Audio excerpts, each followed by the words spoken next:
Alright, so I think the overlay is ready. We put this full screen so I can see it better. Still gonna have to draw using a tiny thing. The reason for that is with DS, when you play DS games on 3DS, if you hold down select when you start up the DS game, it plays it in native resolution versus upscaling them.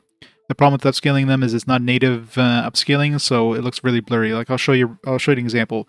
So if I started the game without holding down select, it'll blow up to the full size of my screen, which is fine when you're looking at it like physically. But if you look at any of the text, you're gonna see it's gonna be very blurry. So if you look at the especially like this text here, so you can see it's very kind of like very like blurry, right? And if I go back and hold down select, which makes it tiny on, especially on an OG 3DS, it makes it tiny, which obviously when you're drawing the maps and stuff, it's gonna be a little harder, but at least it's gonna look a lot nicer. So if I hold down select, now it's gonna be native resolution.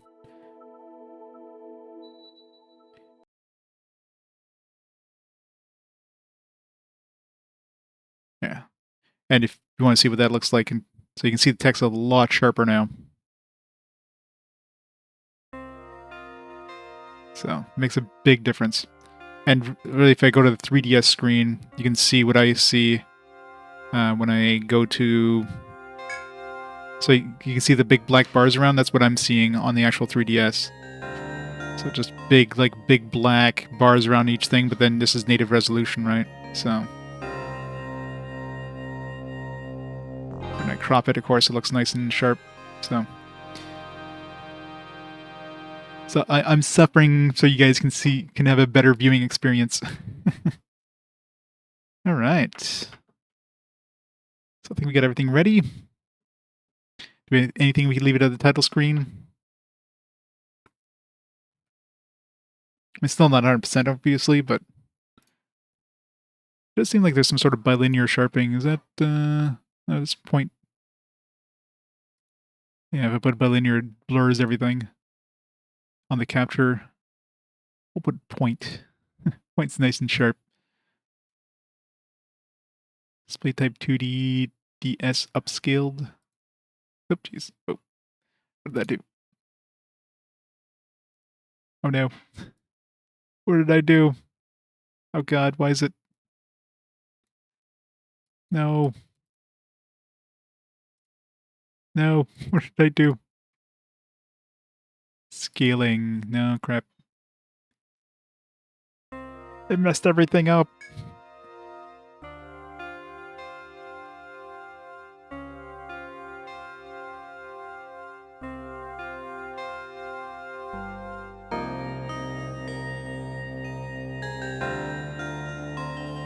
DS 1:1. Scaling. Display type DS upscaled. Display type DS 3D. I don't know. I messed up my capture.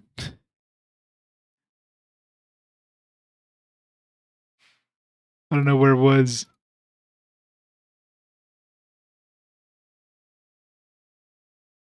Video settings.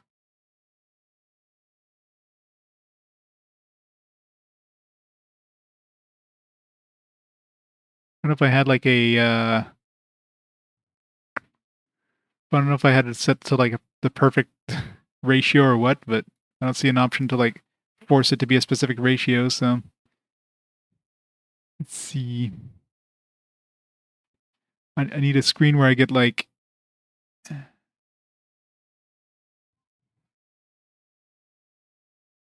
an obvious separation between the top and bottom screens. I can see. Yeah, that should help. Like obviously if I start seeing some black at the top screen. Yeah, that's probably as good. Yeah, it's good. Alright. Okay. So let me switch over to this so I can see everything. Alright. Let's set the timer, I guess. Alright, so what we got here? We got auto map, BGM, sound effects, message. Yeah, let me know how the audio is once we start going there, if it needs to go up or whatever.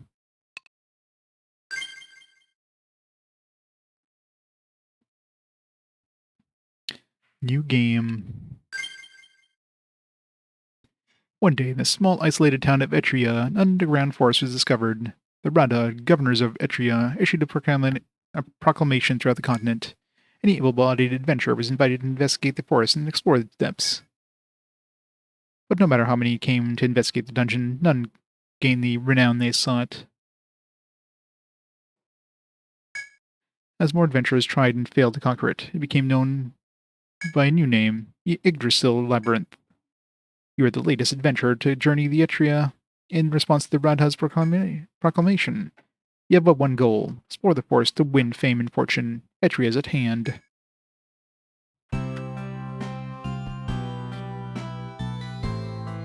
Organize your guild here. I'll have to pull out the manual.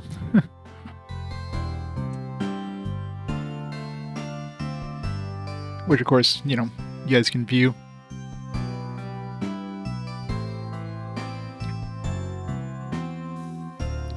Celera! With the spooter.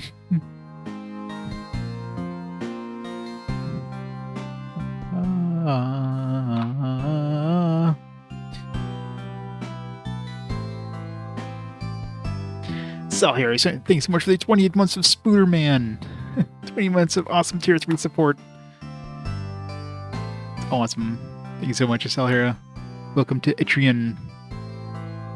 Even when Chad spoils the game, yeah. Alright, let's pull up the manual here. Ooh, nice full color manual. Starting the game. Nintendo DS's system is turned off and insert the Etrian Odyssey game card into the game card slot. Oh man, I didn't do that. Good old OGDSs. I'm sure we just have to like go to the Explorers Guild. The game will probably explain a lot of the stuff to us, but Labyrinth, game flow, Town of Etria, and Labyrinth. That's it. You're going there. Draw the map. I love how like a good chunk of the manual is dedicated to like drawing the map. Well, maybe 2 pages, whatever. Status ailments: death, sleep, confuse, poison, curse, blind, stone, paralysis, terror, bind arm, bind head, bind legs. Battle. Gaining levels: the songs of Rodzi Ormund, Troubadour.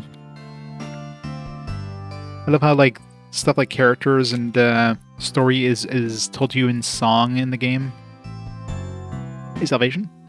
Just started up orientation song, sung to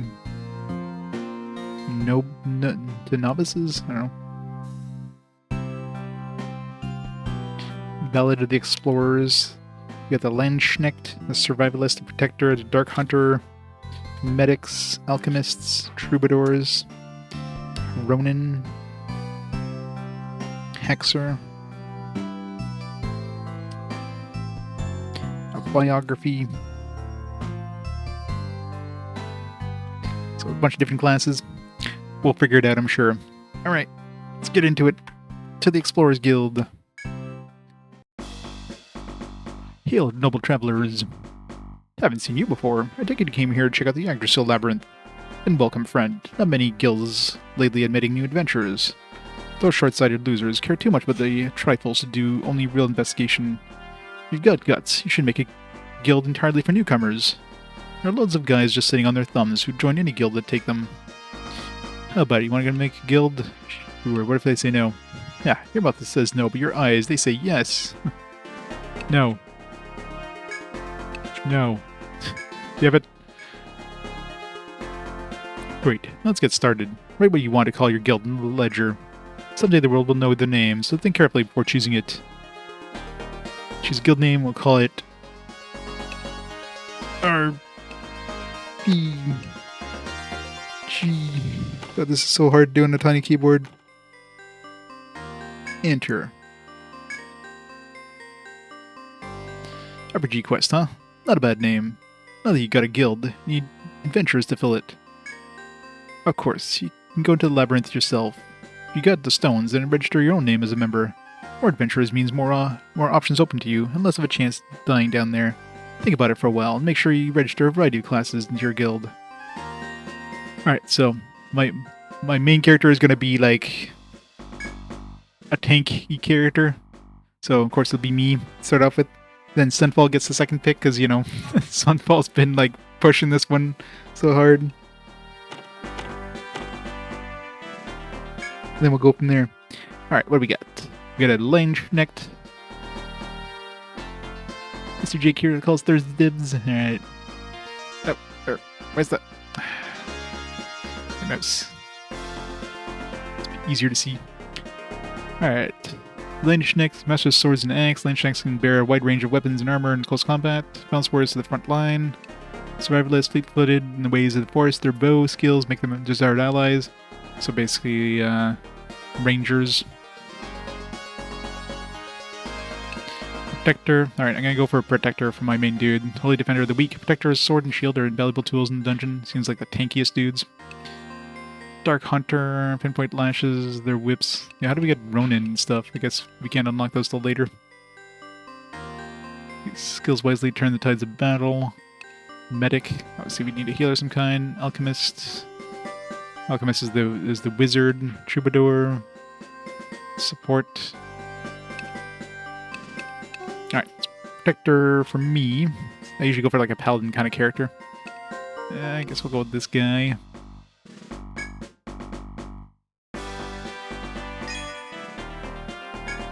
Alright, Sunfall. What do you want to name your character and what do you want to be?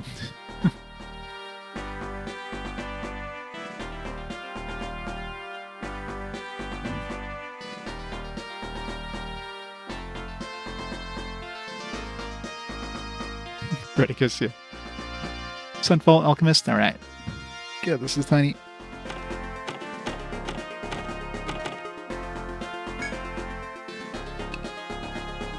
Right. We get ourselves a wizard. Which one do you want? 1 to 4. Number 2, number 2.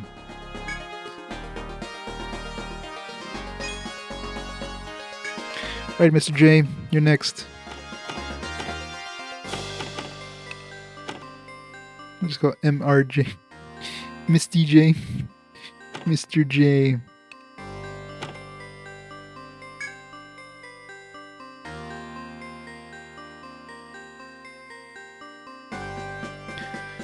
I gotta go through the list. Who said next? You like Survivalist? Alright, Survivalist. Alright, and 1 to 4.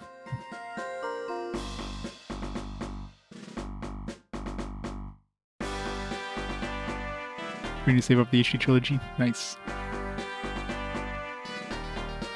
Born to Spine. Alright.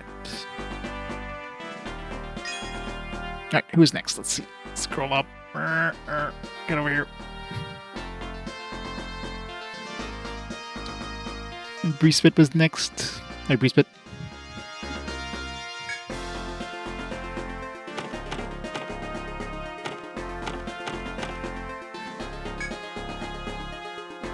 Alright, so what do we have so far? You want to be medic? Perfect. We need a healer. Alright, 1 to 4.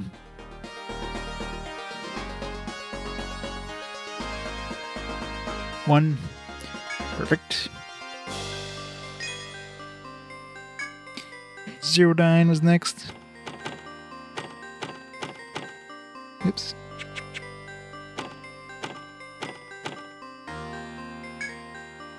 Alright, so I think at this point we have basically all the main classes, so what do you want to be, Zero Dine?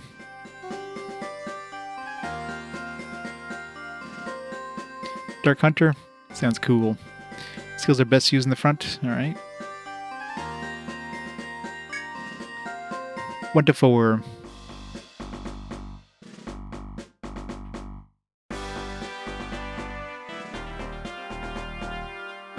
Three it is. Alright, what do we have now? We have, what, 6 people, right? Let me double check my party layout here before we go any further. Alright, so we have room for one more person. So who was the next one after Mr. James? Or after Zero Dime? Let's see. Who said next?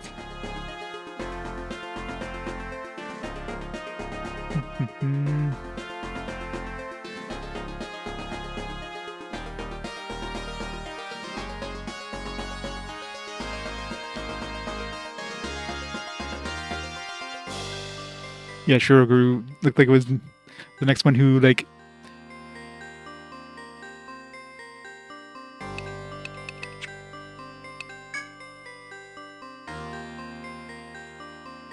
So, Shiro...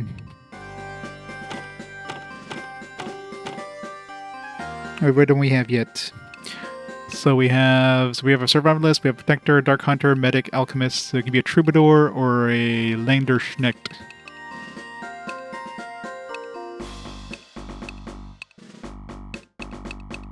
So you want to be like a support, or want to be a Landerschnecht.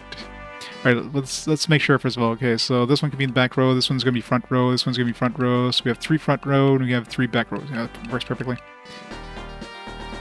Landerschnecht. All right, 1 to 4.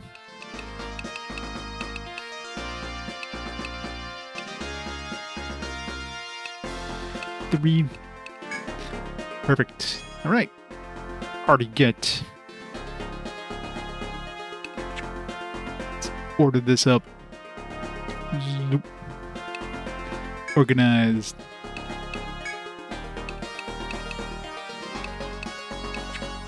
How do I... Formation. There we go. Front row. Zerdine and Shiro, right? And Sunfall, Mr. J in... Wait, what? Can only have... What? Can only have 5 people? Alright, Shiro. You'll be off for now. That's annoying.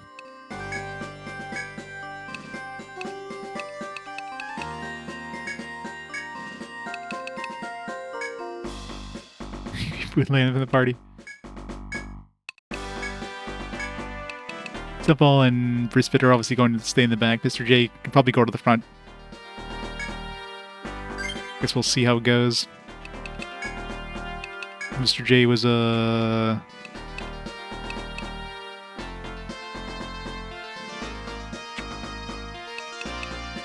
How do I see which one was which? Talk. You signed up for a good crew.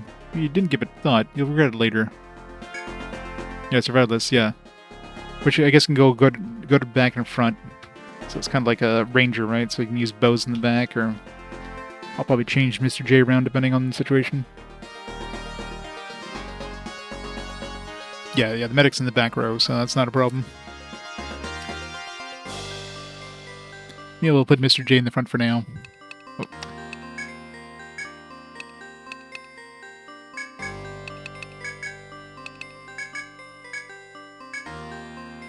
Yeah. Alright, that's everything. You're ready to get started. Hope you can shake things up in this town and clear out some of the deadwood. Looking forward to the day the RPG Quest Guild becomes known the world over. Alright, got a lot of places to go. Rest and save, let's do that first. Home to the Long Crow. Welcome to the Rooster Inn. We cater to adventurers who explore the forest. Please make yourself at home. Sleep, nap. Sleep in the morning, sleep until evening. So I guess you just choose the time of day you want to leave, kind of thing. Don't push yourself too hard. You can come in here anytime to rest your weary bodies. Sleep the night through or nap until evening. Either way, we can accommodate you. Save.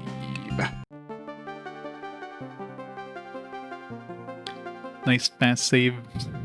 DS. Maybe the first save is the longest. I guess you heard it a lot, right?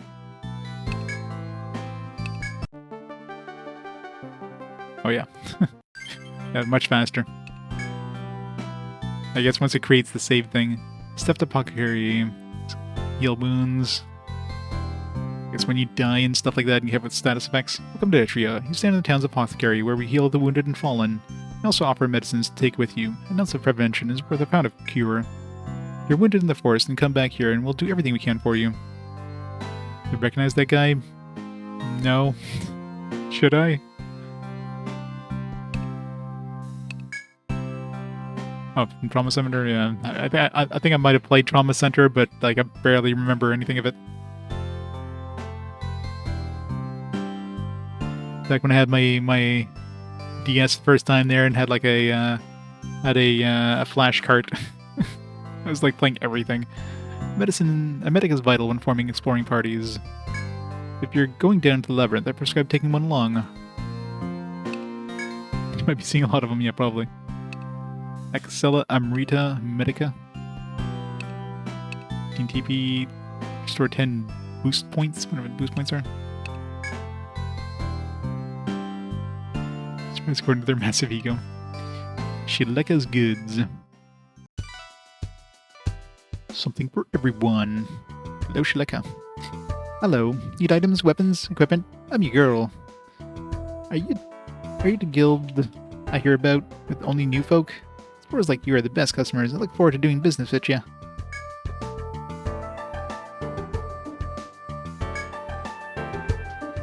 We need to buy some stuff so she can afford a shirt. Alright, what we got? Probably got 1,000 yen. I can buy some stuff. I'm assuming I'm like all my dudes are like completely naked right now. Can I see my my actual stuff? Been short on supplies lately, so I hadn't been able to make anything good. What do you find in the forest? Bring it here. I'll buy anything you bring me. Buy one of these options. Manage quests, organize your guild, receive missions. Main Y. There we go. So are we naked? Some classes require particular weapons to be useful. To use some of their skills, be mindful of this. Alright, so we got like absolute basic stuff. We got tweed armor and a knife. Zerdan's got a knife and tweed. It doesn't look like a knife, it's a whip. Everybody's got just knife and tweed. And a wand. Custom menu, you can spend skill points to learn new skills. Okay. This game, for each level you gain, you learn only one skill point. Tweed is like some sort of cloth, isn't it? So it's just basic cloth armor. Use them wisely either to strengthen existing skills, learn new ones. HP up, TP up, defense up, shields. Learns increase elemental defense. Need to learn shield skill. Next, learn skill. Elemental defense up. Aegis. Chance of automatically blocking enemy attacks. Provoke, flee, parry, fortify, defender, F guard, B guard, anti-fire, anti-bolt, anti-cold, smite, cure, cure 2. Mine for materials. Learn skill, use 1 per day. Wait, do I? Oh yeah, I have 3 skill points, sorry. Probably good to have mining.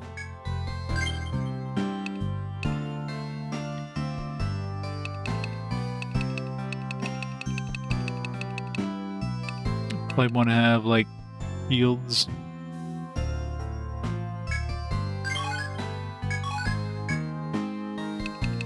Maybe some defense up, being a tank.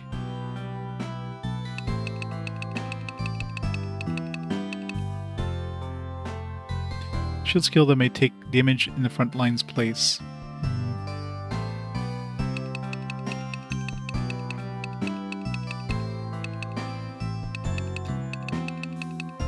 Good to get that just so you can tank.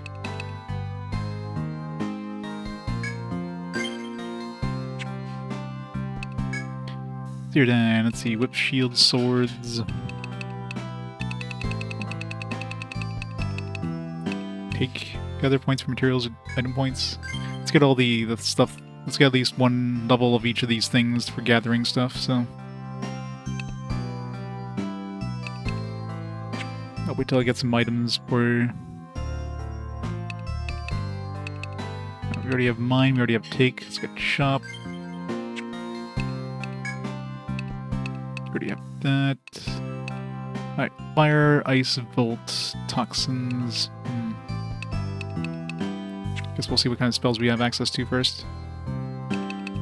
Healer, well this one's gonna be easy. Definitely grabbing heals.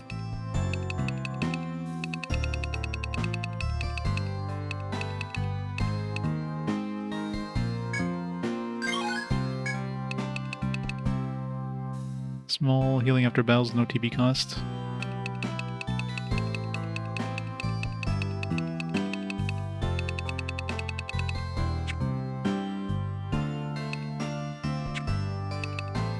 Status. You can see a party member's status.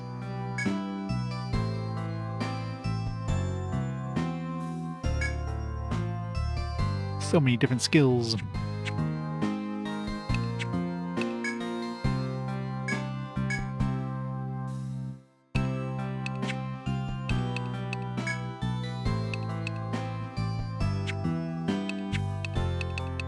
you have any items? Don't have any items. Make it for your party formation. Okay, good. Backline replaced fallen frontline. Remember to perform party afterwards. Quests. Quests. You have no quests right now. Missions. You have no tasks right now. Alright, let's get some stuff for our dudes. So we need to get a shield.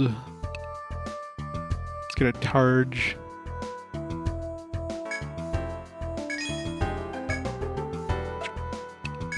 Weapons, let's see.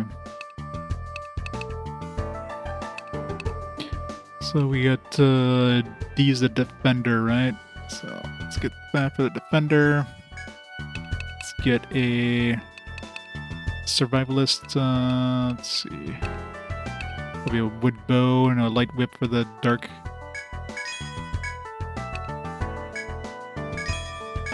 Alright, so it's basic arm or weapons for each of our main dudes. I don't really care about the back ones. Yeah. Worry about those later.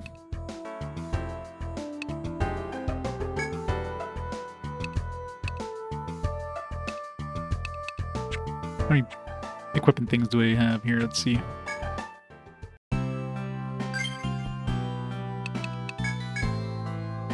Alright, 2 armor slots.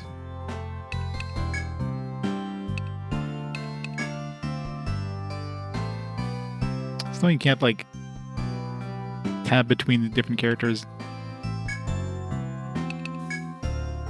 to give the whip skill.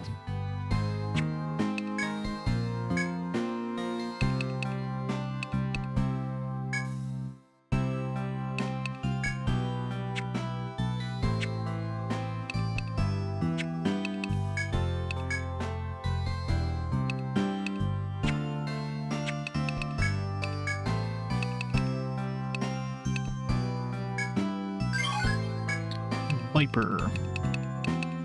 Move attack with a chance of poisoning the enemy.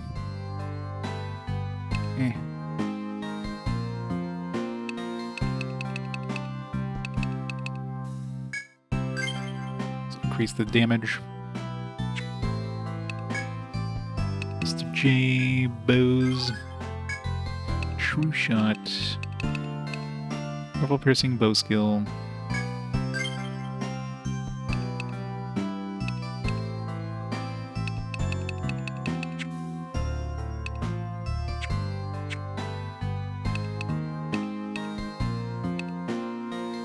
Where do we get spells?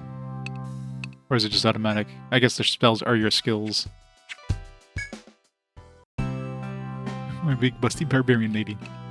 No barbarian lady for you.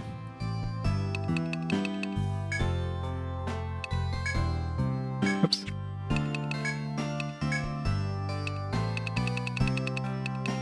Fire has Fire, Flame, Inferno, Ice, Freeze, Cositus, Volt, Thunder, Thor, Poison, Venom, Sight. Sight would be waiting for that, but Alright, Sunfall, what do you want? Fire, Ice, Volt, or Toxins? Start off with. Adventurers. Accept the quest to slay Orc King. We're heading out to fight the Orc King. They head to town to hire a mercenary. The first one is a swordsman who asks for 1,000 gold to join them. Second is an archer who wants 2,000. This one is a spearman who's willing to do it just for the experience. He's a freelancer. Boo. I don't know. see. Fire's always good. Let's see. Ice. I mean, it probably depends on the kind of enemies we're fighting, but I'm not a big fan of poison stuff because, you know. Yeah, ice seems like. I mean, if it has a chance of like slowing enemies down or freezing them or something. I like the ice too. Right.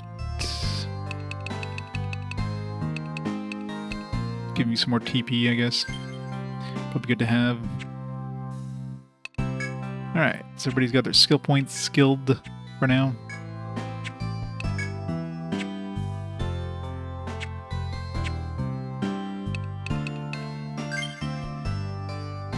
Shop, mine, and take. Right. Ice is nice. I did equip the shield.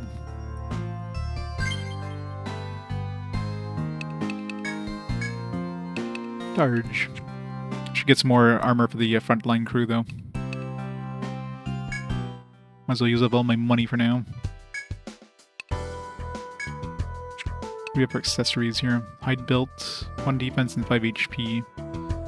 Not bad, but it's expensive-ish. Shit.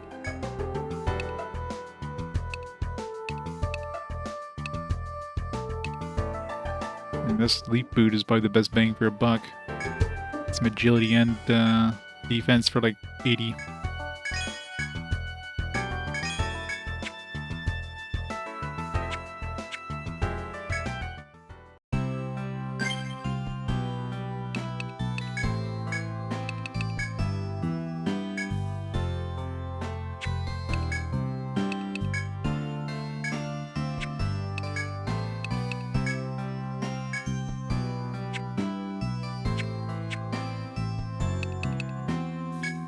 Let's go to the pub.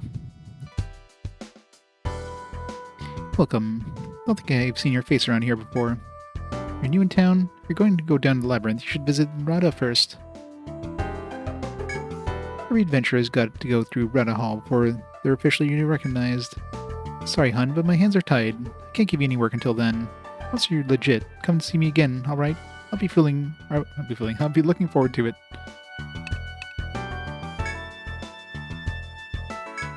Yeah. Better finish that mission from Rada before talking to me, kiddos. I know mapping the forest is hard, but everyone's got to start somewhere. Good luck out there. Thought I read that as talk with Valerie the Republican. Just a publican. The weird name.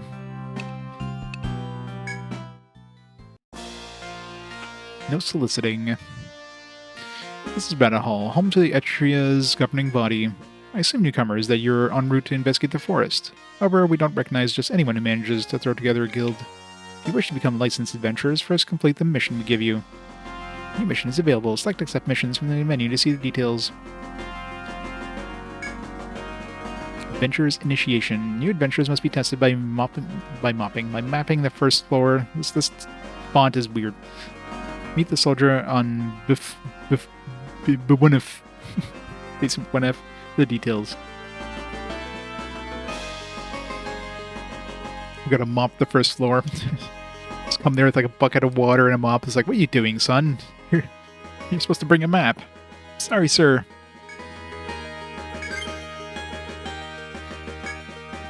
Your mission is to create a map of the first floor of the labyrinth as an initiation. Those who cannot accomplish this elementary task are better off staying out of the forest. Explore the first floor of the map and everything you see there. This method will be useful later. Here's a small map to start you off. Fill in the rest of the details the best you can. Now go to the forest and see the details from the soldier on the first floor. Fancy.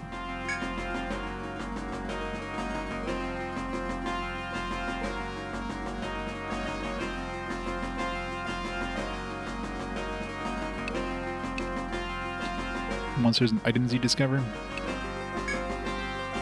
Here at Rada Hall, we both govern Etria and promote investigation of the labyrinth.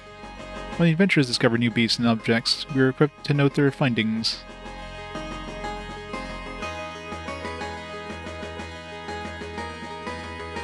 Yeah, it's pretty. Fancy. Nope, I wanted to scroll. I'm trying. How do I... press on the sides, it goes up and down. They're try to zoom in when I'm out there. When I'm there.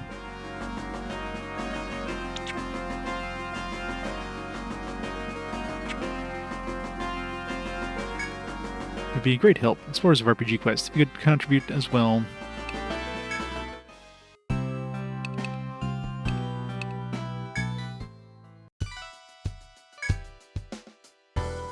Guess we gotta do that quest first. To the forest. The brink of the maze. Geomagnetic field. Warp to a stratum. Where does that bring us? Is that available to you? Yeah, I should have saved first. Whatever. Oh, sure, we'll be fine. Emerald Grove. Anything.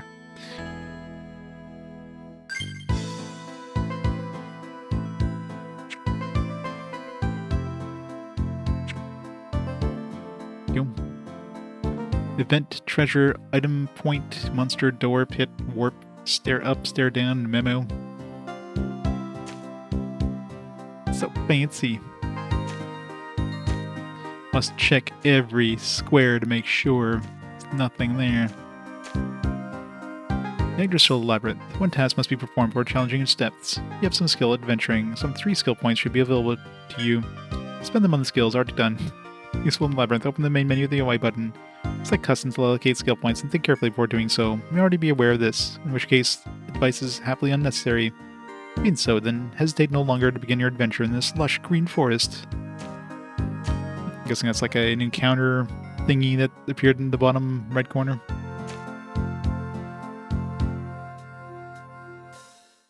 Play Yokai Watch. Yeah, this seems like this would be kind of Core's kind of jam. He's played a lot of dungeon crawlers. Yeah, I know there's like secret walls and stuff that you can... Mole or first enemy.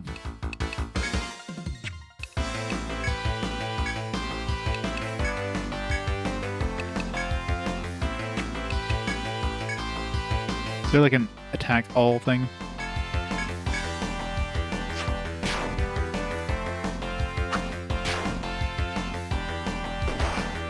Ow.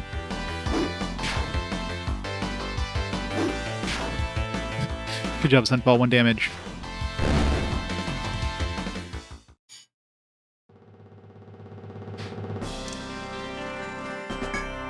Soft hide. Got a new monster, Mole. There's no need to explore virgin territory yet. First seek the soldier waiting in the known areas of the forest.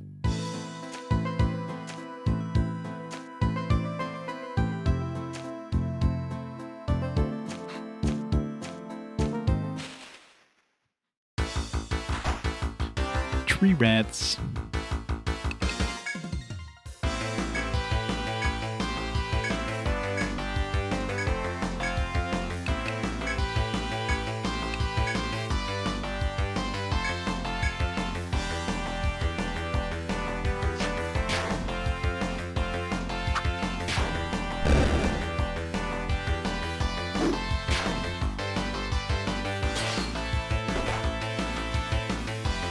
Good job guarding. 20 damage.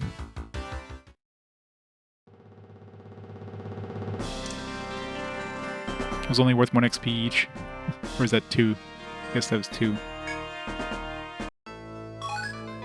Got a new monster, Tree Rat. Small Fang.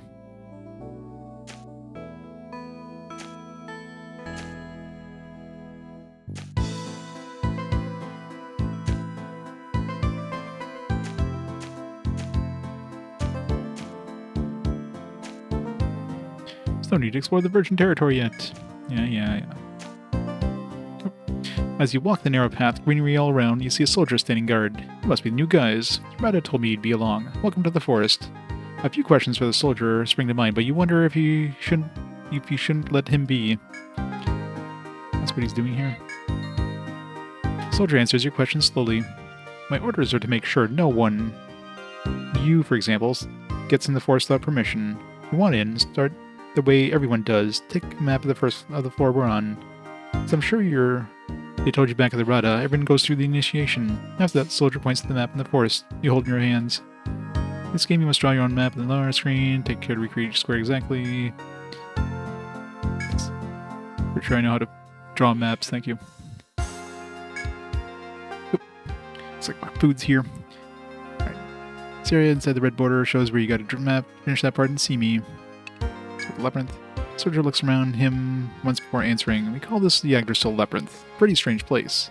Ecology here is completely different than the one in the world above where we live. It goes down so deep that no one has ever seen the lower stratum. If you plan on exploring down there, make sure your guard up is up at all times. The speech delivered, the soldier faces or loses interest in and returns to his post.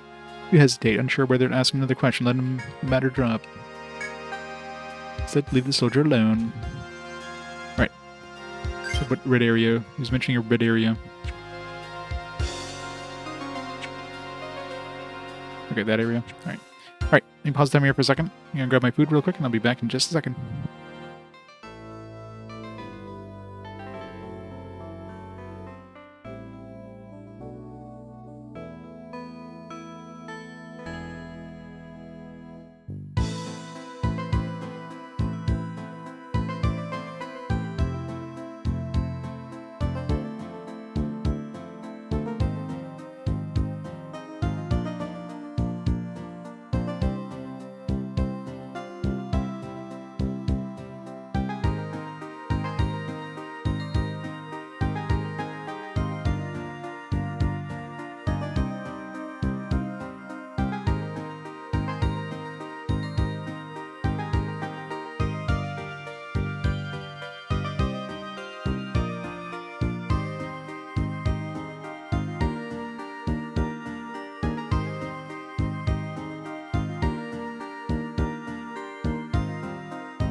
Alright, I'm back.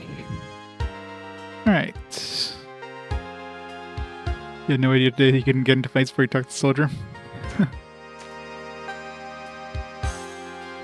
So I'll draw the walls myself.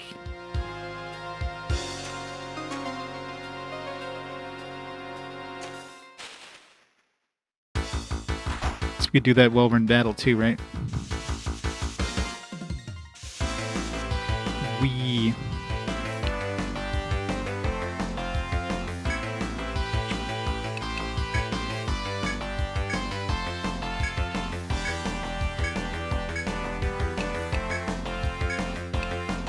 Would fly.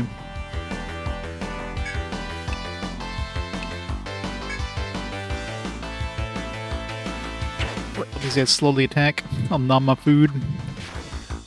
So I'll mute the mic for a little bit. Why nom?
Choices. Pick up the boot or look around. Let's look around first. Thoroughly inspect the area around the boot. Close look reveals torn clothes or reddish stains on the ground. Signs point to dangerous beasts lurking nearby. Eyeing the boot, you wonder whether picking it up is worth whatever danger is in store. Well, it's, you know, we can reload. You gingerly pick up the dirty boot. It's rather heavy due to the ivory-colored stones its previous owner hid inside. White stone? As you marvel at the stones, the ground begins to shift unnaturally. Dreadful monsters who would likely kill the boot's owners ambush you. Oh no.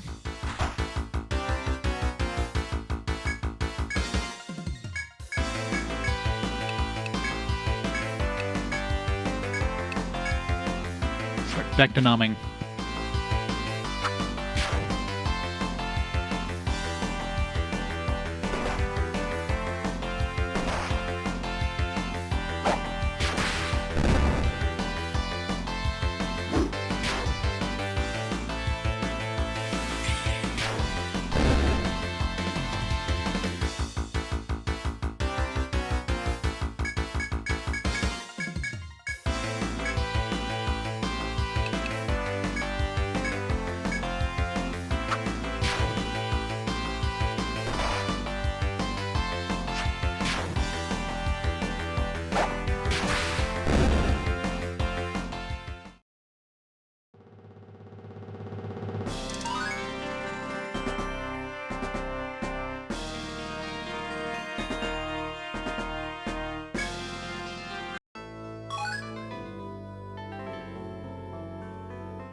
Aw, no free heals and level up.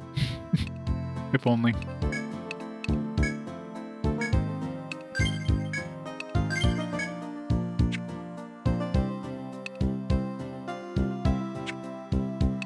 Alright.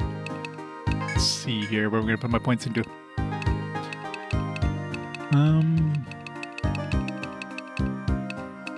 Defense up, maybe?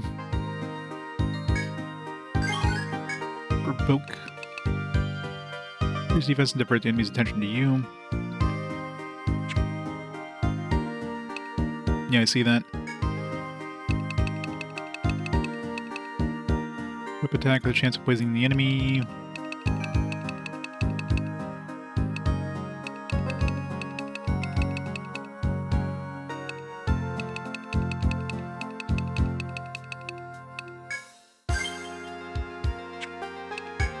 Mr. G.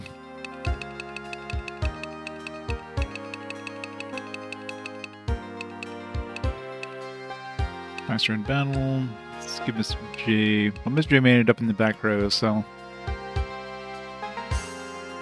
Farmer. It's no farmers.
If he patches everybody up, or just like, so we'll find out.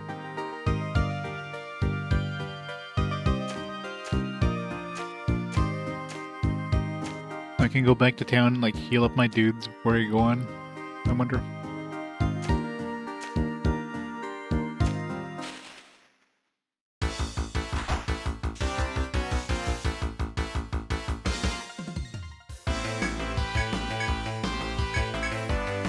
If I have everybody attack the same thing, I'm assuming they're gonna like change targets once the thing dies. Let's see.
Alright, sorry about that. Thanks. Yeah, I forgot to start.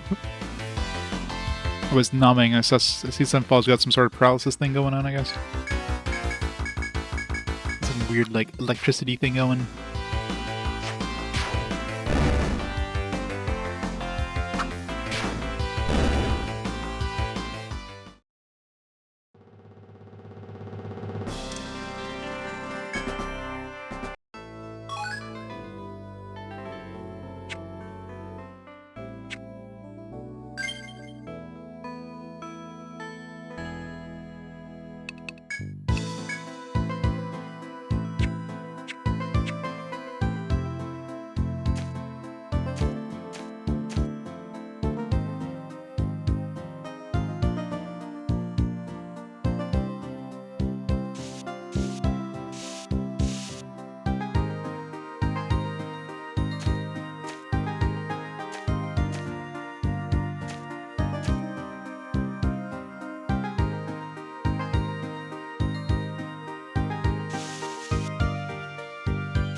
Walking through the narrow trail, I find trickled water near the end.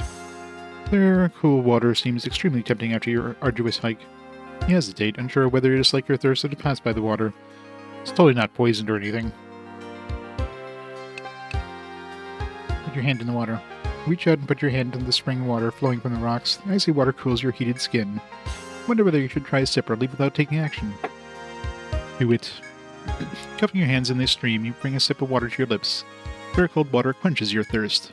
Feeling much better after drinking the spring water, you decide to move on. And now it's gone forever. We can never get more water again.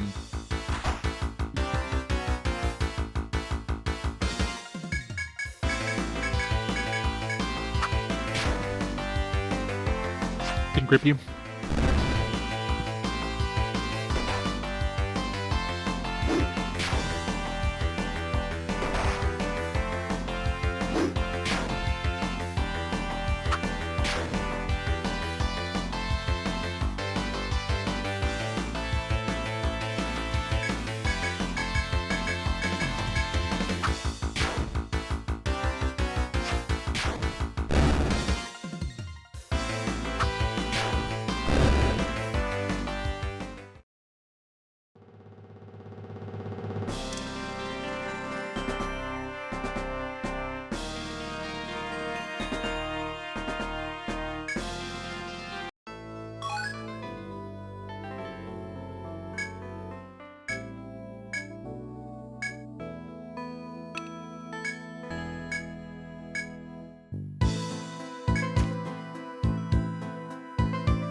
Yeah, there's a lot of Trails games.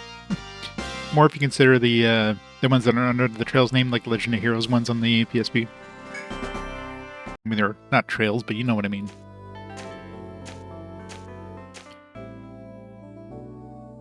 Is there no...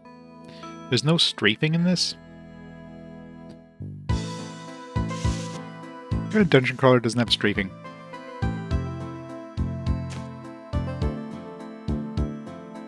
Could be possible to have an entire year of Trails games. If all you played is Trails, then probably. Wow. As you can back up, but that's kind of a cardinal sin for like a dungeon crawler.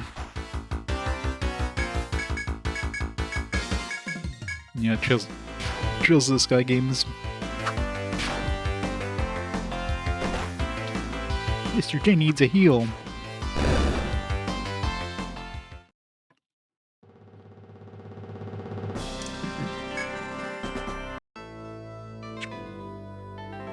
Keep pressing X to open up the menu. And that's usually where the menu position is.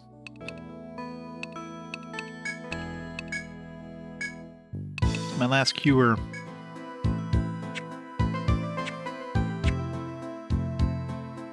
Oh yeah, I'm sure they added that in the more quality of life stuff.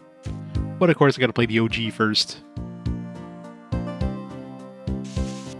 I figured I'd play this one here on the original one, then the later ones I'll just be playing on the collectors, or on the Etrian Odyssey collection. Makes more sense. Which is too bad, because I remember Etrian Odyssey 3 was a pretty penny one. One was not cheap. Nothing.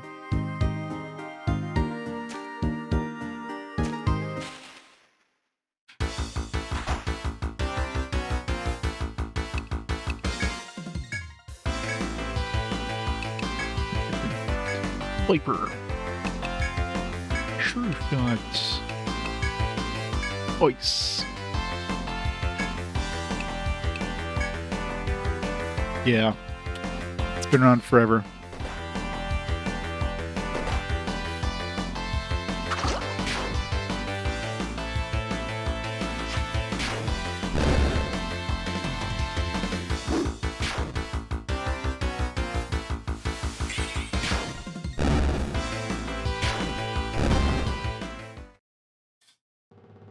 That poison actually did pretty good damage. It's like 11 damage from that poison. Poison's actually stronger than I thought it would be.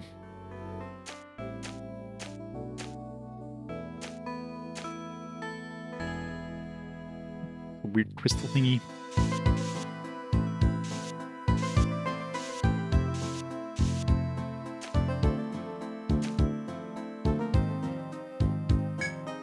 Mysterious crystal entwined with ivy blocks your path. It seems you cannot proceed.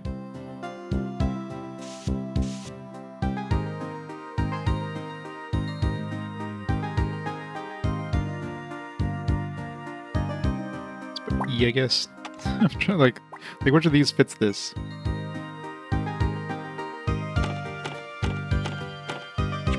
This is hard on a tiny screen.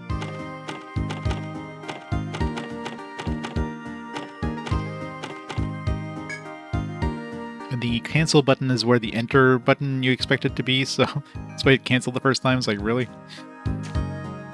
Usually, like, you know, stuff is on the right, but I guess since this is the Japanese game, they have the enter button on the left. Just threw me off.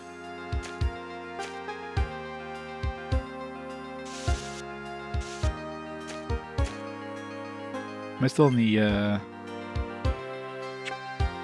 red area? There's no point going out of the red area just yet. Yeah, it's still part of the red area.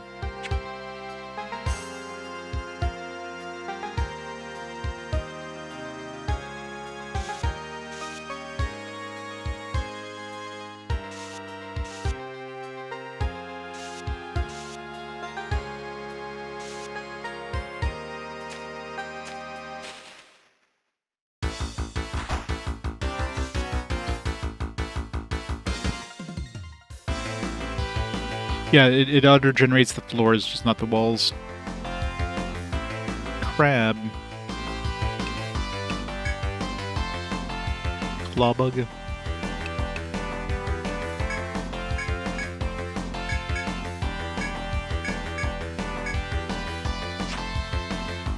Miss.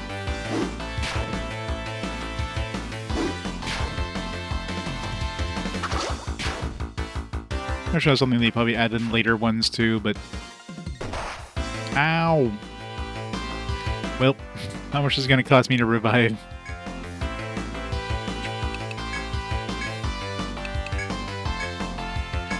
I think it doesn't even, like, hurt.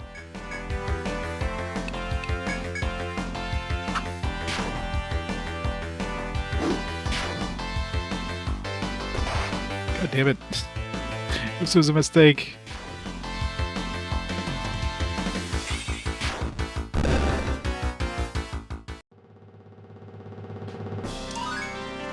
Rip XP on all those guys.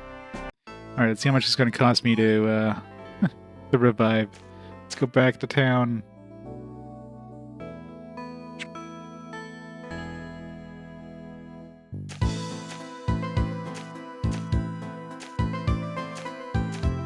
Yeah, probably. Run away.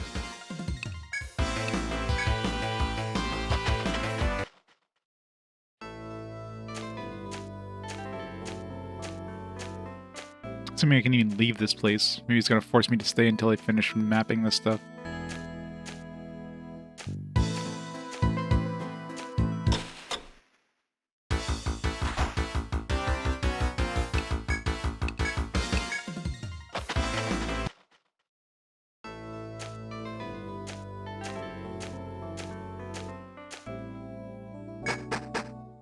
Alright, good. Didn't force us. Alright, how much is this gonna cost?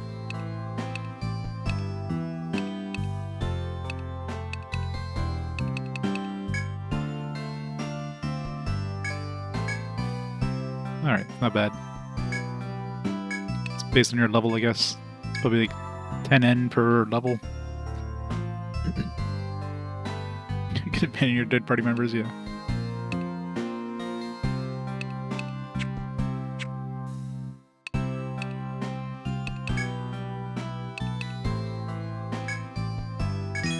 Let's play a couple of these.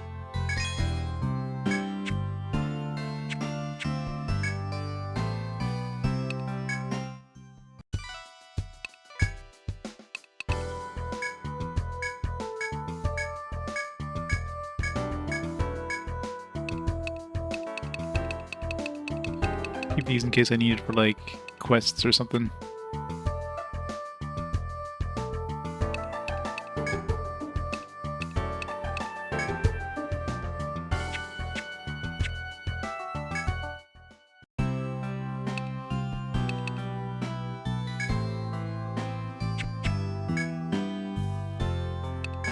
Sleep.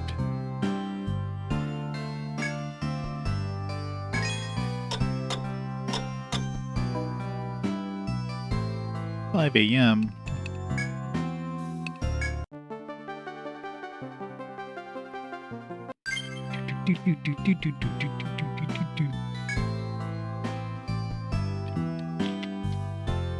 Alright. I gotta be careful of those claw bugs, those things get hurt. Super herd.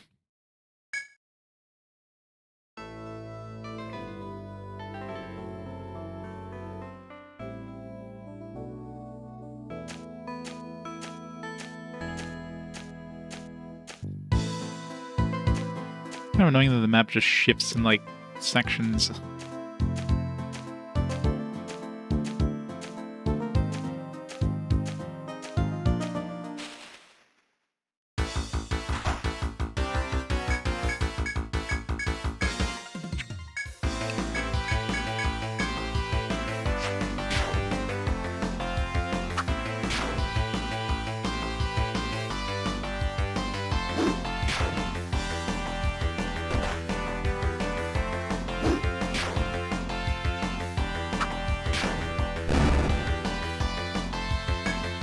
You did. I grew some muscles.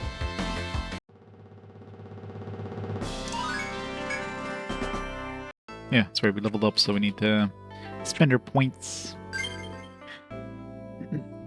Never get escape pipes.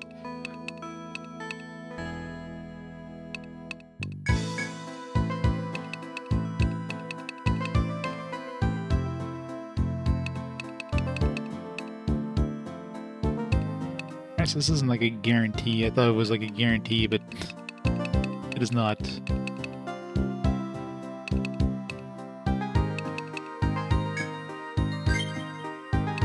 Taunt.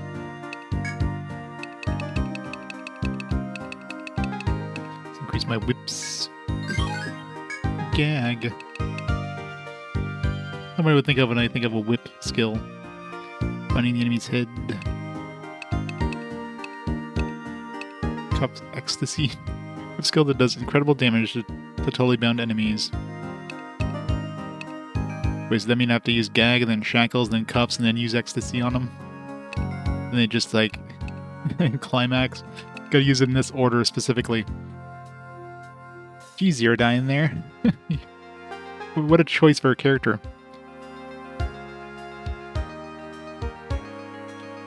Whip skill that may kill and drain enemies with low HP.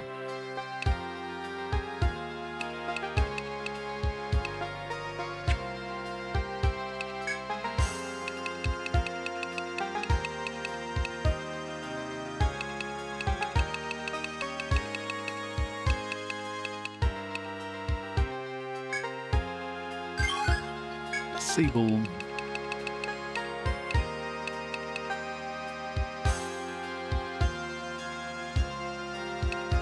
Aim for opponent's feet to chance to bind its legs.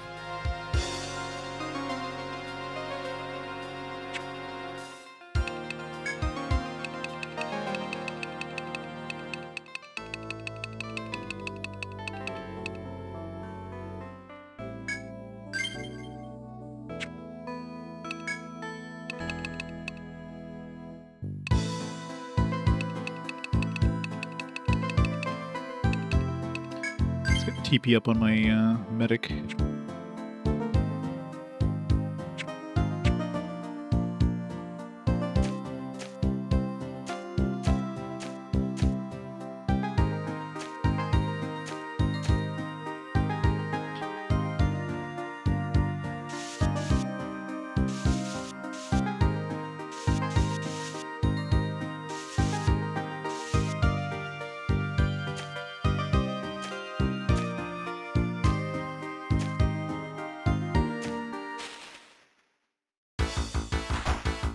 Crap.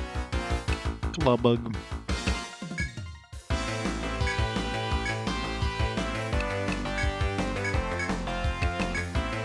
Took a lot of damage with the ice, so let's just hit him normally and then just hit him with ice.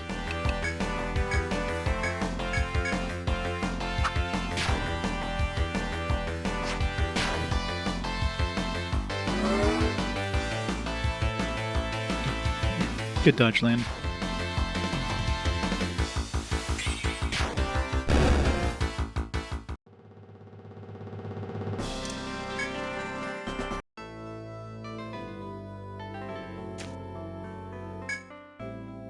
Shop. Item punt.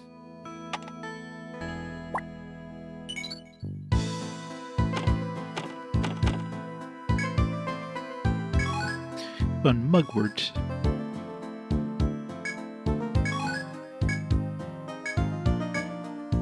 The limit has been reached.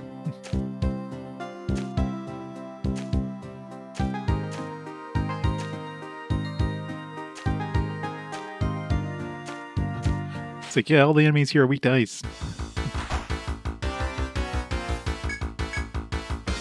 Need group attacks.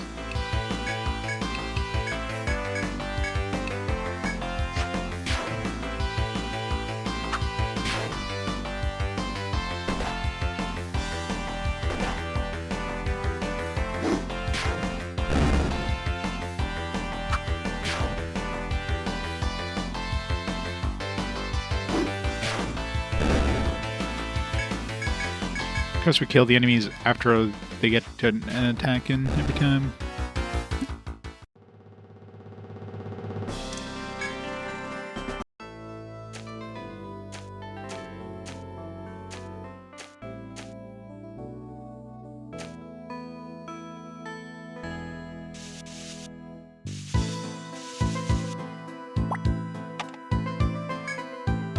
Continuing down the path, you find red fruit growing on the wall of the trees. It hangs just within reach, seemingly daring you to pluck it and take a bite. Consider for a moment whether or not to eat the fruit.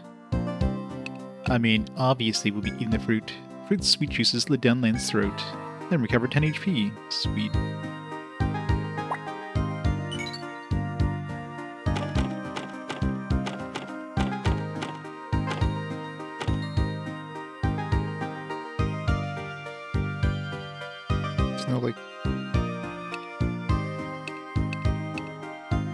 No plus symbol.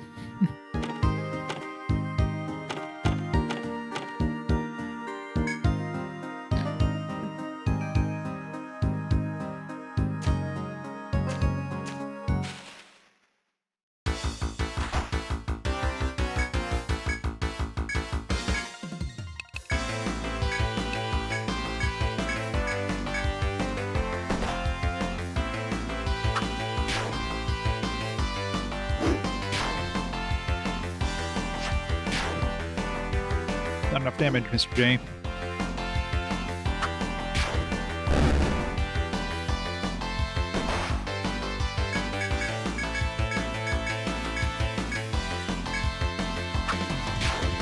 I think I have to raise Brispit's automatic heal at the end of the battle thing.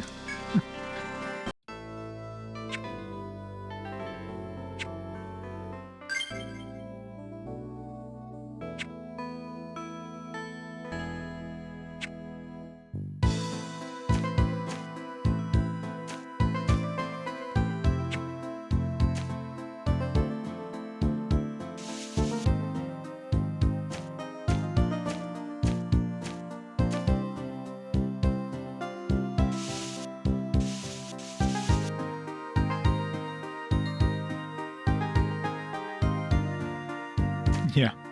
Oops.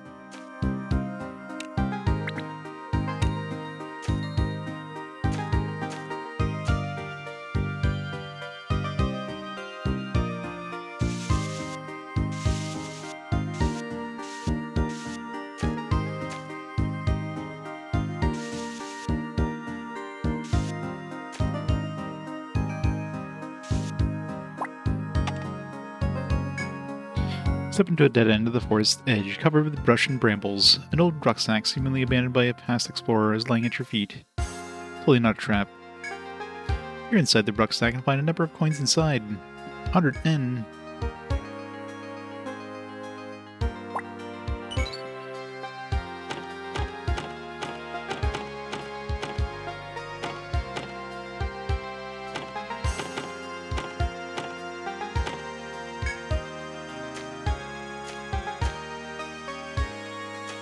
It's my money. It's mine now. Founders keepers, losers weepers.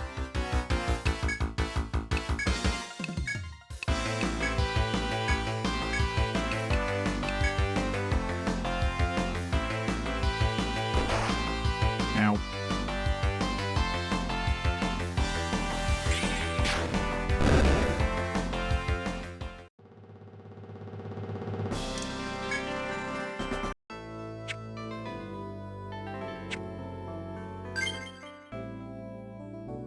Get used between like pressing the Y and the X, because those are definitely reversed to how I prefer to use them.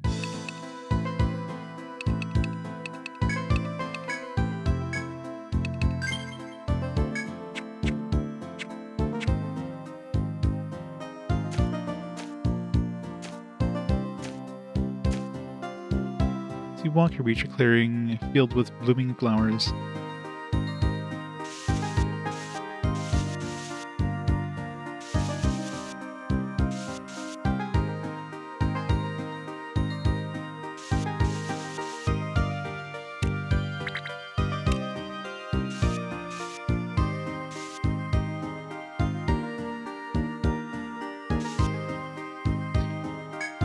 The nimbless flowers sway in the wind, and you catch the scent of their fragrance.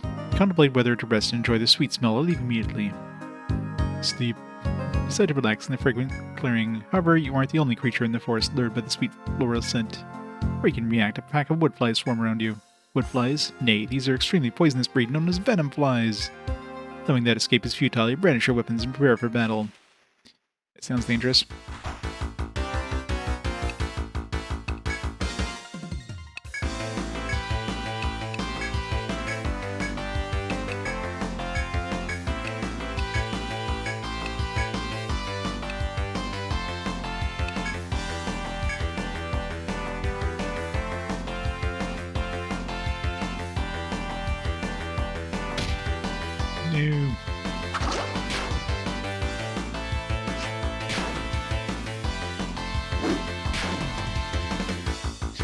definitely tough.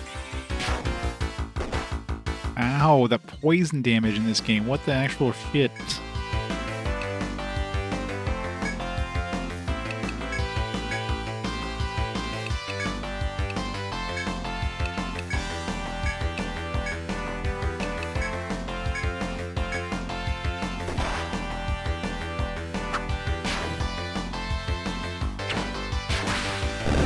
Crit. Great. Well, Mr. J's dead. Unless we... No. Unless we get out of here before we... Oh, what the hell? Jesus, the poison damage, man. What the actual hell?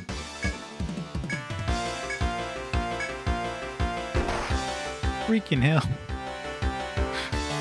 Well, I guess the back row is getting all the XP.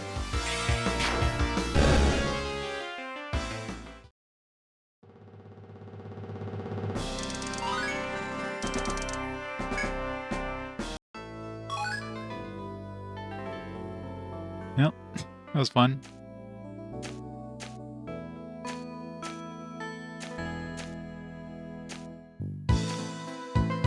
Yeah, another chop point. We're out of chop points.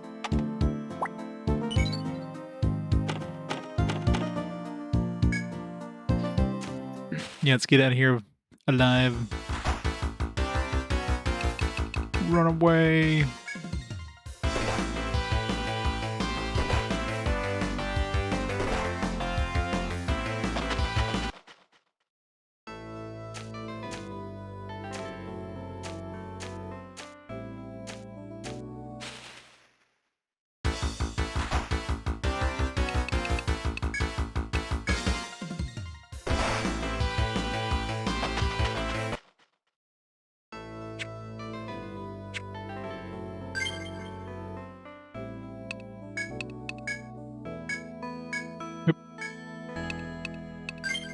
Wait, that wastes my cure anyways?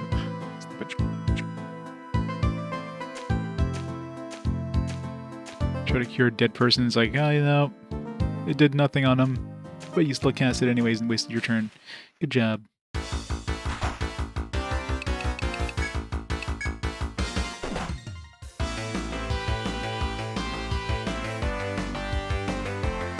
Crap.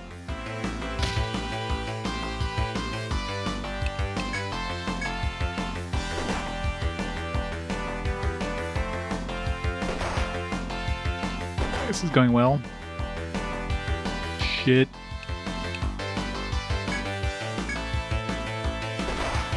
Oh crap. Well, game over. Good thing we went back to town and saved, right? Game over. First of many, I'm sure. Save my map data. So I have to redraw the map that we've gone up to that point. That's pretty nice.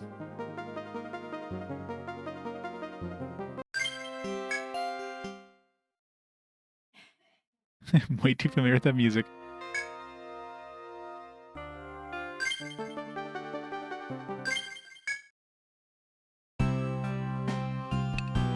So it was fun. Alright.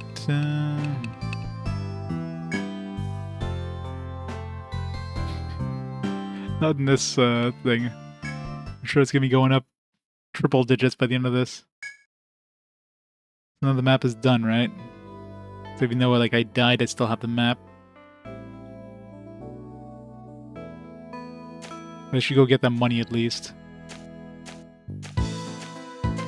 Hey Clipless, how's it going?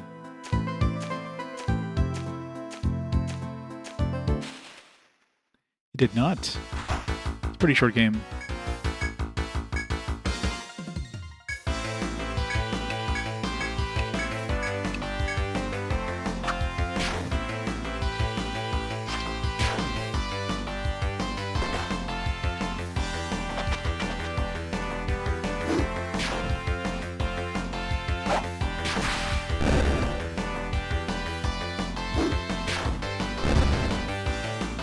Yeah, it's true.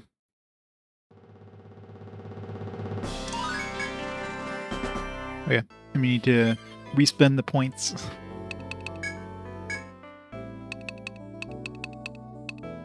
Provoke, defense up, HP up maybe. More shield spells maybe.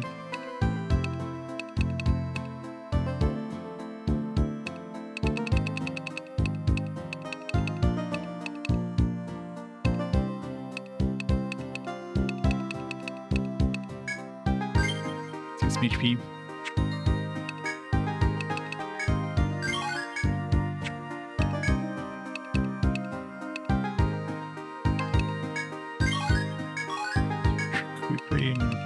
Trickery and Quicken.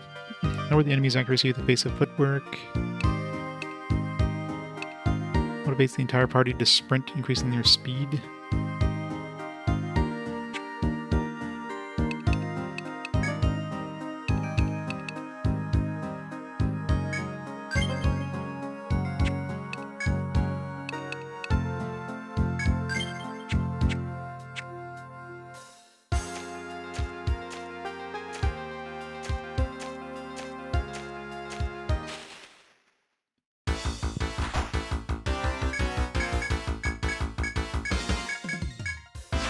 It is nice it saves your map, so he's not completely wasted when you die.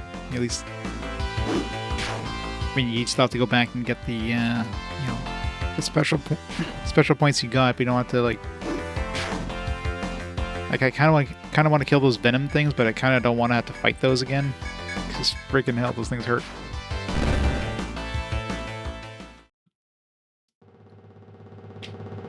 Yeah. Well, I mean, technically, if you think about it, it's basically the same as drawing your own map. Like back in Wizardry, you'd be drawing this on a pad of paper, so it wouldn't make sense your map would suddenly disappear. So I guess that's what they're mimicking. Even though you died, you still keep the map. So it makes sense, I guess.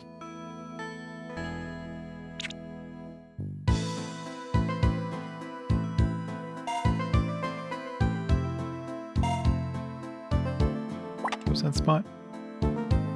Red fruit, 10 HP.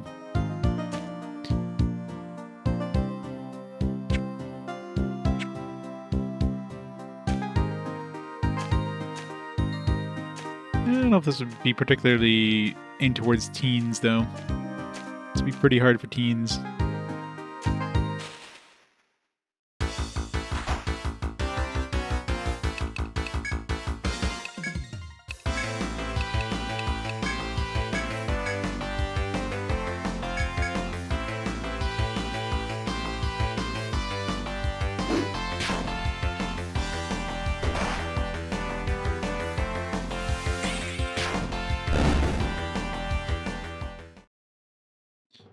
Yeah, Darkspire is going to be a fun one, isn't it?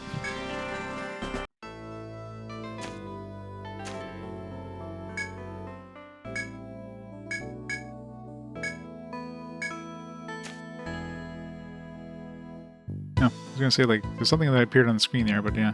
So it shows me when I have a note, it'll tell me.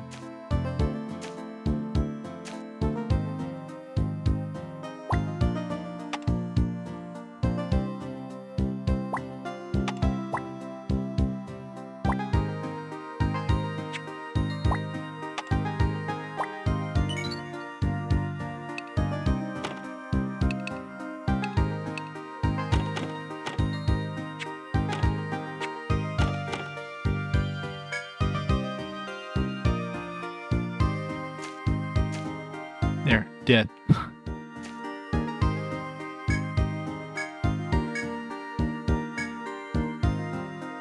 Let's do it. Some good experience. Assuming you don't absolutely get murdered.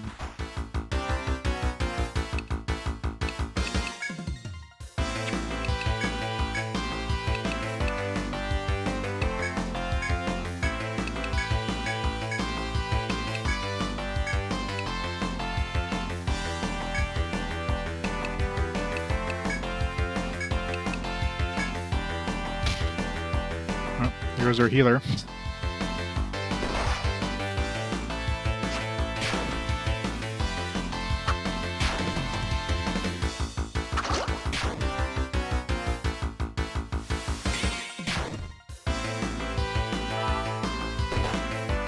Ow.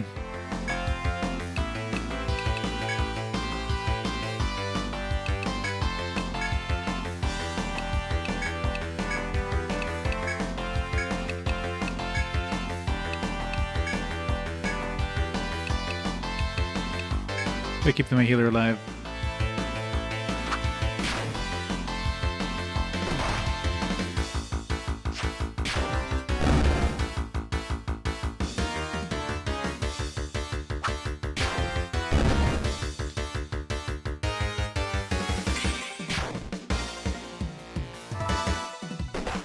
No, didn't work. It's freaking poison in this is nasty.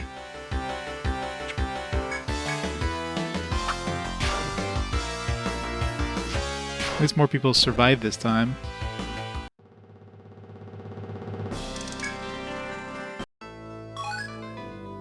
And it does seem like the experience is split, because I had like 50-something experience last time and I had 2 dudes, and now like 39, so...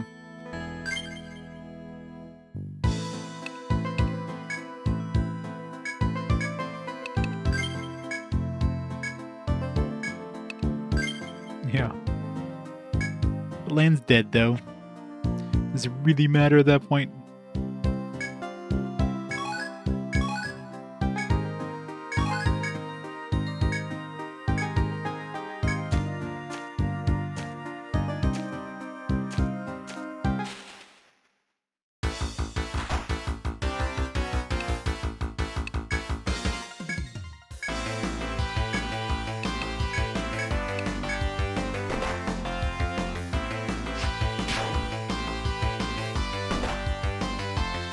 Fighting 3 moles is not the best idea.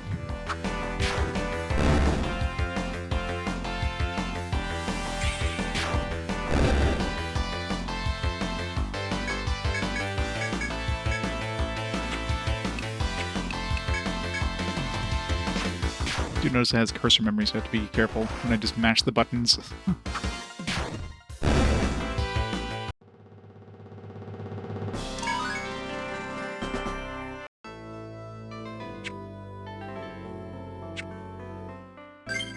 Well, that one there especially, I mean, that was definitely like me just like wanting to do that fight. I could have easily skipped that fight, but...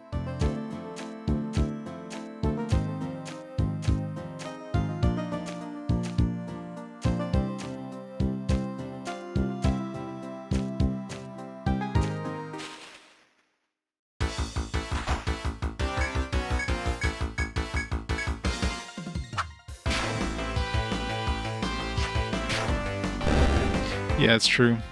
Claw bugs are pretty nasty, although ice can one-shot them, so that's not too bad.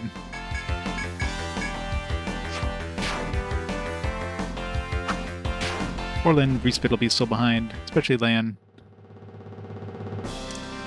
Lan's was already behind, now he's even more behind.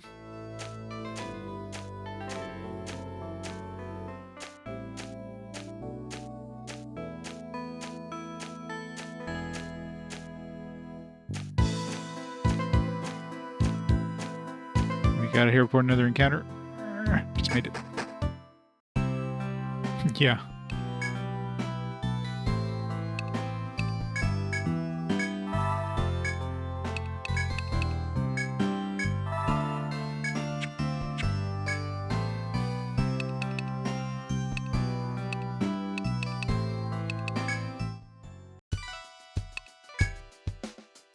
Threat doesn't recognize you as adventurers, can't offer you any work.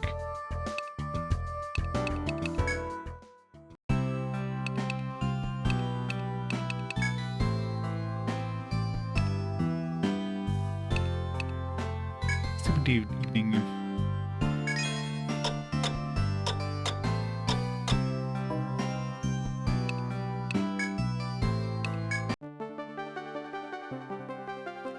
Let's see what happens at night if we get like tougher enemies or different enemies.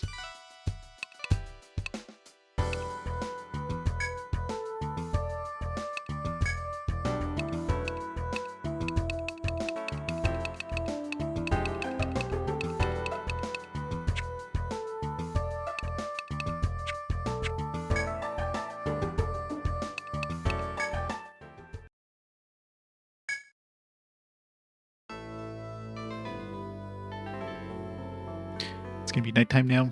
Spoopy.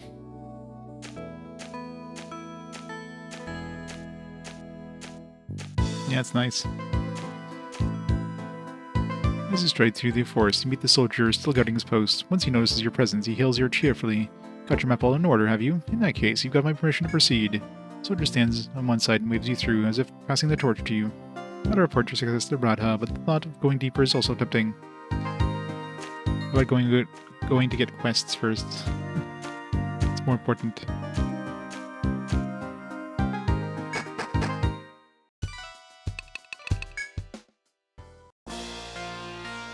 Report results. Yeah. Monstrous Codex. Report your encounter with the tree rat, the mole, the claw bug, the wood fly, the venom fly. Small omnivorous rodents that will attack any threat to their territory. It's the one item I haven't dropped from the wood fly. The mole, which waits for the prey underground and strikes with its sharp claws. Bug whose shell is impervious to physical harm. Other forms of attack are recommended. This more advanced breed of butterfly secretes dangerous poison with its wings. Yes, it does. Yes, it does.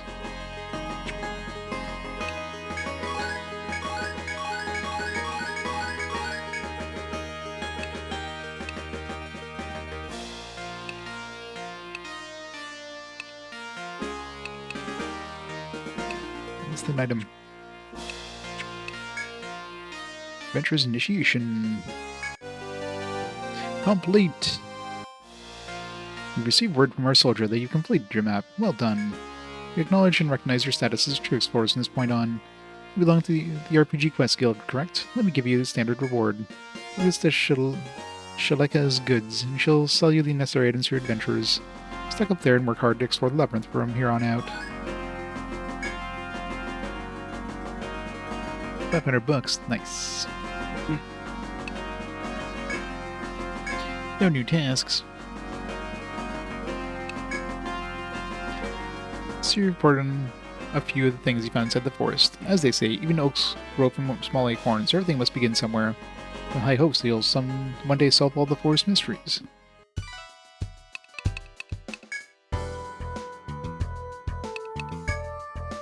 Oh yeah, that reminds me. Get permission from Radha. Even without it, I wanted to sell you my goods, but I promised Radha Hall, and I'll stick by that. Here, this is a warp wire. You're lost or you're about to die, use it to warp out of the labyrinth. I'll tell everyone to take some before they leave on a trip down the labyrinth. But don't go thinking they're free. So how many you want? I definitely want at least one of those per trip. 100 bucks, warp chime.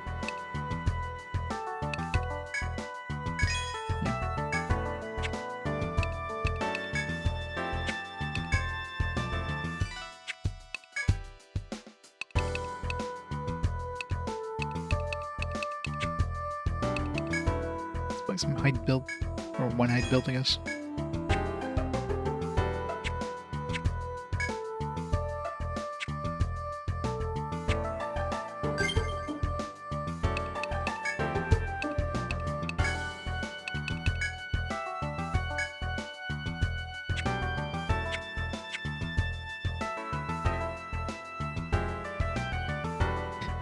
Yeah, probably. But inventory limits. Next save from the mission, I see. Well done, RPG Quest kiddos. I'm starting to hear about you from the off-duty soldiers. Everyone's pretty excited. So am I right in thinking it's time to talk business? You're the golden deer. I hear all sorts of problems that only adventurers can solve. Gathering materials, wiping out monsters, you name it. I hear someone sobbing about it. When I do, I can pass a request on to your kids like you. You're welcome to take them on. Quests. There are many types of quests, each with its own rewards. Select types of quests. Blah, blah, blah. Alright. The Leathersmith's Favor. Soft hide. 7 strips. I don't know how many I have right now, but. Take the request, have you? Good, I've been hoping someone would. This request is from an artisan here in Etria. Hide goods are in high demand, and his supply is running low. We shouldn't have a problem getting soft hide from the forest critters. Good luck.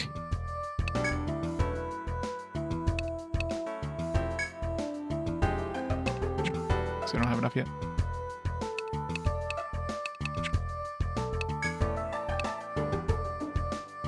Holy water can only be found within the forest. So I take the request. An ex-explorer, I guess you'd want to say, wants you to get some holy water from the forest spring. Suppose you can get some of the water deep within the east side of the first floor. Careful not to slip, okay? Assuming that wasn't holy water, it was in that spring that we had seen. Shaka has posted a request for materials necessary to craft a hand axe. Take the request, have you? Shalika's Good is the only place in Etria to get weapons and armor. When her granddad ran the place, he'd gather materials himself to make all kinds of stuff. Ever since she inherited the place, well, the kid tries, but it's not the same. Got her hands full just running the shop, so she could use a hand. So could you help her? Go see her and ask her if there's anything in particular she's looking for. So how many, those soft hides? 1, 2... Got like 6. I need one more.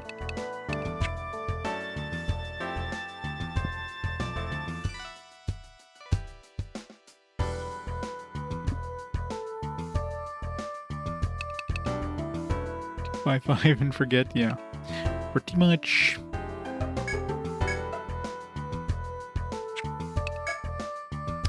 Alright.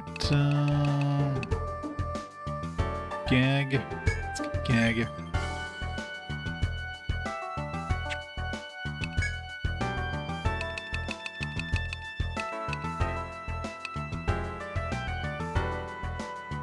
Quicken.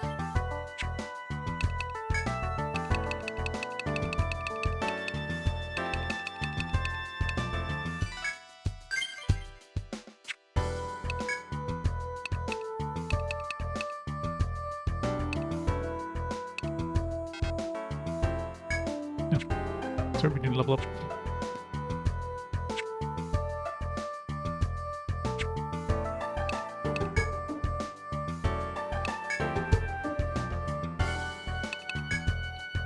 Say what? Because about the hand axe? Now I see it. You're the ones who accepted it. Let me see. Artisans made me a list. Write it down somewhere, okay? What you need is 5 pieces of hardwood and 5 hard shells. As you can get old junk, sell them to me and I'll pass it along. You have to do it all but once, you hear? Bit by bit, it's just fine with me. If we don't manually write it down, does it show up on like a quest log or something? Yeah, land 2. Is this considered a mission? No, it's considered a quest. Yeah, it doesn't say. So it's 5 hardwood and 5...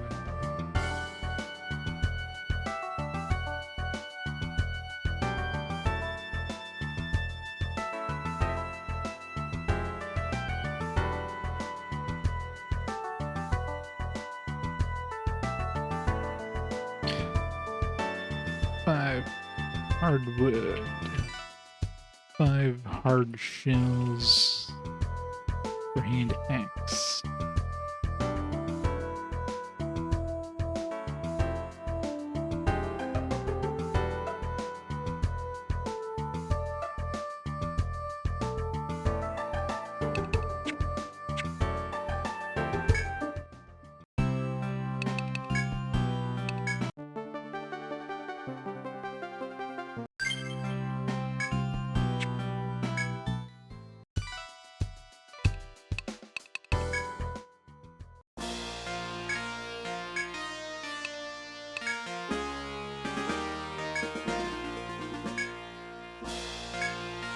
Just gotta like go through the first floor first.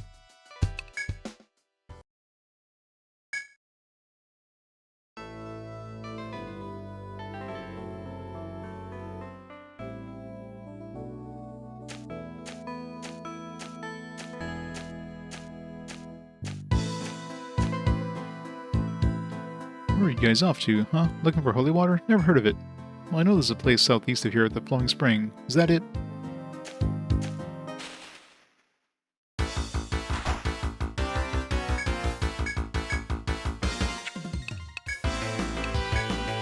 Gag them all.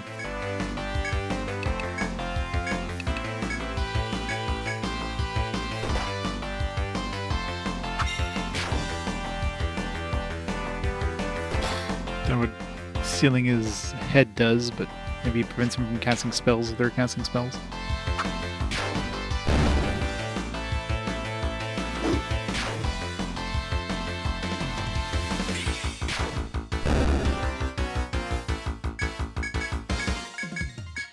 Makes them all kinky after you bind everything.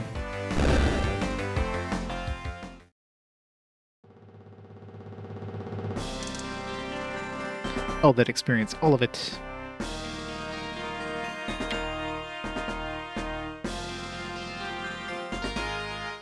Emil's probably not gonna have much in the way of skills.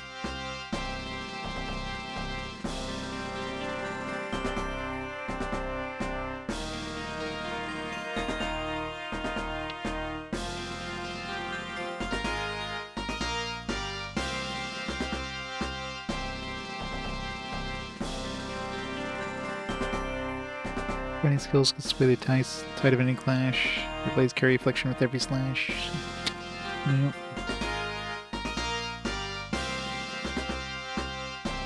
Yes, I'm curious about the Ronins in the Hunt Hexer.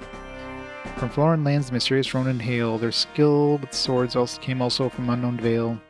They'll fight down to the last man with tooth and with nail, and play the beast's hide empty of stinger and scale. I'm assuming you can probably run into some characters in the game. A rarely spotted Hexer controls with a word. The curses he lets fly are the last things heard. By his command, monsters to suicide are spurred. When recruiting, placement on the backlines preferred.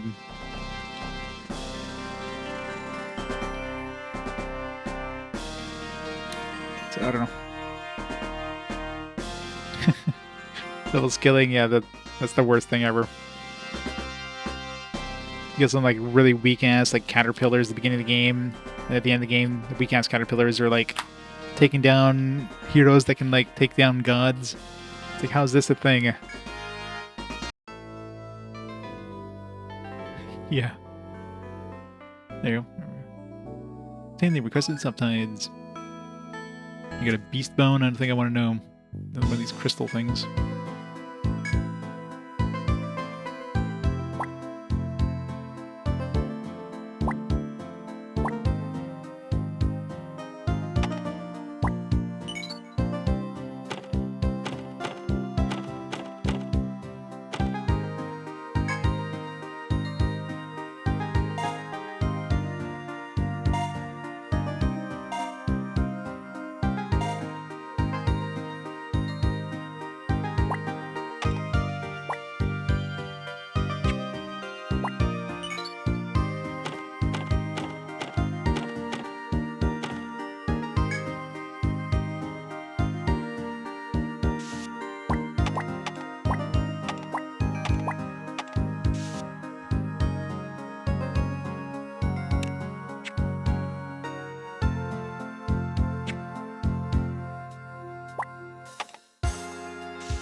There.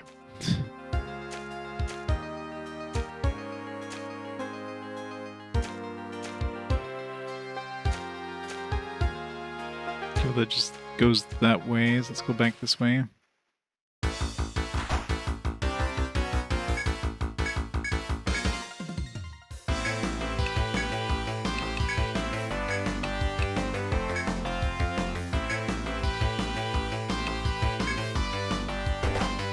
Ow.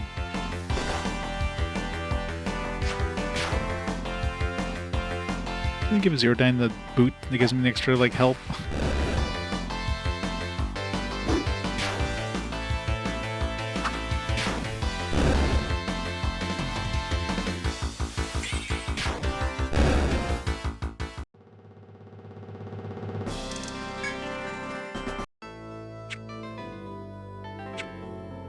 I'm gonna get used to that Y being the the menu thing. It's gonna take a while though.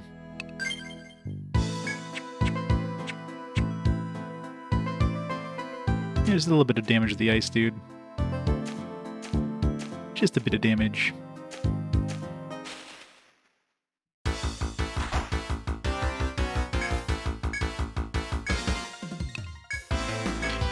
Ice to meet you. Go away, Schwarzenegger.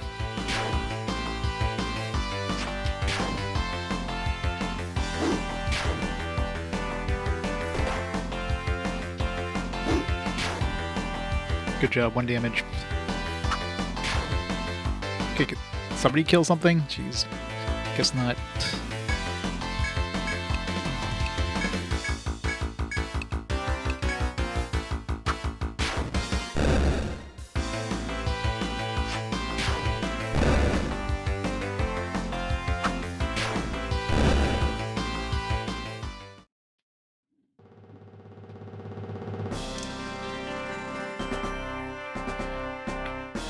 Oops.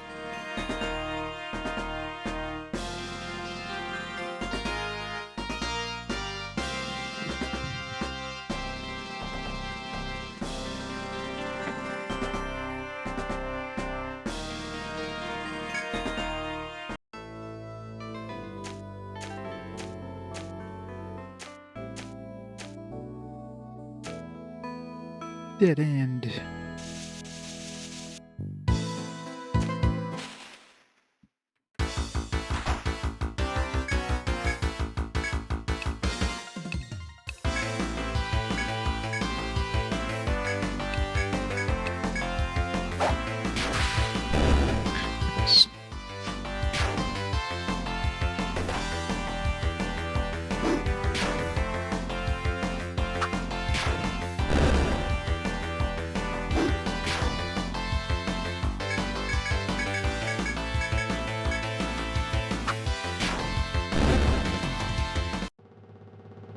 I wonder what that boost thing is at the bottom.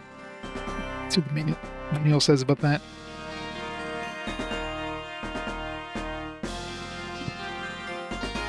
Let's see. Boost, boost, boost, boost.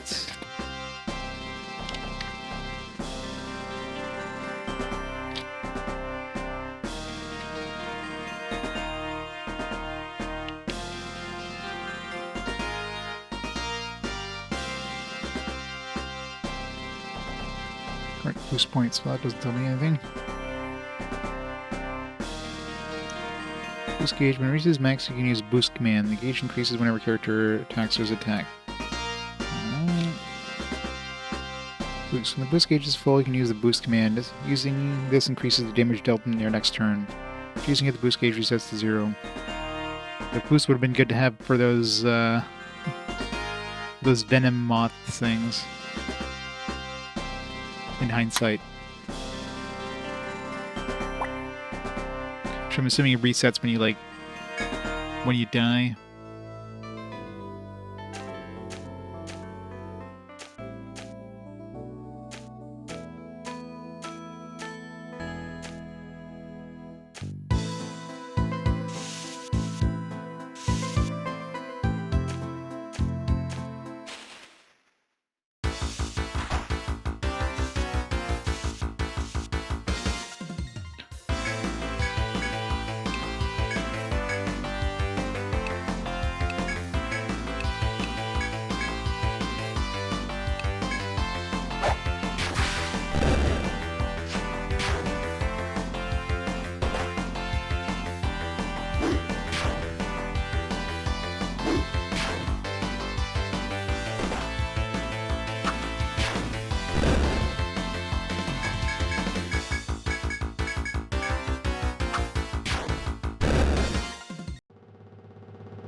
As you continue into the forest, you reach a clearing.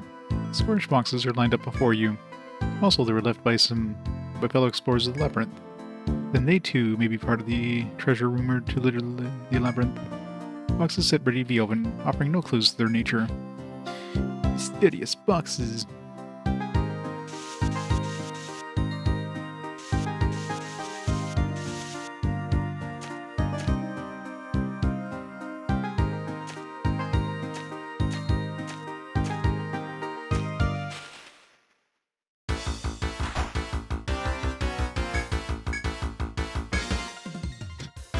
$37, yeah.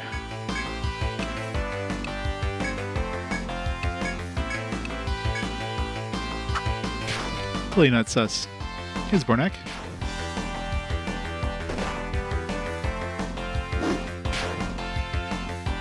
Yep. How close you are to meet an enemy.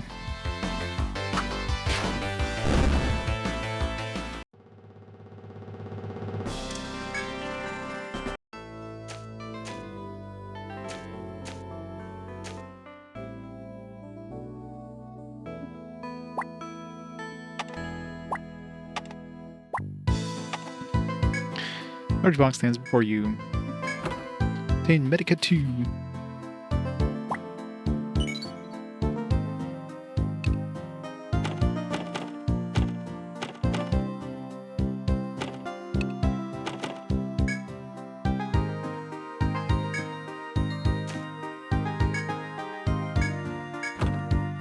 Scramasax.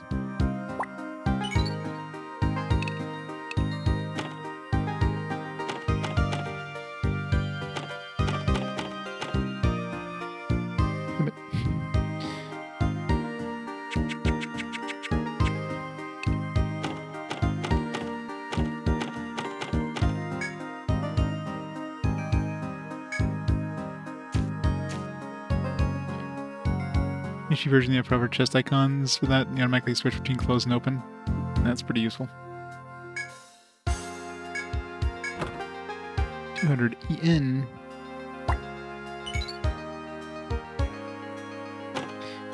Yeah, I mean, I'm playing the OG for this one here, but once I get to like 2 and up, well, 2 and 3, I guess, I'll play the HD remaster version. But I figured I'd get the original experience for the original one at least.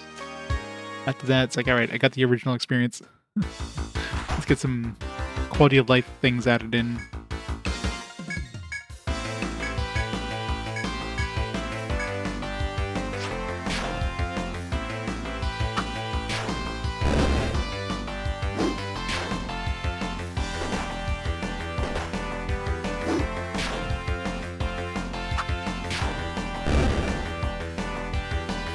Lands a defender, Zero Dine's a dark whip user thing, Mr. J is a ranger thing, Sunfall is the wizard, and Brispit's the healer.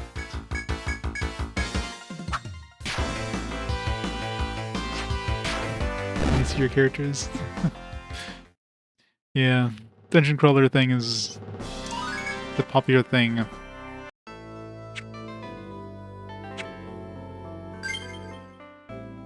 Something like that.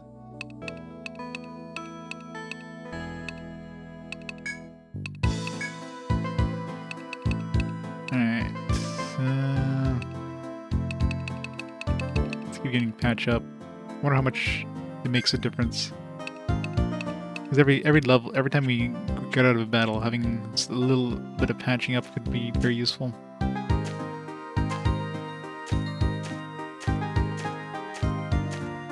Assuming there's no way of respecking in this, so I imagine like you're dumping points in things that kind of suck, you just end up sucking. Whatever.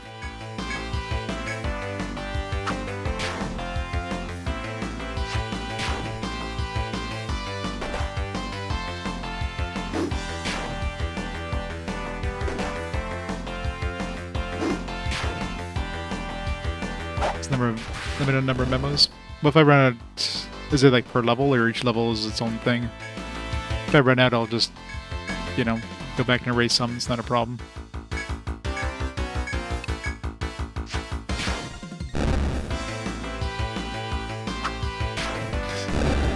Do it, tricks on. Do it. Good old LDSMTs. I mean, typically when I have a choice of a character, I usually go for like a paladin class, so that's why I went with that. Let's go get that water.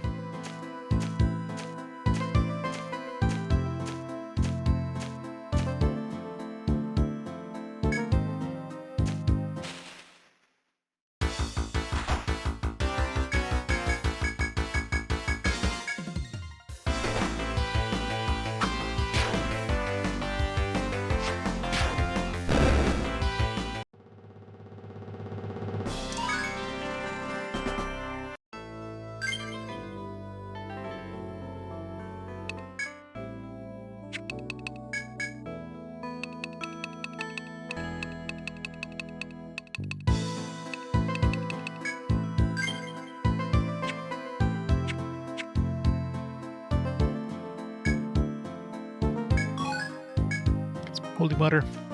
Let's go back to town. Turn these in.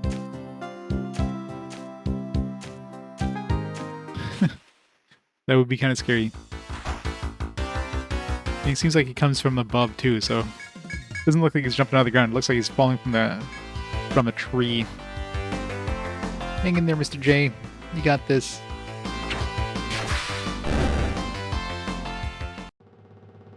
He jumped really high. It could be.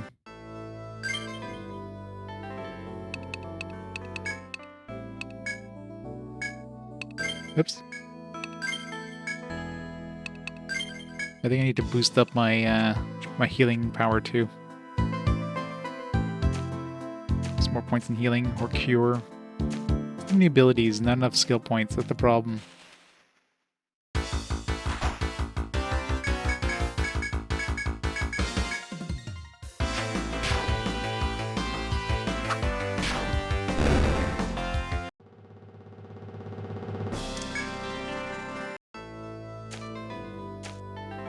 Good live in OG Etrian 2 is good. Everything else that's wrong with the game.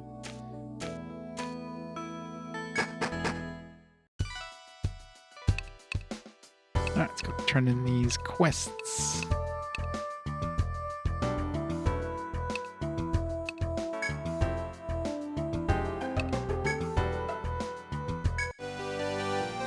Complete. Come back, kids. Good to see you finished up the request safely. Keep up the good work.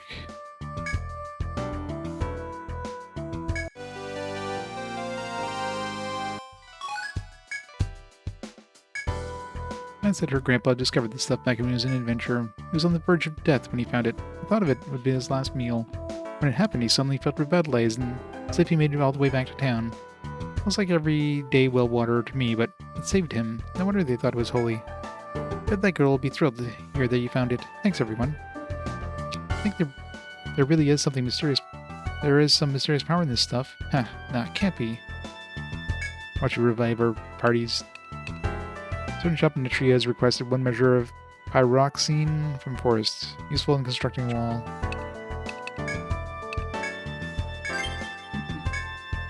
Decided to take the request. Most explorers learn harvesting skills called chop, mine, and take. You can collect all kinds of stuff inside the labyrinth by using those, including pyroxene, which our poor client needs. If you're going to keep on as adventurers, you better remember that technique. This water has holes in it.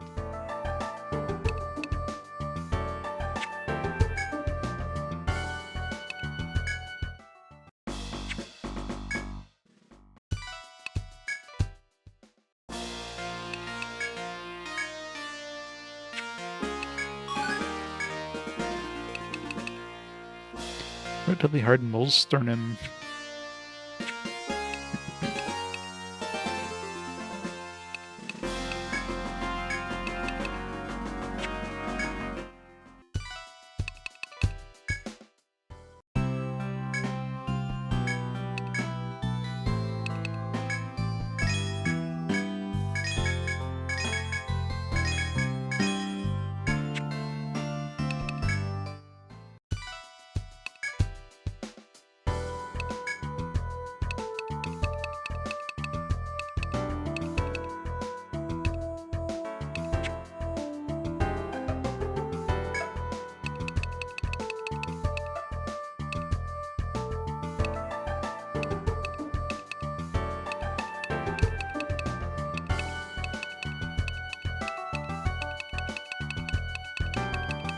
Some of these for now. Selling's gonna be a pain in the ass, isn't it? Well, alright, so when you sell enough stuff, you get new items. Alright.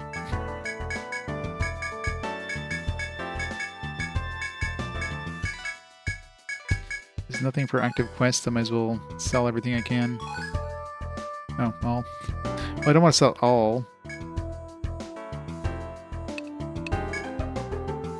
Oh, okay, just sell all of that one type thing. Bang whip.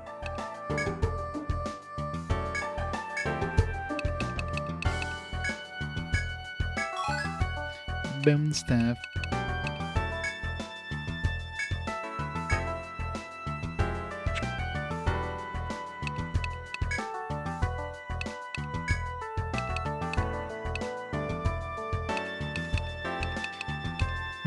go. Bang whip.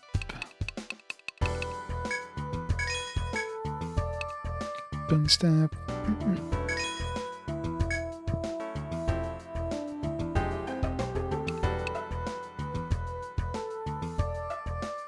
Let's get another bone staff.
For his own musical programming language.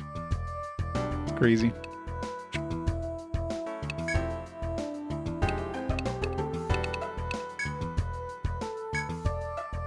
He called it C#. Oh wait, that's already used.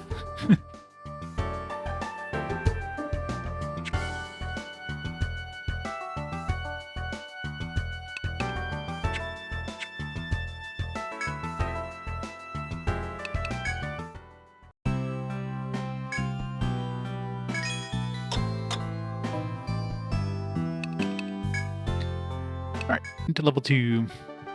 Only took us 2 hours to get to level 2.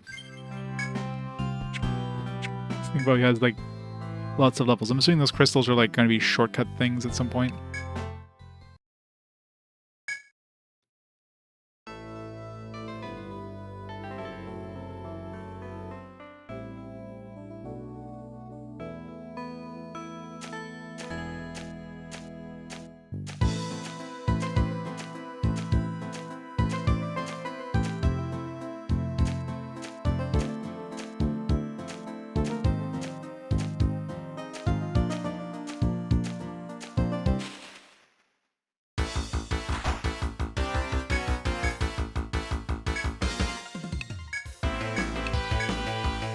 It looks like when you leave the dungeon, your boost goes down to 0 too.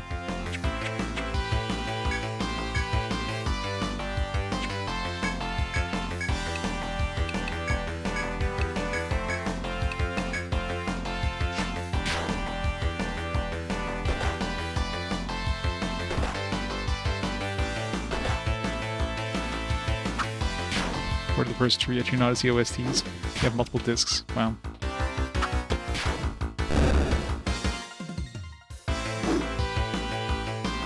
Good job, Sunfall, you missed.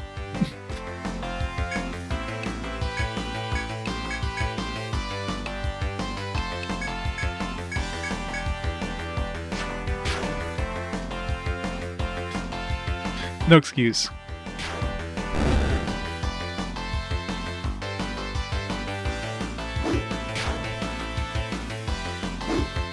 Gotta save that TP, we're going to the next level.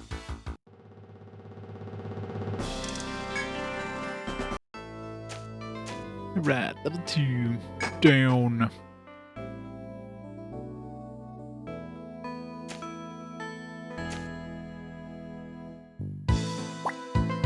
Bonk.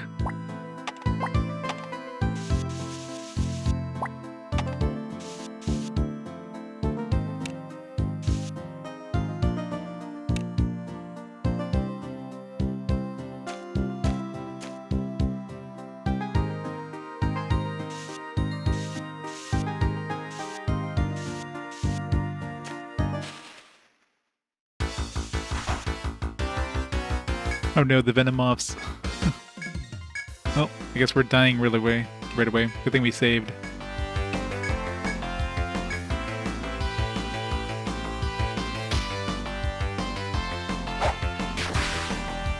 Oh yeah, this one's not going to be a short one. I'm not expecting this to be short.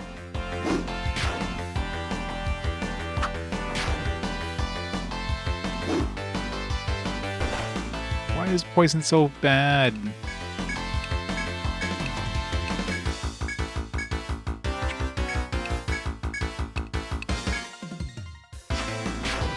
Happy Civic Holiday, yep.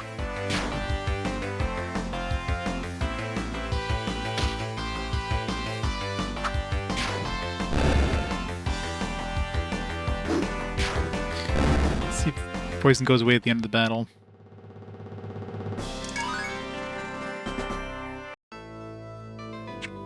Pretty much, yeah. Yeah, most games it's a tickle. This one's like, nope. Like 3/4 of your health gone.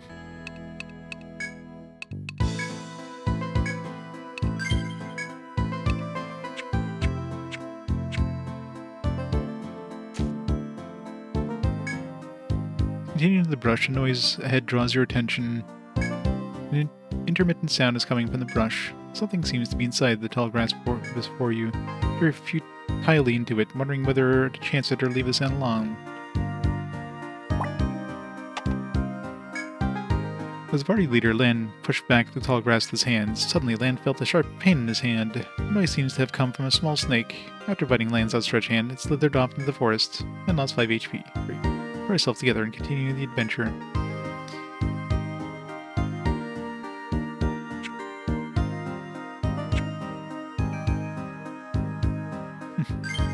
Pretty much.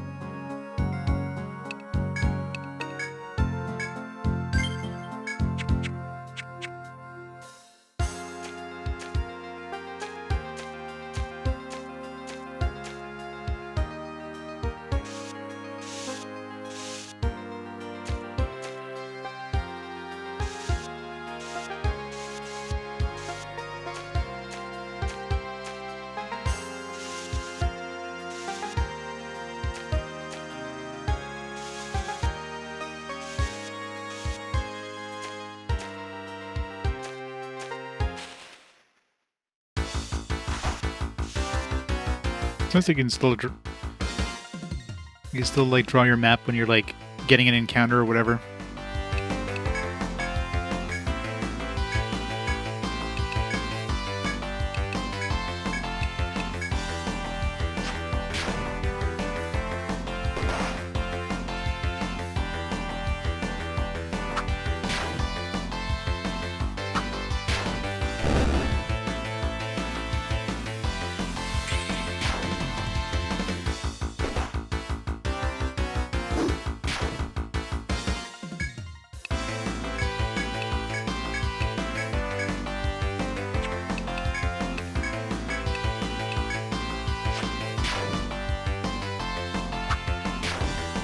This 1 and 4. What about 2 and 3?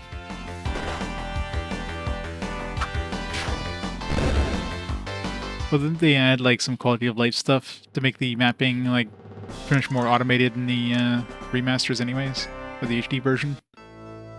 So it's not like you have to draw.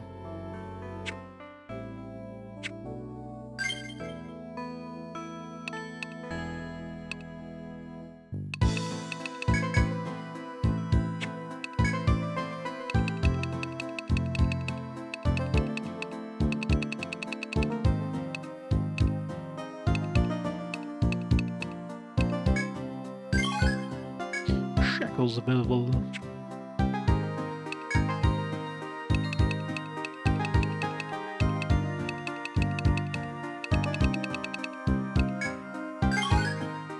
Sable.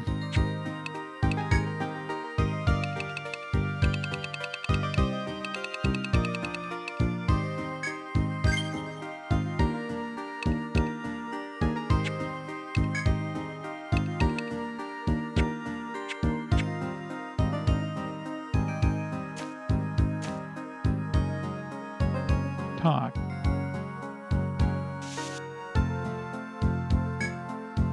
As you continue on the winding path, you see a soldier basking in the warm sunlight. Noticing your presence, the soldier calls to you.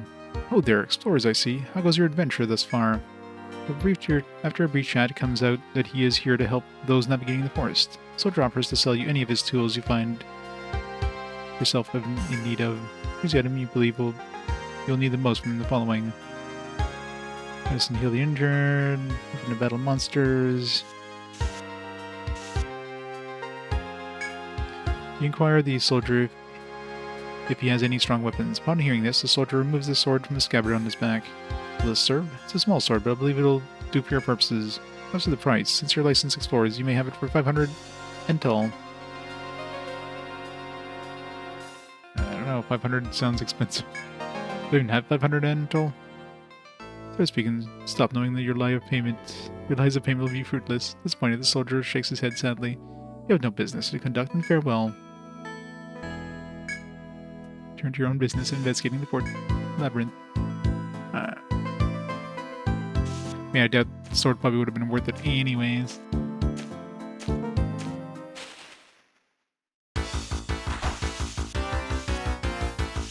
It's probably the best sword in the game I just missed out on. It's freaking venom moths, man.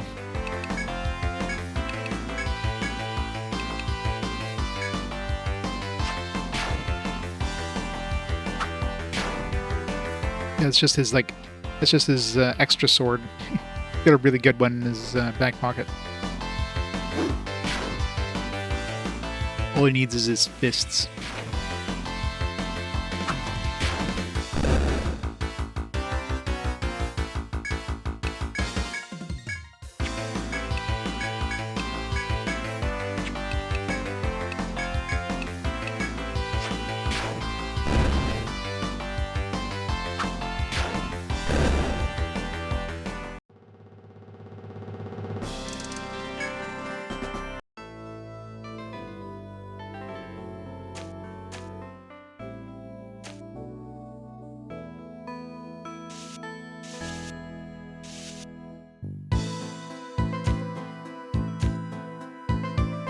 Continue your adventure. A ferocious roar echoes through the forest. Moments afterwards, you hear heavy hoofed footsteps galloping through the forest.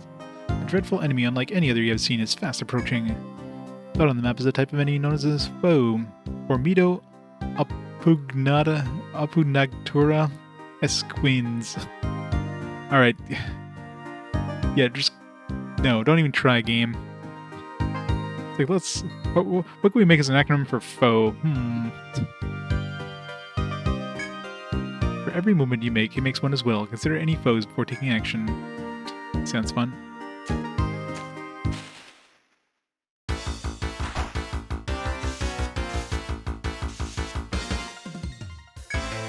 Fat bunny. The bunny's either laying an egg or it's just very fat.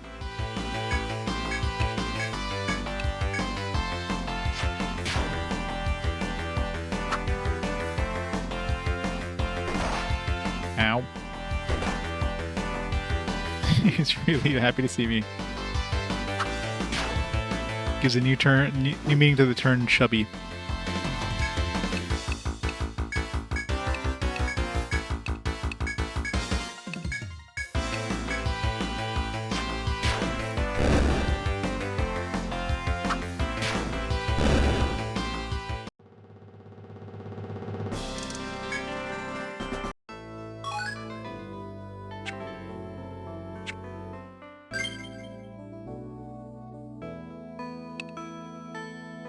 Need to beat Etrian Odyssey because you started 10 years ago.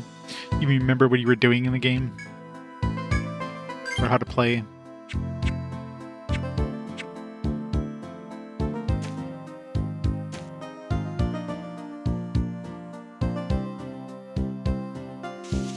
Time to get a game over. Moving away.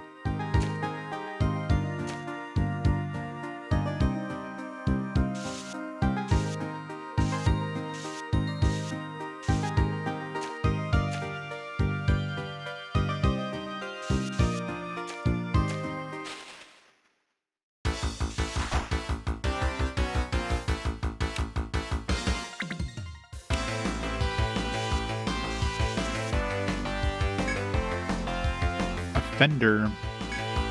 We're gonna bend the fender.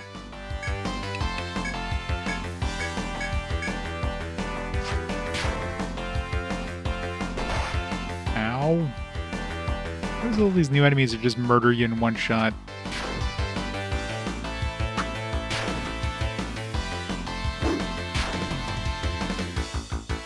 So much for exploring. No, this is just a regular enemy.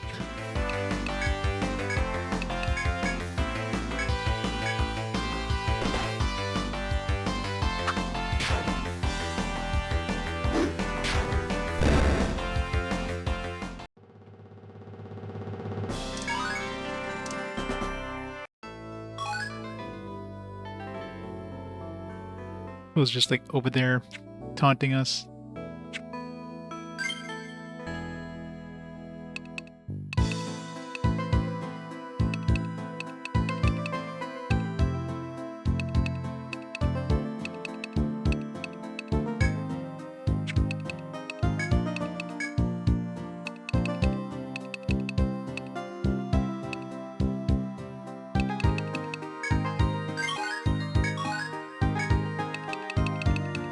Unbind.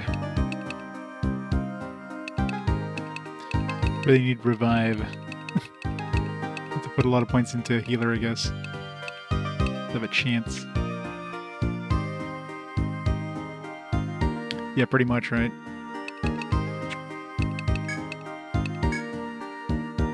Like, how much do you want to die? Is the answer yes or yes?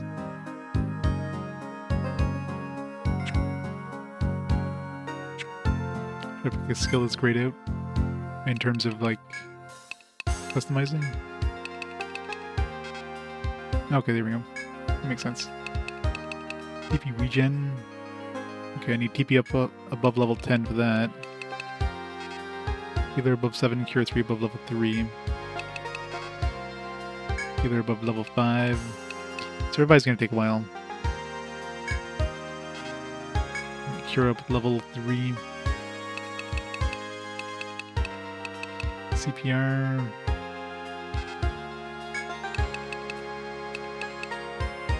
Healing touch. The battle heals up to a set amount outside of battle for a small amount of TP.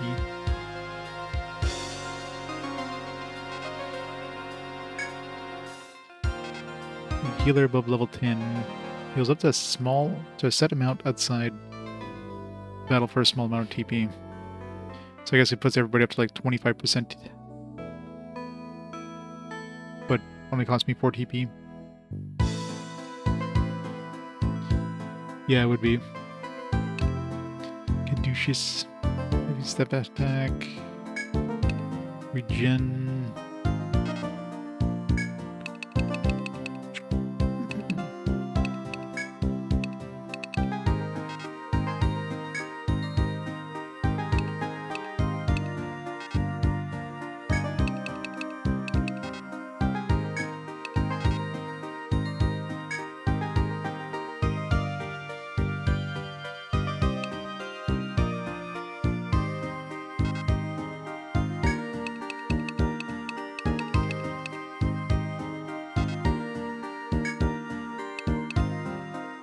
Hey, Rich.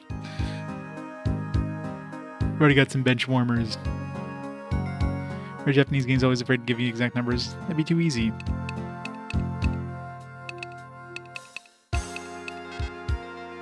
HP up above level 3 and I can cure. Stalker.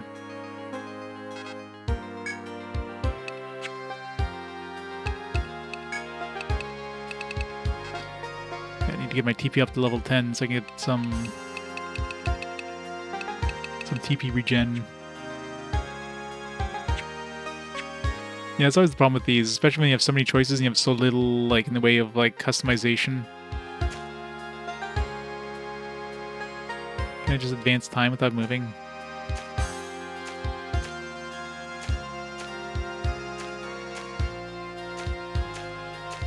Oh, probably like just a higher level ice.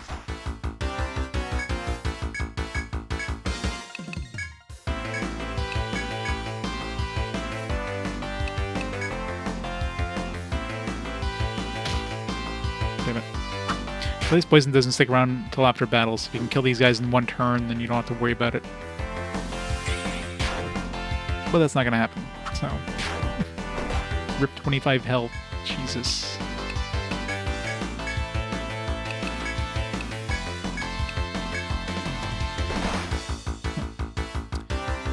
This is going well.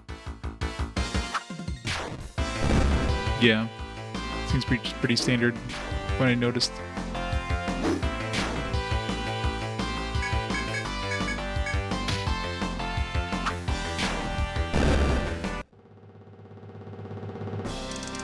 No white, but, you know, land's gonna be really behind.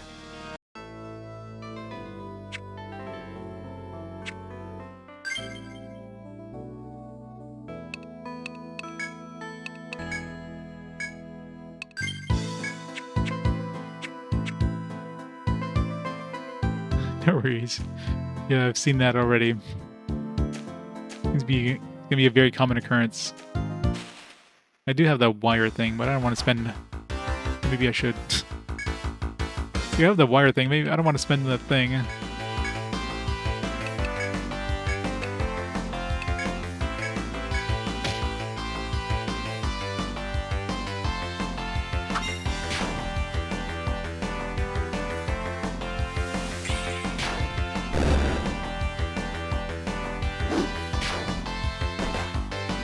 Ow. God, the damage I put of that stupid poison is absolutely ridiculous. Yeah.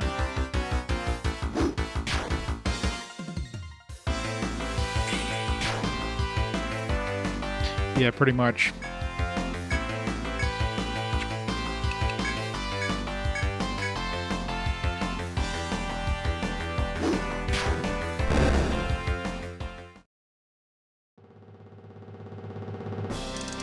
Well, definitely not now. I can't even handle the regular enemies in here, much less, like, some, like, super enemies.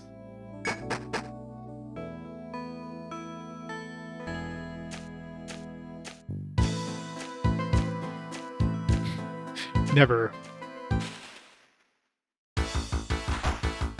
Alright, maybe I should use it now.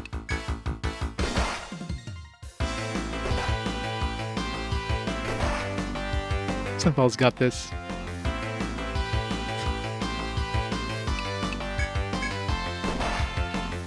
Sunfall, what are you doing? Get up. It's not over yet.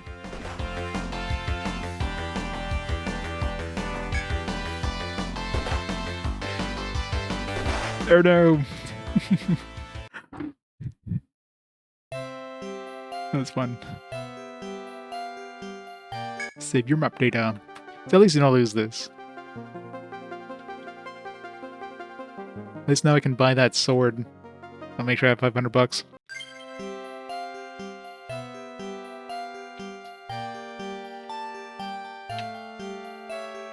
It's not field on enemy, it's like some weird ass, but I don't know what the hell they called it, but some weird like name. Some weird like Latin name. Yeah, I mean it makes sense considering normally, you know, if you're playing a classic dungeon crawler, you'd be drawing your own map. And of course your map doesn't disappear after you die. You still have that knowledge. How much money do I have? 65, yeah. I need 500 for that sword. Curious if it's even going to be worth it.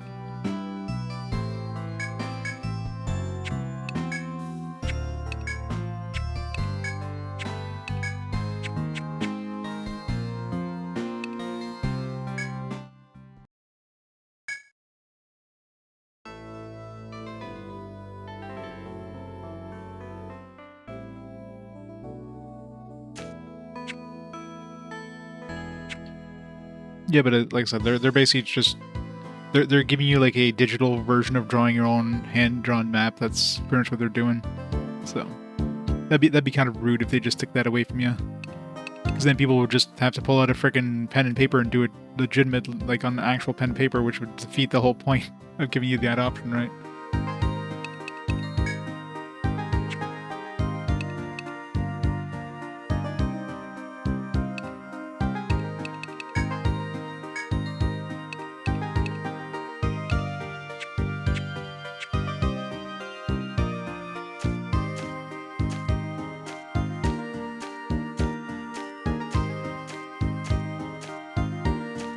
Yep, exactly. So I'm sure originally, they probably had it so the map would just get erased when you died, but then I'm sure during testing they just decided, yeah, you know, back when people were drawing their own maps, those wouldn't get lost, so.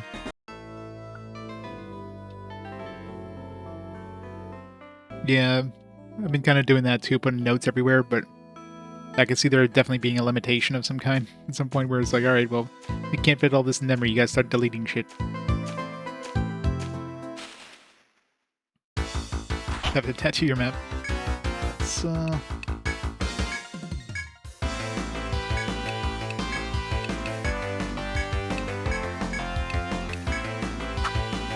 final boss blocking the door.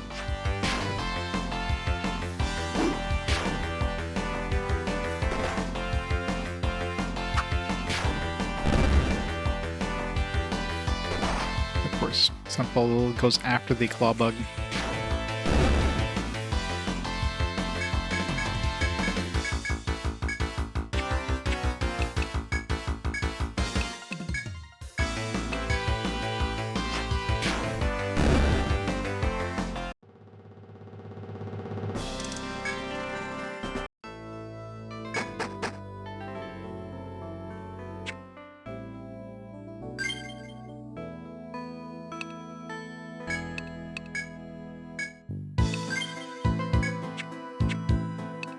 Go see that foe.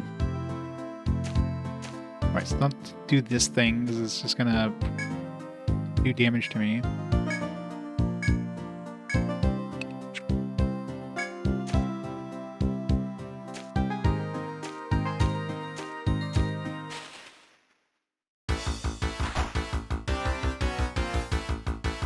Pretty sure they had cartography programs well before Grid Cartographer was a thing.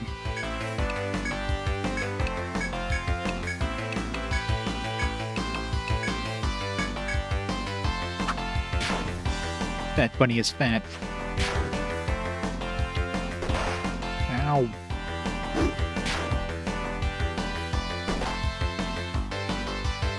Okay, maybe I should put Mr. J in the back row.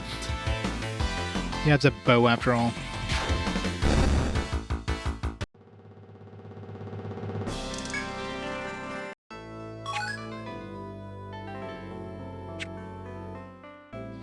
It feels like wizardry all over again. Ugh, it's gonna be a tough game.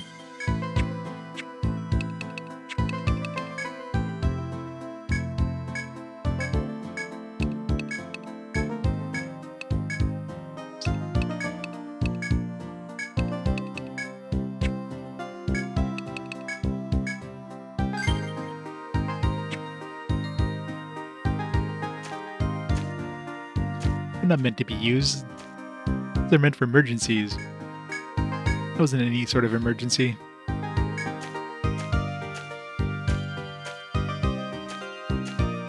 Alright. Let's see how bad this is. Ragelope.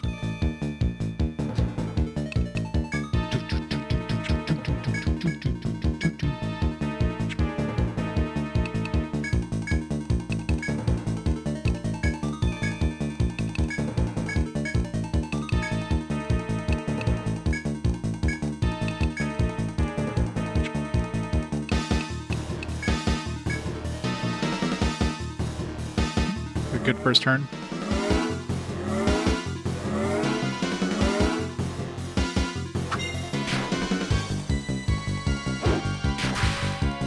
Oh, critical hit, 3 damage.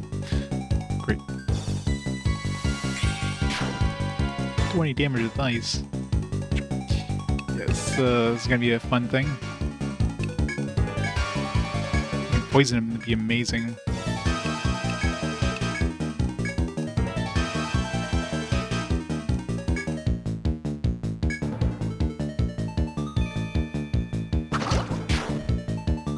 Ooh, no poison.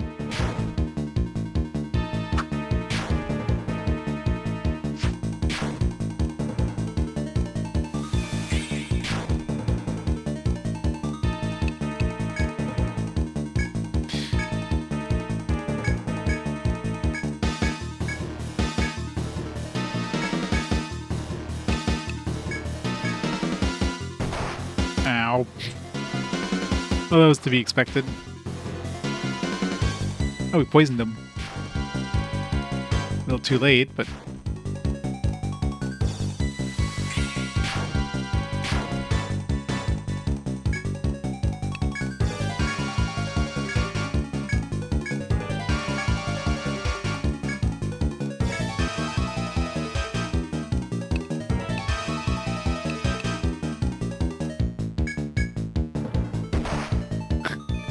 Oh, rip the front row.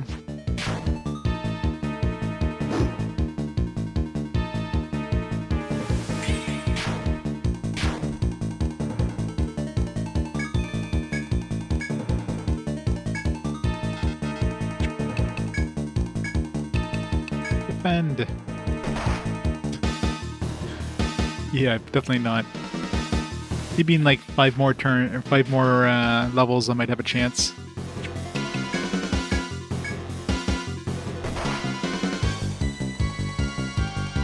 Maybe he keeps trying to use his, you know.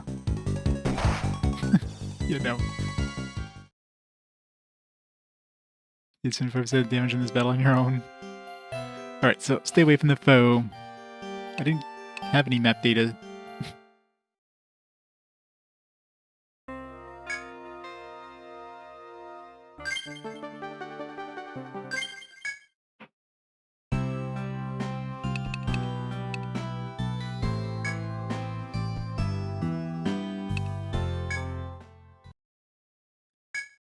So that was fun.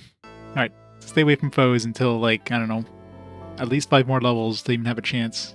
And even that poison barely did anything. That poison did the most damage out of everything. Other than Sunfall, of course. And even then it did, like 50 damage, 55 damage to the thing.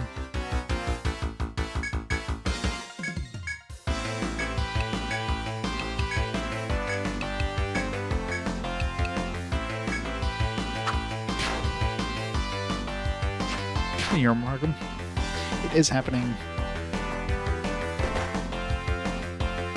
Definitely need to get like more armor and stuff. I need to grind it in order to sell more things, in order to get more things showing up on the shopkeeper. Do what I need to do.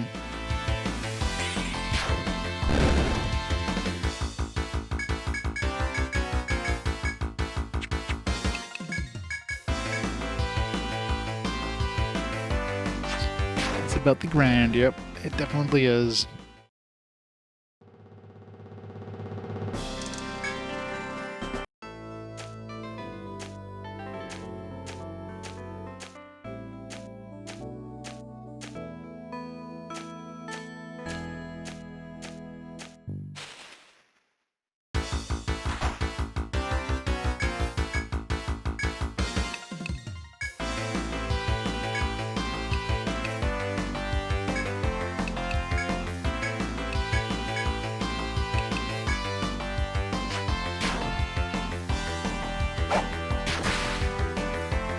Like the way the gear works, yeah.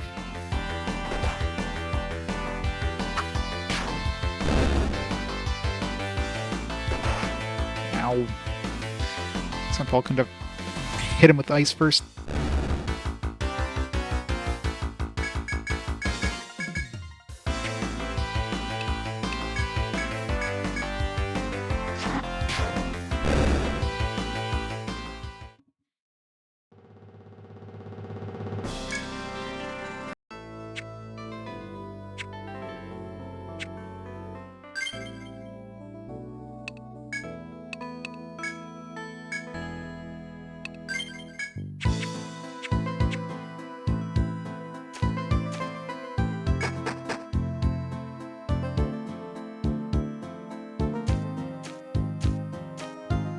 Before yen in their non-existent pockets.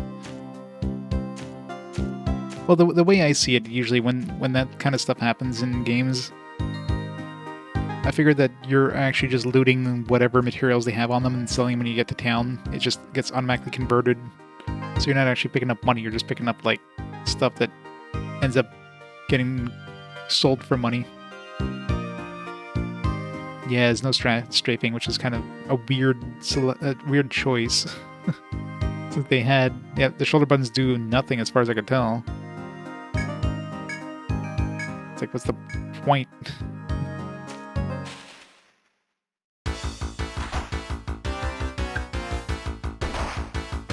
Now, oh, come on. Freaking hell. Ugh.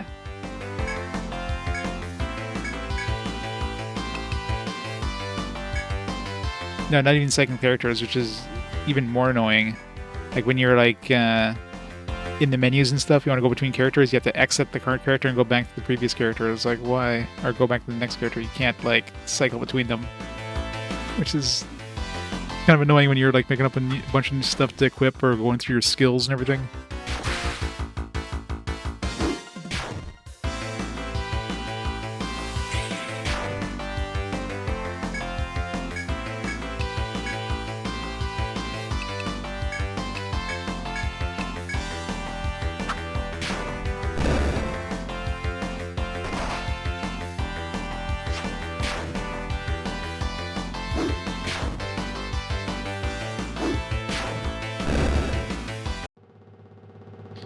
Back we go.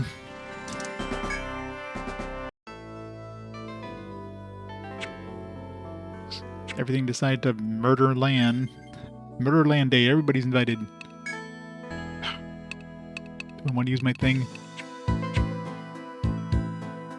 Well, I got most people still alive. Let's go back. And it's just gonna be out of more XP. I want to save the $100 if I can, considering I can't even afford another one.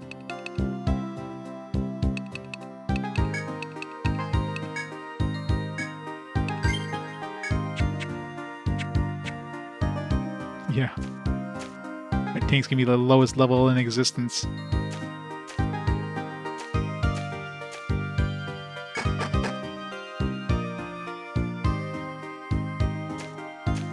Species make good meat shields.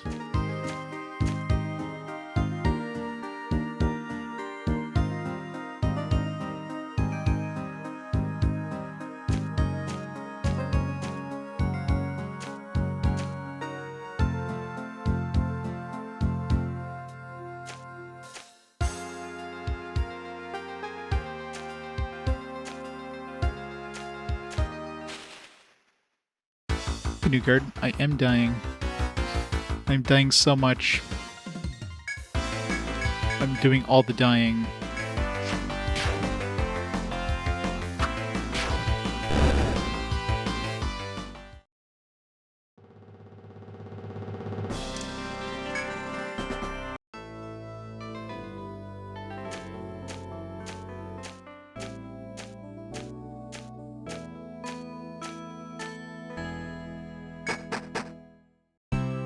Also reminding me of wizardry, so take that as you will.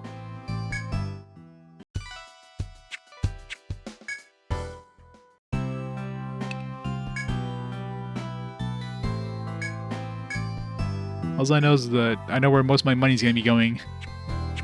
And it ain't buying equipment.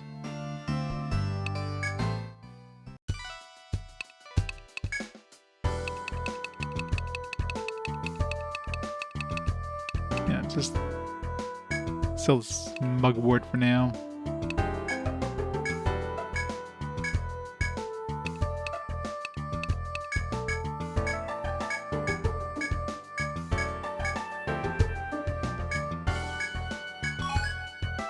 Jerkin. Which I can't afford probably. Yeah, 120. Well, it's 2 extra defense.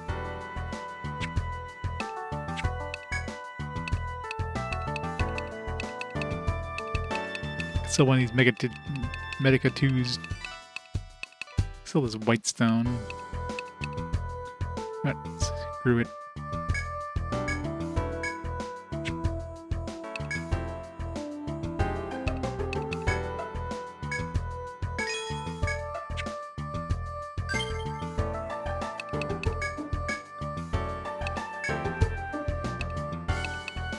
Need defense.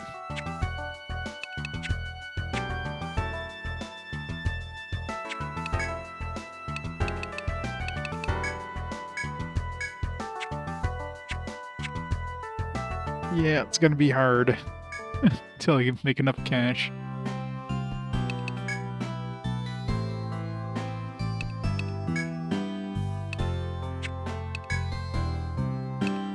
So there's no difference in price between sleep and nap other than just a time change. Or I'm assuming certain enemies can show up only at night or whatever.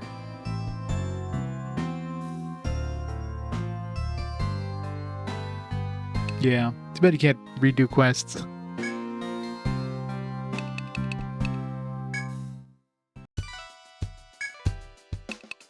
Monstrous Codex. Investigating monster habitats in the labyrinth. Describe 10 monsters in the codex, please. Good job. This time is to enter the 10 unique monsters in the monstrous codex. Remember, kids, copying off someone else's list is cheating. Do they have 10 monsters? No.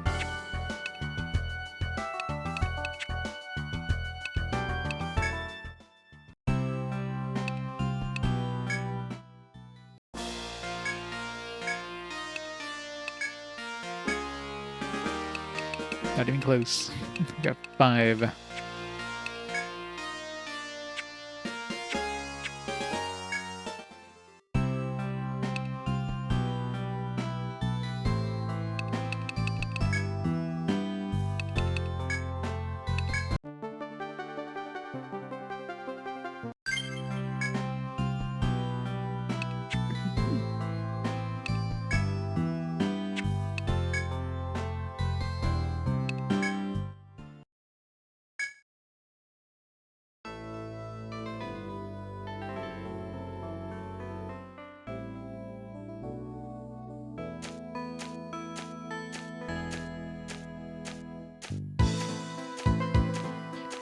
See how far we can get into floor number 2 now.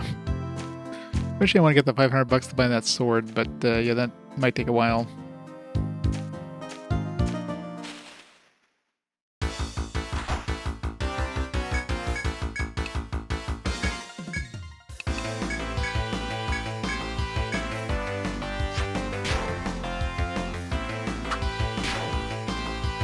Not enough damage.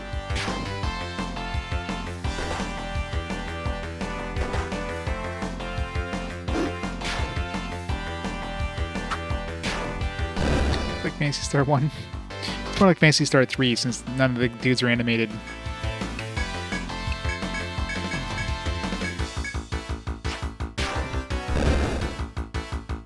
I'm sure there is. Yeah, I'll open up a holy water business, sell some of that holy water with spring.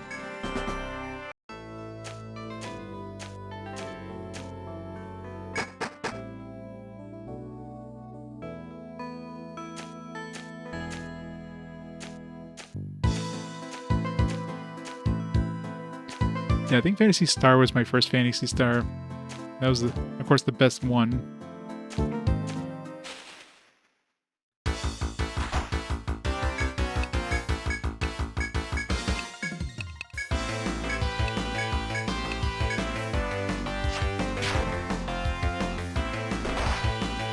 Oh, wow. You have good armor. It's like, alright, half your health gone instantly.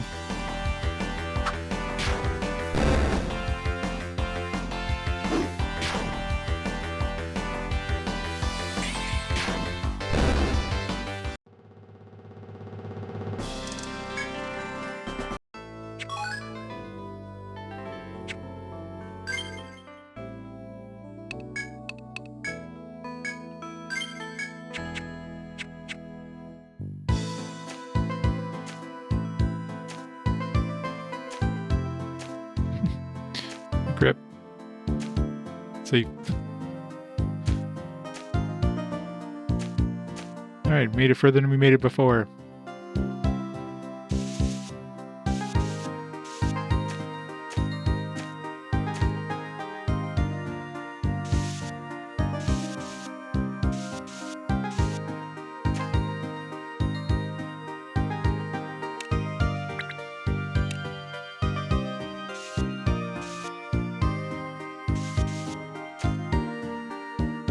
Chest.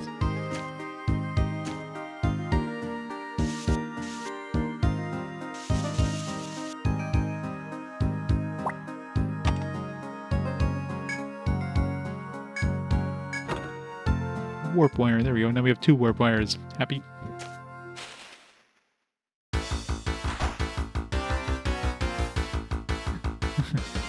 Like, your way. I was going prostitution.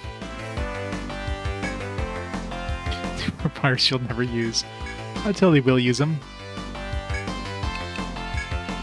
I'm like 20 levels down.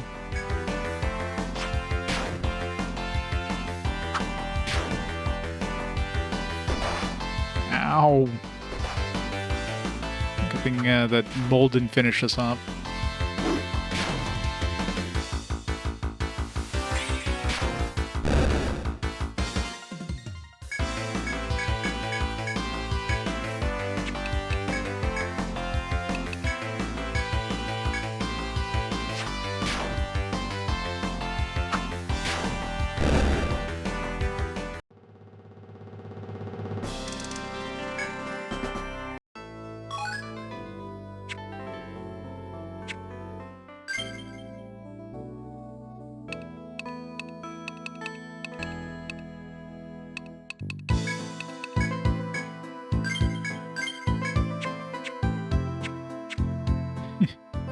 Yeah, I know. Poor Lan.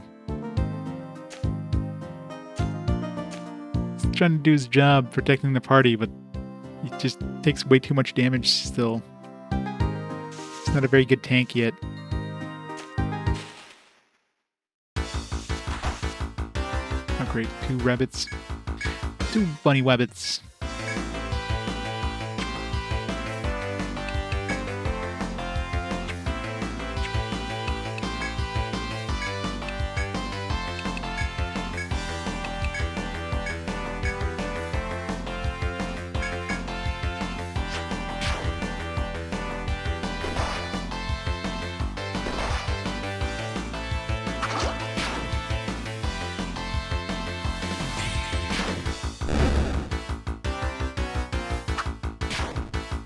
Yeah, good old tweed armor.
As you continue down the path, you spot an orange fruit growing on the wall of trees. The edible-looking fruit makes your mouth water. It would be no trouble to take the fruit and eat it. Yeah, totally not poisoned or anything. The fruit's delicious-looking exterior proved a sham, as Lane discovered, and lost 10 TP. Whatever.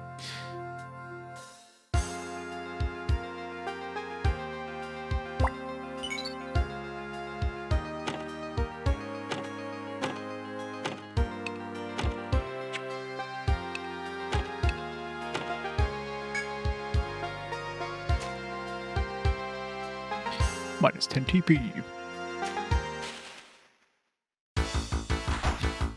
Would eat diarrhea fruit again.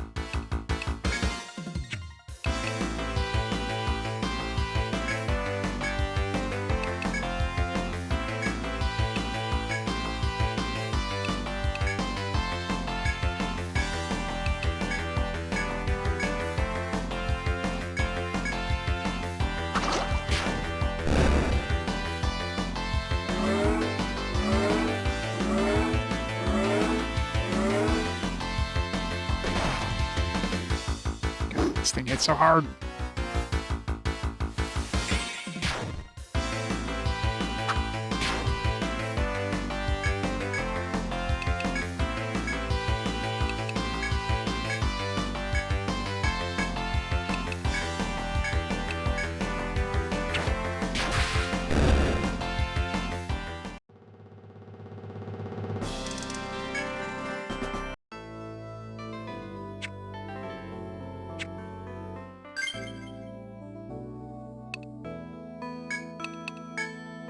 I'm out of TP, so I still have some healing items, but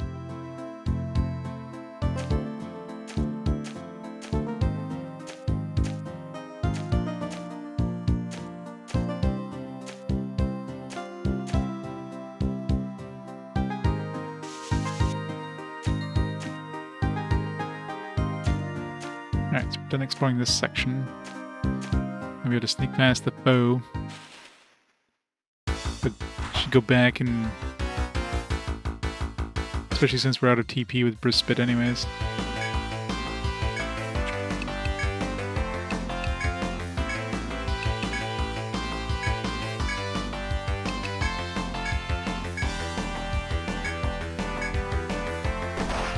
Ow.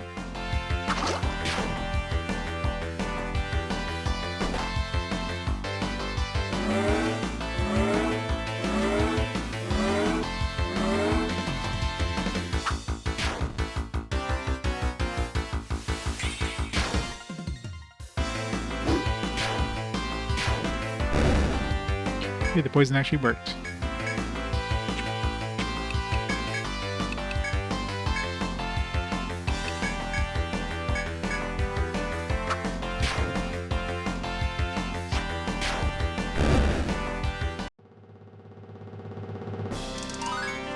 Alright, level 5.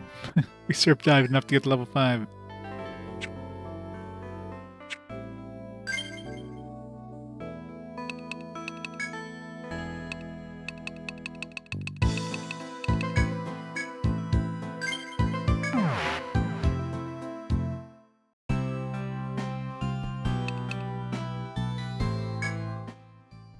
For record, I had 2.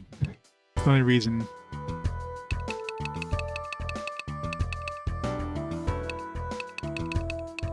And still anything that's not currently required.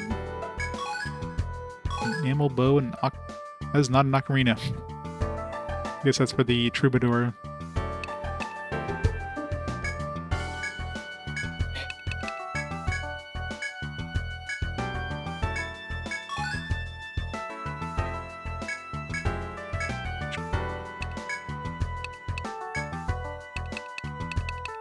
Yeah, 170 for the bow.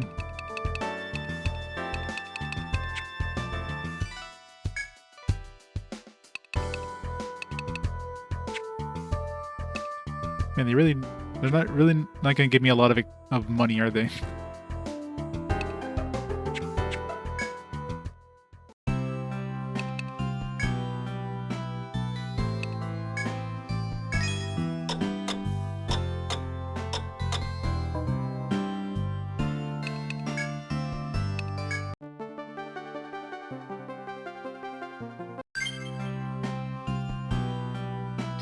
Do you want to crack a 3DS? Yeah, but how's Nintendo throwing lawsuits gonna affect you cracking your 3DS?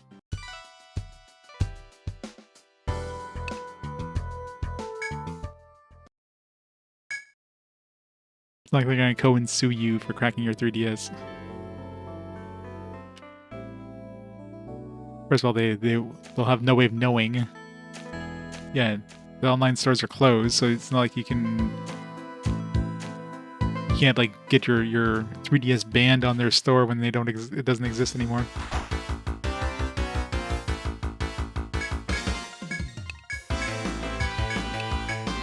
Yeah, I think Nintendo cares too much about the 3DS at this point. Switch, yes. 3DS, not so much.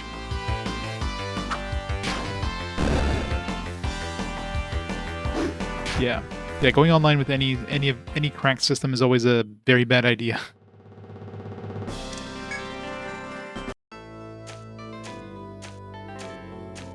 In fact, cracking is the only way of getting it online nowadays.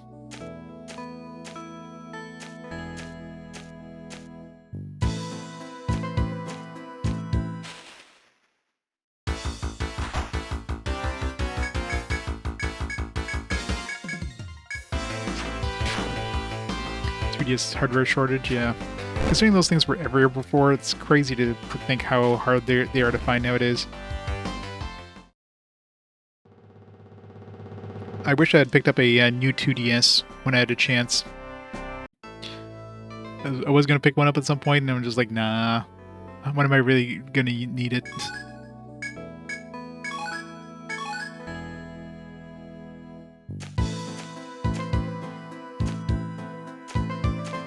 Yeah, I'm sure some people probably have a whole bunch.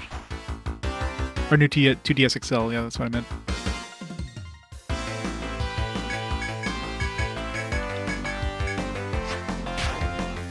Yeah, the clamshell, like the big ones, the 2DS XL there, which is like probably the ultimate version. Doesn't have the 3D, but who cares about the 3D? Other than that, it was basically like, you know, the big screens, the powerful like hardware, etc. Yeah, exactly. The 3D is kind of one of those things that's cool to check for a bit, and then you just, yeah, who cares?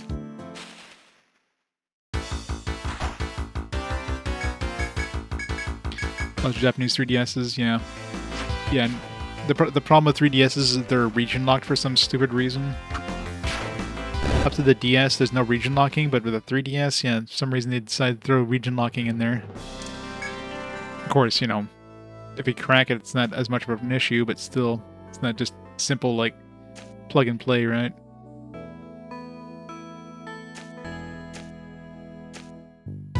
Oh yeah, I mean, there's definitely ways around it, but for the average person, if you want to get a cheap 3DS, there's no easy way of doing it without going through the mods and everything.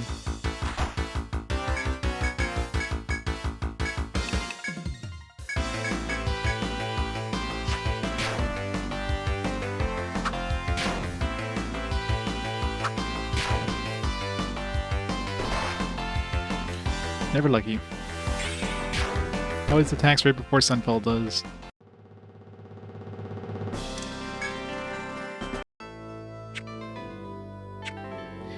Every time I press the stupid X instead of the Y. Y is not a standard menu button.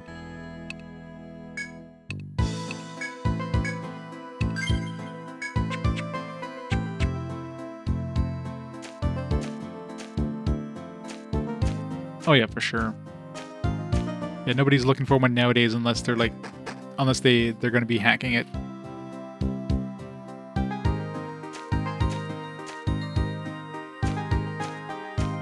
Yeah, I'm pretty sure you have some leaf boots. I think everybody had leaf boots when I had a bunch of money at some point. Maybe I didn't. I don't know. The front row definitely did. No, I guess I didn't. No leaf boots for you. Yeah, I should put them on my healer and everything. It's just money. Money's the thing. It's the thing I don't have. I need money.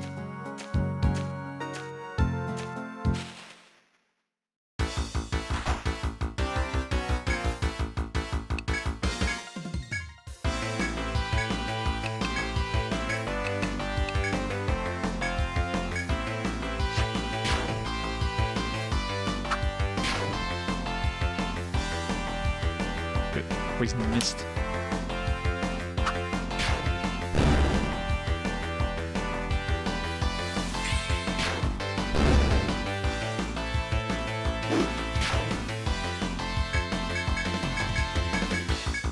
Yep, pretty much.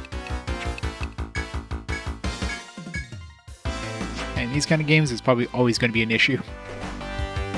Especially with reviving and buying warp wires and stuff. I mean, obviously warp wires is going to be a point where 100 yen is nothing, but reviving, yeah, it's going to be more of a thing. I'm sure this can drop a lot of money. It can also drop a lot of me.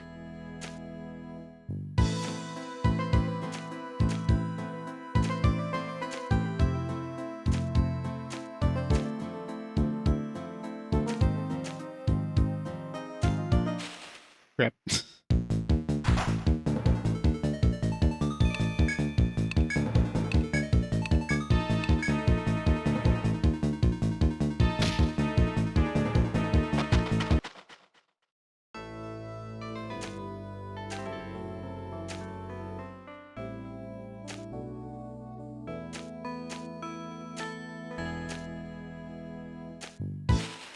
Okay, if I move forward, we don't move at the same time, but if it's in the spot above and I move forward, then it also...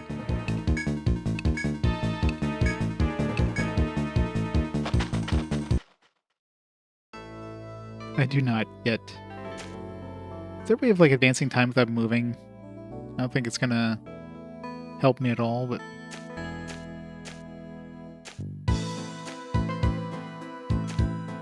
So I definitely need to go through this thing in order to continue on. I can't sneak behind it.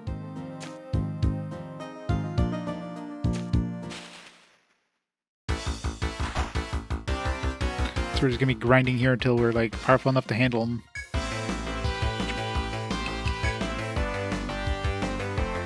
Unless maybe I back into them. Maybe if I escape, then I'll escape, like, in front of them.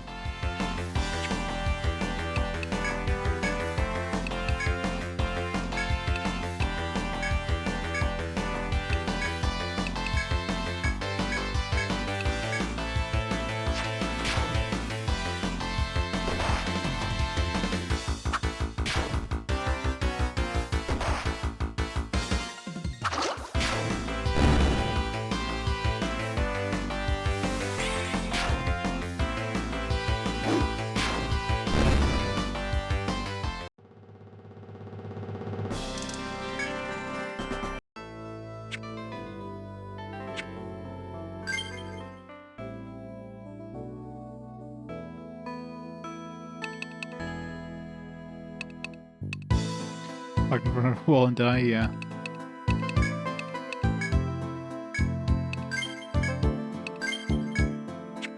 Alright, for science.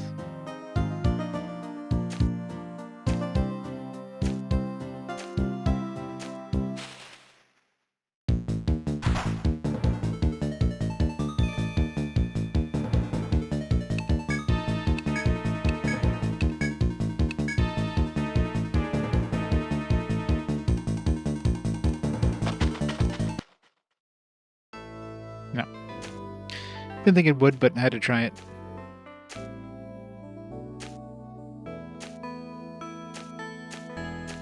Yeah. Super lucky. Is there like a, I guess there's no, like... Is there a way of, like, doing, like, a temporary save? Doesn't look like it. Like, let's say you needed to, like, leave. Yeah, that's right. Well, wait, is the DS... Yeah, I guess the DS had sleep mode, right?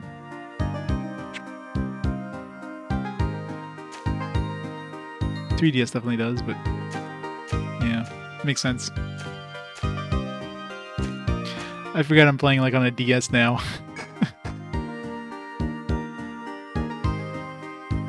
Core with the GOG raid! Welcome, Core! Welcome to pain. So much pain. Welcome, everybody, to Etrian Odyssey. Sunfall got me to play this. It's all Sunfall's fault. This game isn't bad. Yeah, but see, you enjoy wizardry. This is rough. Sweet playing today in GOG. Anything cool? My mouse decided to work. Could scroll up. Lords of Exile, nice. How's that coming? Brand new game, $13. It's a sweet deal for a brand new game. I need to grind. I need to seriously grind money. That's what I need. I need to grind everything. Get to the final stage in one stream. It's crazy. But, yeah, I know, right? Yeah, I don't want to show off the entirety of the game. Gotta leave a little surprise for anybody who picks it up. Alright, how much money do we have? 100. Man, I'm so broke. I need some more. I need so much money. Maybe this red fruit's worth money. It's a NES style action retro game. That's awesome. Yeah, I gotta sell all the crap.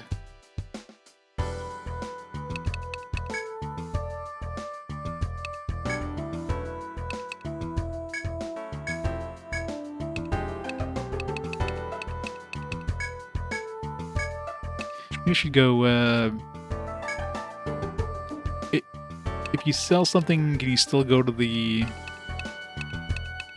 Reddit hall and, like, register it? I'm assuming you can, because the discovery is still made even if you sold the item or used it, I guess.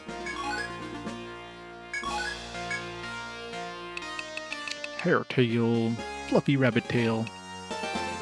Elastic and easily worked horn. Mugwort. Red fruit. It's unsuitable for eating. Hair fender. How many do we need? We need 10, right? So still need 3 more. One of them being that foe.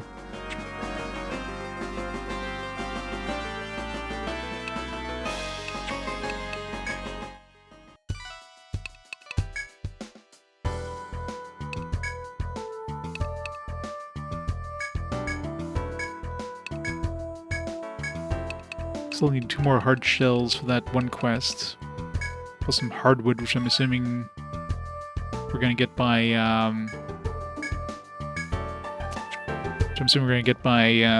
doing some, like, some chopping in certain places. So you might buy Dwarf Fortress? I heard Dwarf Fortress is pretty good, but it's definitely one of those things that it wouldn't be the kind of game for me. You're missing one enemy? I know, that's the worst, right? Completionist and you is just screaming out like, you gotta find this thing. Alright. Let's buy the bow, I guess.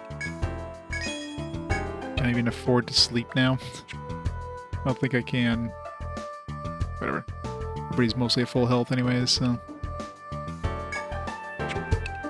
Eventually need to buy some red charms, 5 TP. Hide rings / resist up ocarina. TP plus 10. Oh, it's troubadour only.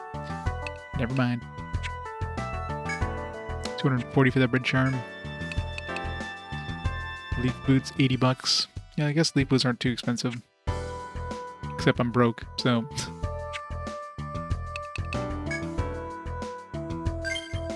Sleep in the forest, yeah.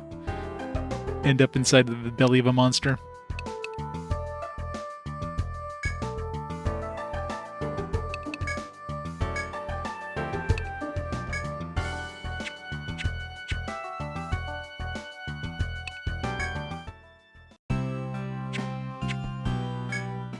Yes, nice venom moth said hi. Killing land for the first of many times.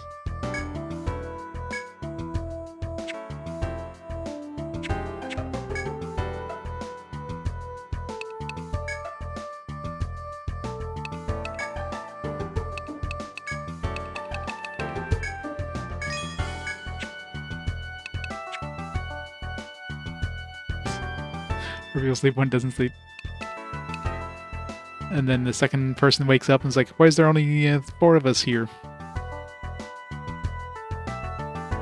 Oh, if you like Etrian Odyssey, easily. Especially if you get the collection. You get 3 of them for... Good luck trying to get the DS ones. Etrian Odyssey 3 alone was like pretty penny there. So... be a no-brainer to pick up the HD stuff.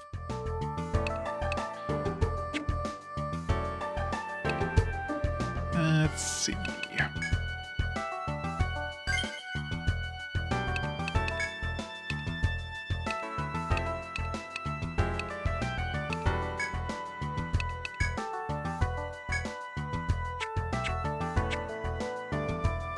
Yeah, not many of them, for sure. It's always been in very niche series, right? North America especially. Should go save first.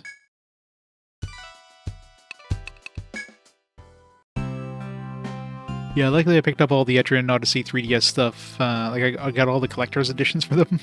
And I got them for relatively cheap before the prices went stupid. But the DS ones had already been were already kind of expensive when I picked them up.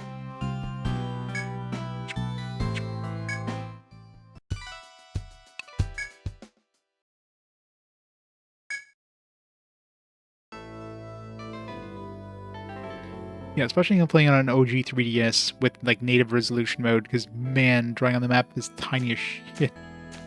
It's so small. Hey, Infinity Simplex. Welcome.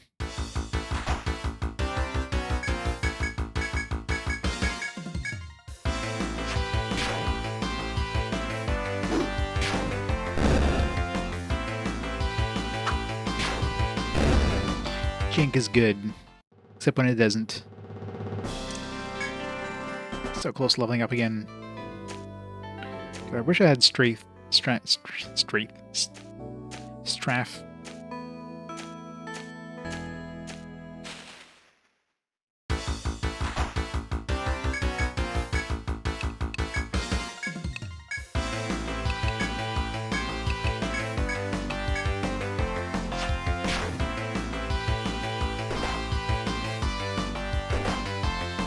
This land's taking a little bit of less damage there.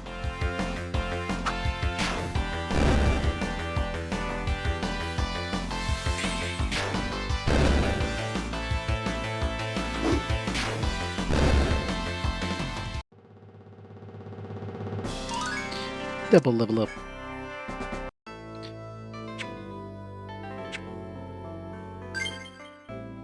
I should feel those 1 or 2 armor or strength gains, yeah.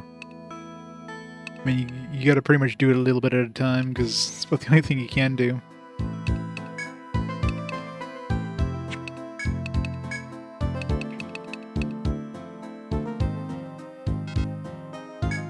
Jelly dip level 3.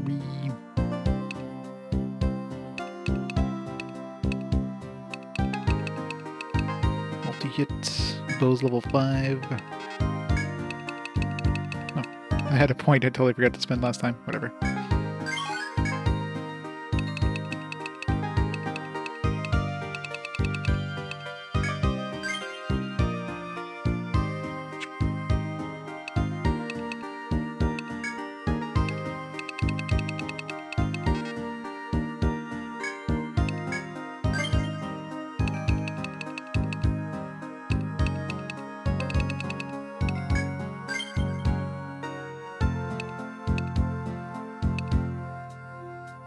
Yeah, especially 3. I mean, I bought these, like... I bought these around, like, when the prices started going up there. And, yeah. 3 especially was expensive. So now they're probably even worse. Although I wonder if the prices kind of settled a bit once the HD collection came out or was announced. But yeah, I mean, the HD versus buying the original, but obviously, if you've got a DS, you can get a flash card if you want to play these, so that's not an issue. That's a non-issue if you just want to play them and you don't want to collect them.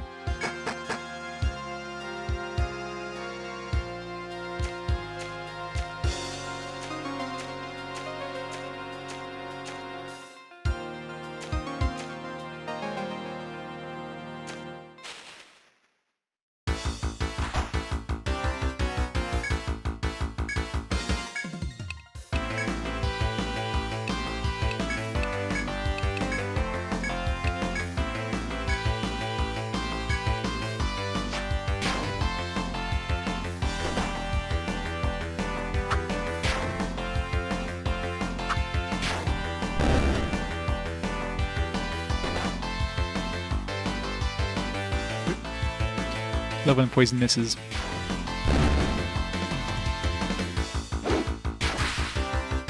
Critical hit.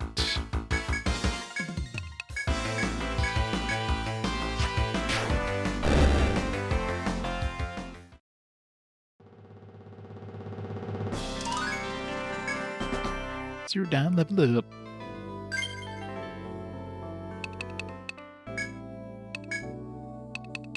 Got to spend my skill points. Alright, proven gain when boosted. Damage when HP is low, and the shadows they will target you.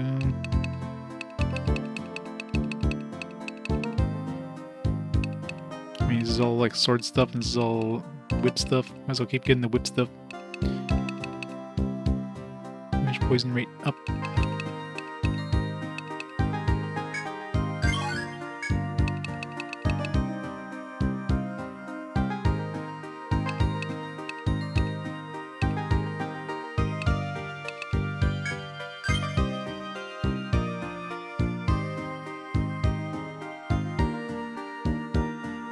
Oh yeah, the Japanese copy is gonna be cheap.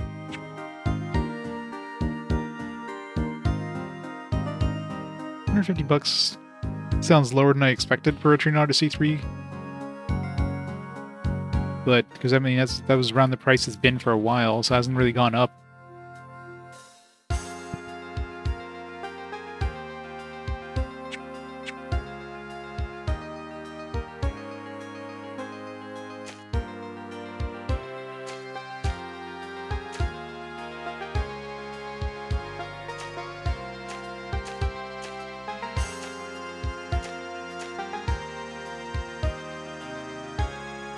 I have the game for $10 the old GameStop. Yeah, when they couldn't give away these things. Hindsight, right? It's like a lot of these old games, they're worth like tons of money. People, like, game stores couldn't give them away back then.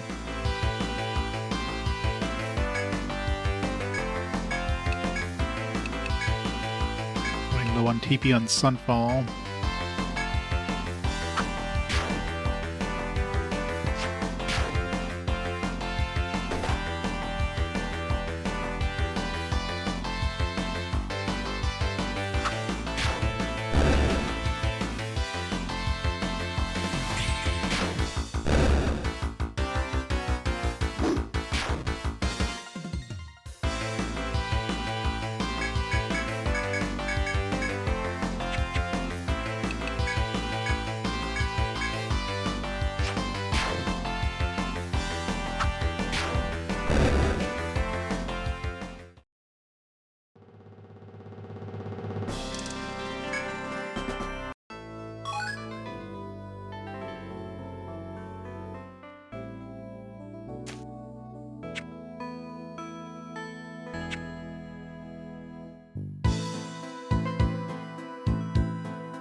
Yeah, that photo is probably from like 1,000 years ago at this point.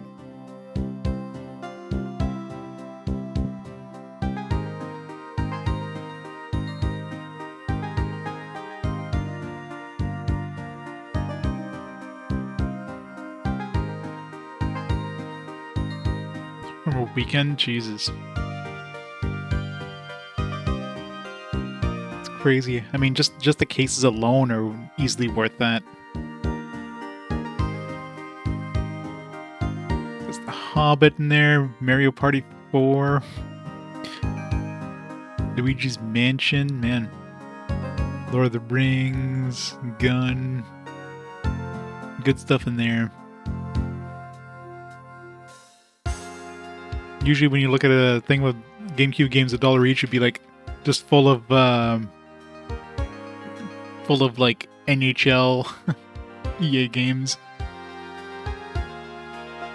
Easily.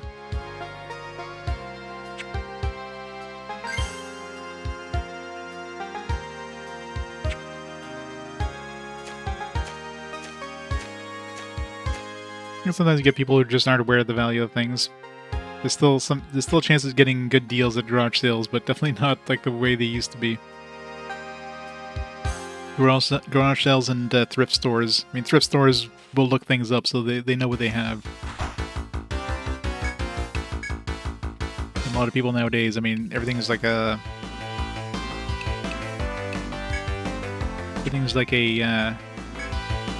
Google search away.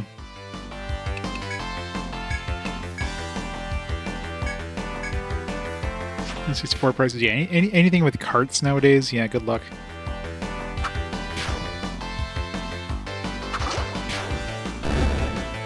You are sure, Gru.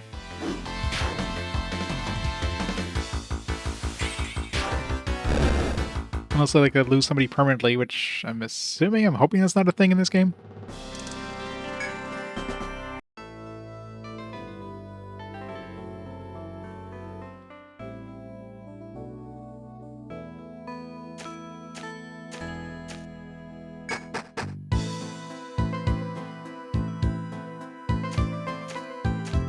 Go do some shopping.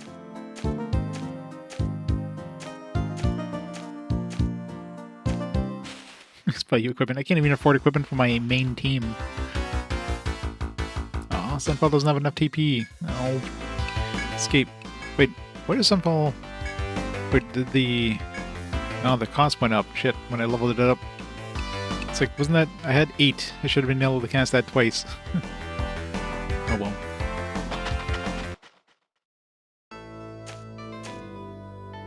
Still finding new old stock for Virtual Boy? Wow.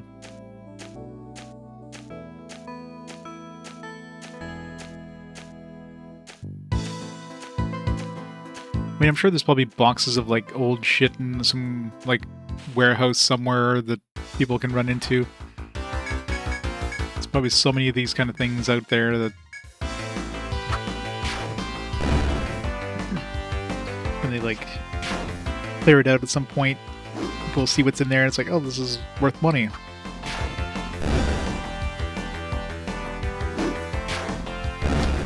Just like in people's attics, I mean, you have a bunch of, like, I'm sure there's tons of boxes of games in people's attics somewhere that's just worth a lot of cash. But nobody knows about it. Just in the attic. Until, you know, person passes and then they clean out the house to sell it and find all this stuff. Oh, that's some hardwood. It's one piece of hardwood. One down, 4 more to find.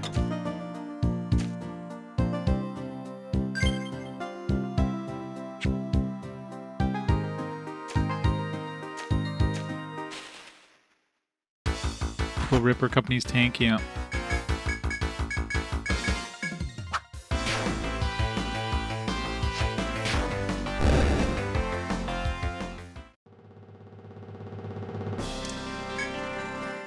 Yeah, especially stuff like Virtual Boy, where, like, they probably, you know, create a bunch of stuff in thinking that it was going to sell, and it just didn't sell, and stuff doesn't get thrown out, it just gets thrown in some warehouse and forgotten.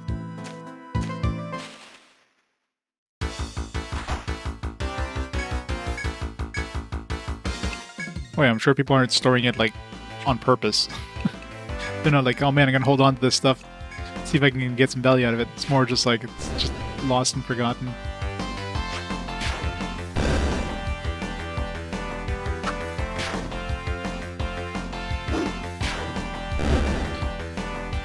Jack Bros on the Virtual Boy, yeah.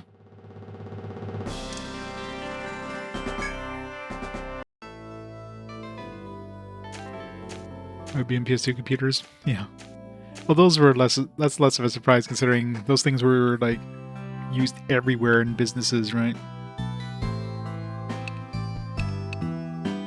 So I'm sure there was, like, a lot of old stock being kept for, like, these businesses that still had these old machines running, like, mission critical stuff.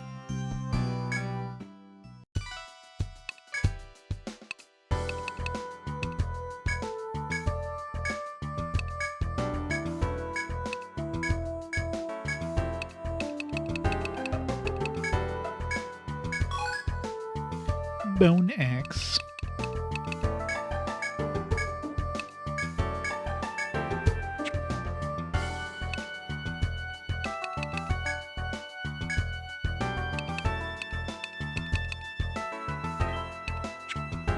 Jesus. Freaking Amber Alerts in Ontario.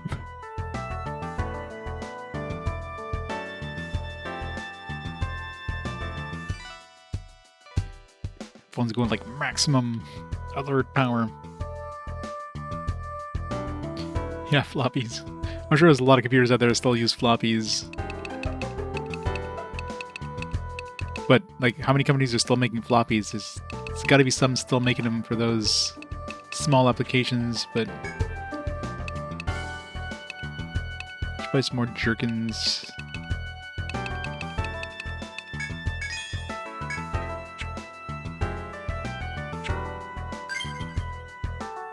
I'll copy that floppy.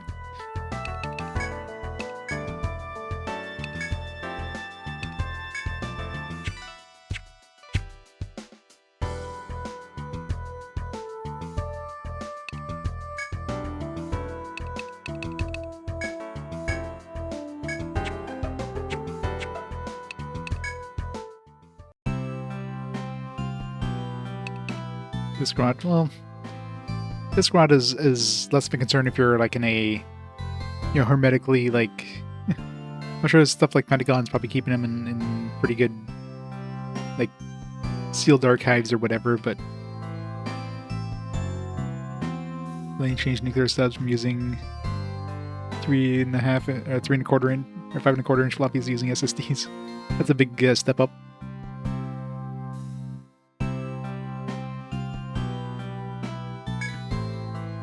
You have enough to sleep. 46, just barely.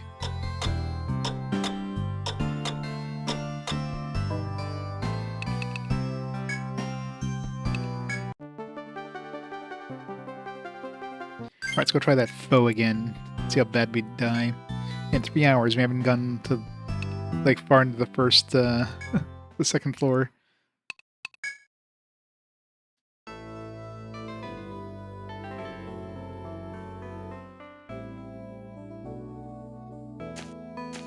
The hope-filled first step, yeah.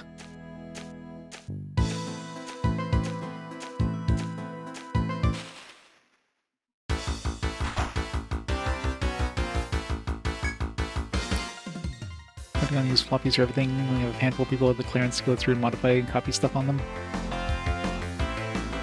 Yeah. Yeah, it's true. That would be a kind of a pain in the ass, wouldn't it?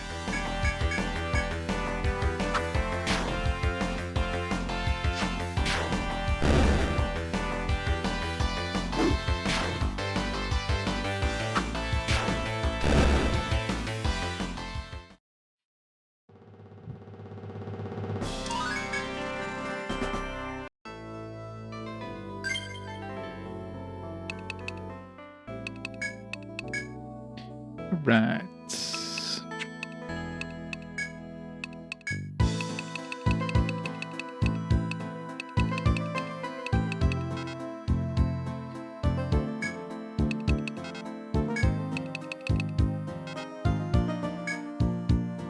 Your status elements for the entire party. That's definitely useful to have. Get rid of all, like, poison. Alright, let's get a healer level up.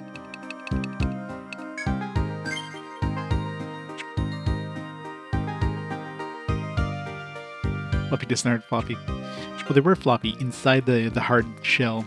That's why a lot of people are always confused why they call, like, those 3.5 inch discs floppies. But if you ever open one of those things up, they're very floppy.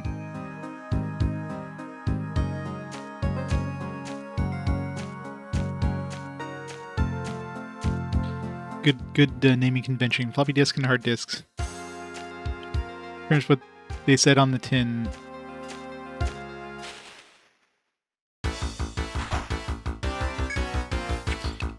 I want to fight these before I fight the foe. Seems suicidal.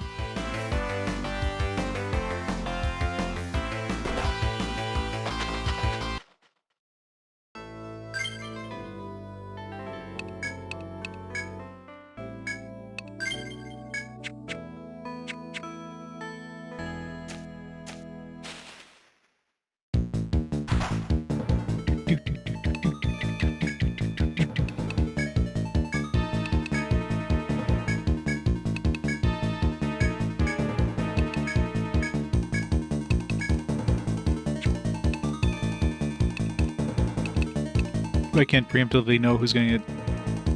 Okay, it's a good start.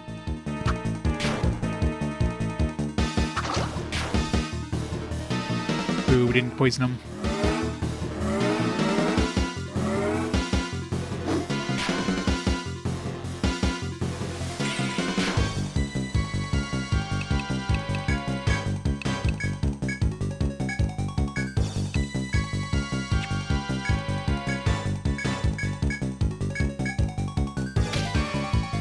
That's not good.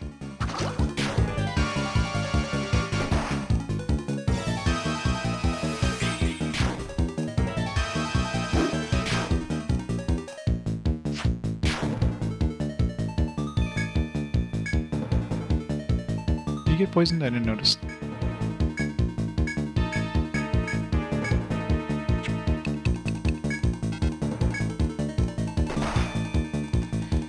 Good old one-shot. much for poisoning them.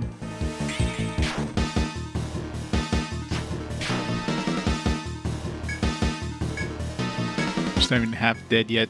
How much grinding am I gonna need to do? All of it, apparently. I'll just reset here.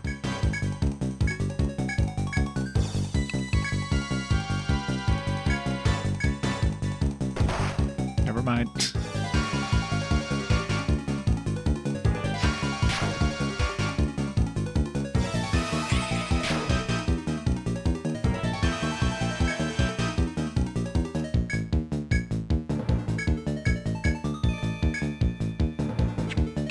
It is. Oh, Hero's dead. Not like anything could survive a hit anyways, so...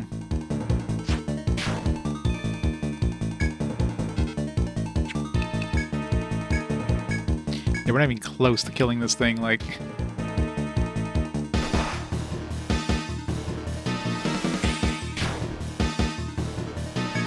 Yeah, we're definitely gonna need to grind quite a bit to even have a chance at this guy. You got this, Mr. J. Watch Mr. J actually do this. Yeah, no, it's not gonna happen.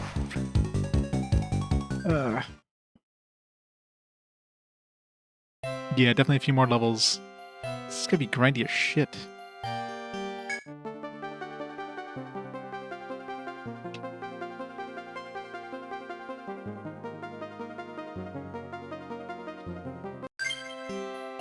Whole fuzzy ball thing, yeah.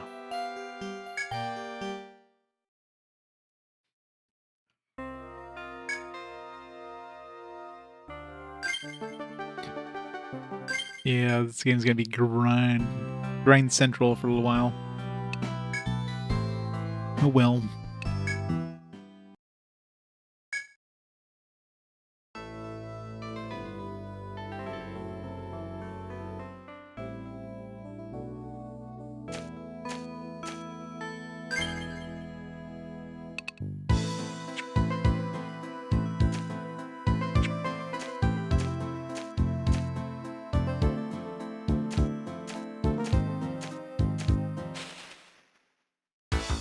Those aren't scary enough.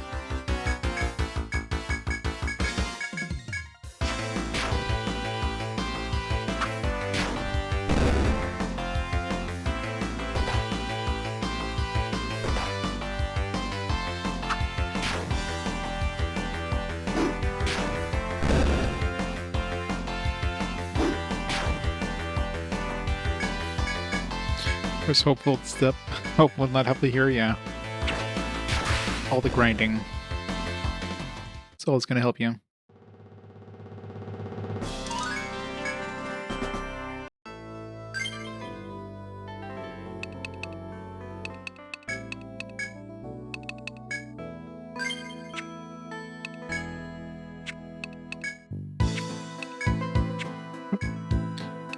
Point didn't spend.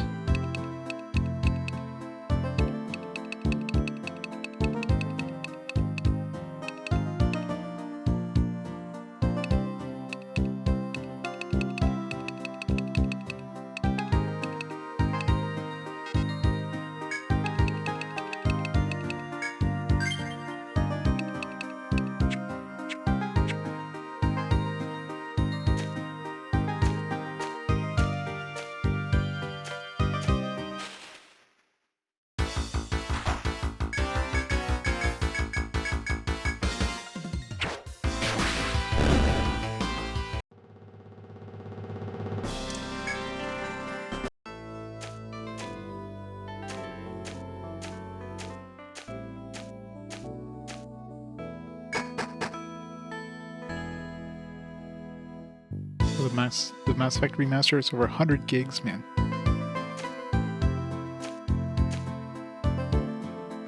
All those HD ones are so freaking huge. Alright, let's do some grinding.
9 gigs?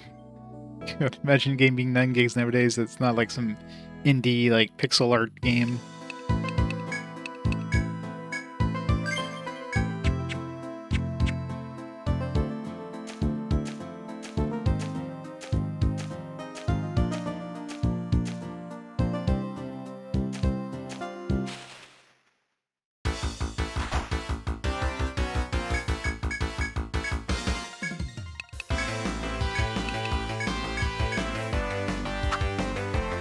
Missed.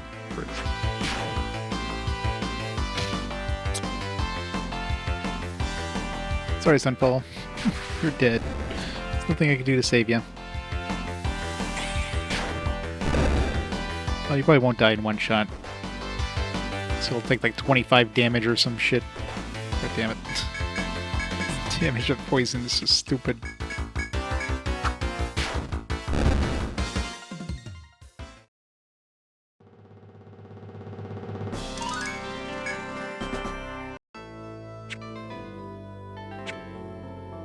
Why is poison so bad? I mean, poison's bad when it hits us. Not so bad when we hit the enemy with it. Like that foe is taking like 11 damage with poison. We take like 25. It's like, alright, here's like 2/3 of your health. Enjoy.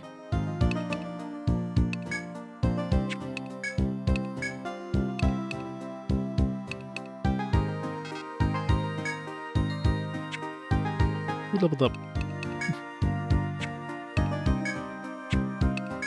Now it's land.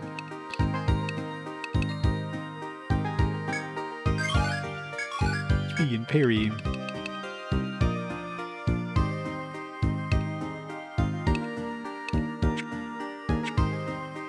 I don't know. Like, so far it seems to be doing 25 damage to all of us, so maybe it's always 25 damage. It just really sucks at the beginning of the game. But of course they throw some of these venom moths right at the beginning of the game, which is like... It's like, let's not give you poison enemies later in the game when, you know, you can handle a little bit of it. Let's just give it to you right at the beginning of the game where you're like one hit and you're basically doomed.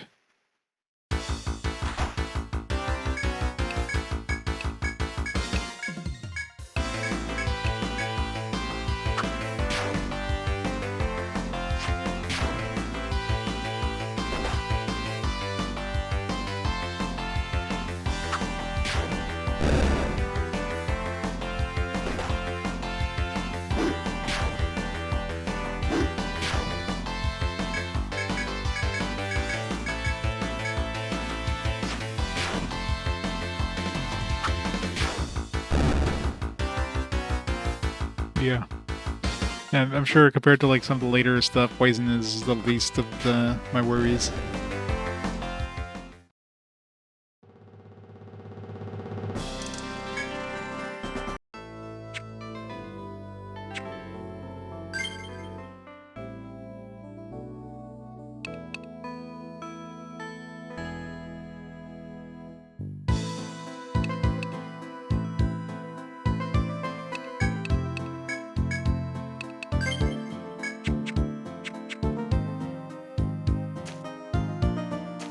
Final Fantasy 2. I don't remember the poison in Final Fantasy 2.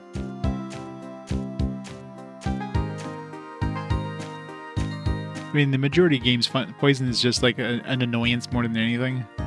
It's like a slight, a slight annoyance.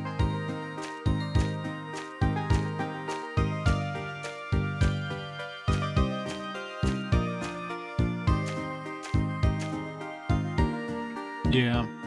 I mean, it's more than that right now, but obviously, if it stays 25, it's going to be nothing later on. But yeah, when it's a built percentage every time, that's bad. It's the worst.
The front line kills most of the B1F enemies, yeah.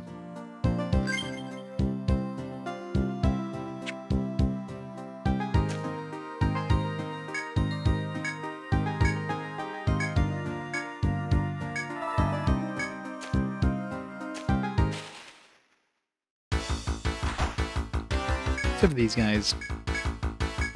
Except Sunfall, of course.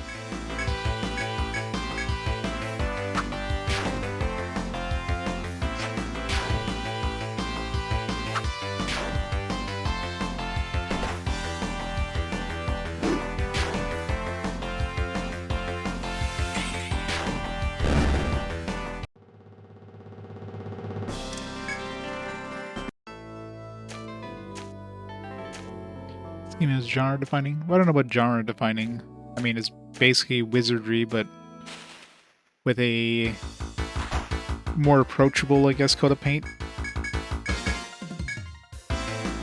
The thing it does is, you know, it lets you draw your map on your DS instead of having to pull out a pad of paper. So that's kind of cool. Other than that, doesn't really do anything particularly novel.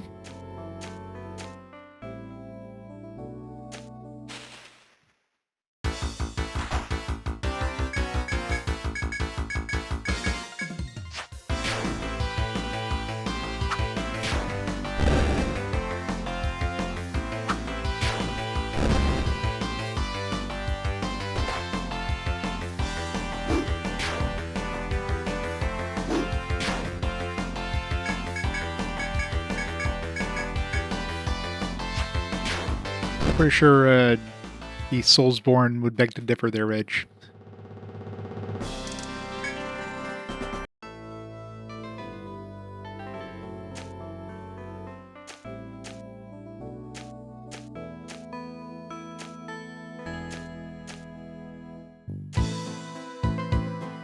League of Legends, yeah. All the MOBAs, basically. And, you know, MMOs were basically a thing well after 1995.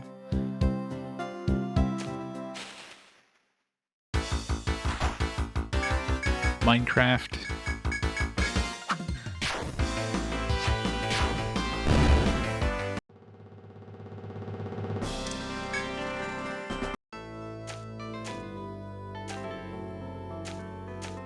Last 5 years? I don't know about the last 5 years, but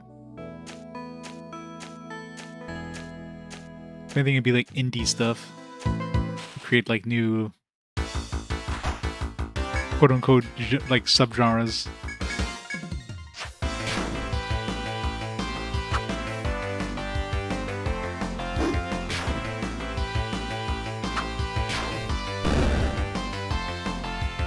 You have stuff like Fall Guys, and it's a fairly recent thing.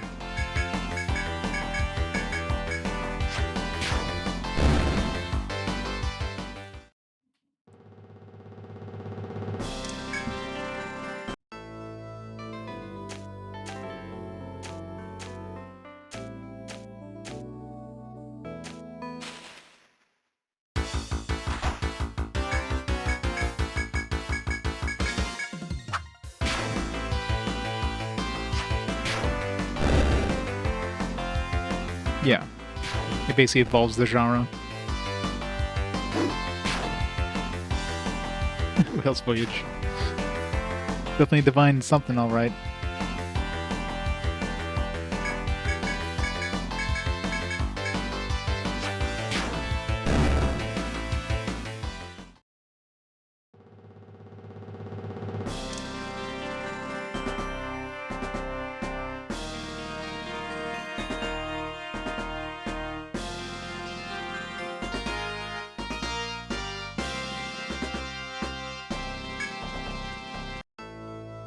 Yeah, exactly.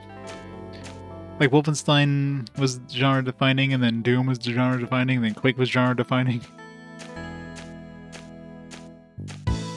And of course Half-Life came along, and that definitely was genre defining.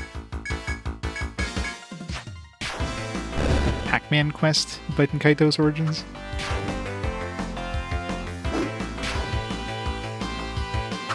We're gonna walk everywhere.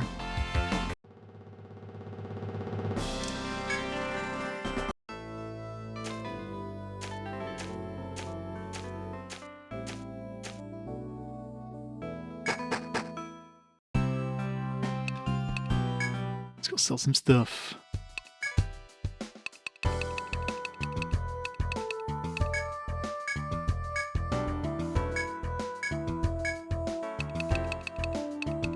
I'm gonna pick up more hard shells.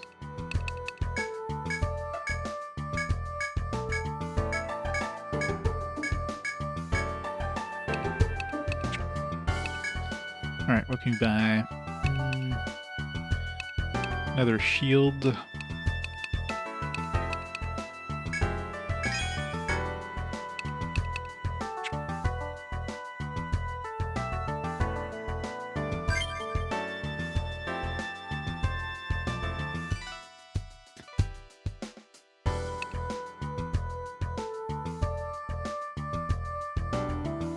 Still make actual Vista trees, yeah. Well.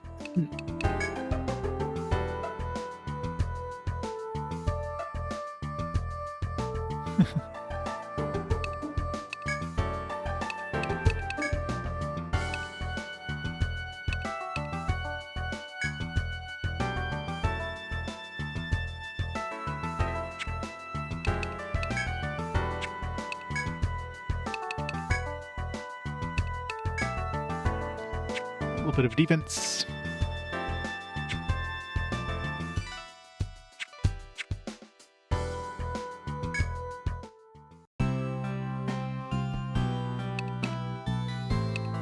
Yeah, thank God they never released Whale's Voyage 2 on console of any kind.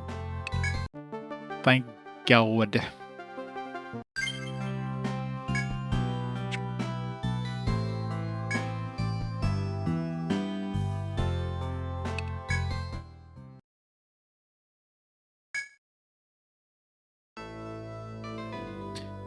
Little baby steps. One defense here, one defense there. Eventually we'll be able to survive that foe. Back to level 2. Do some more grinding.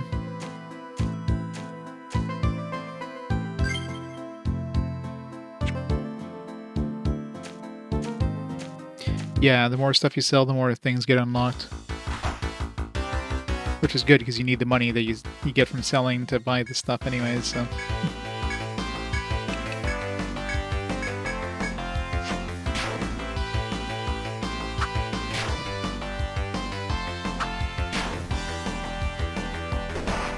Pretty much.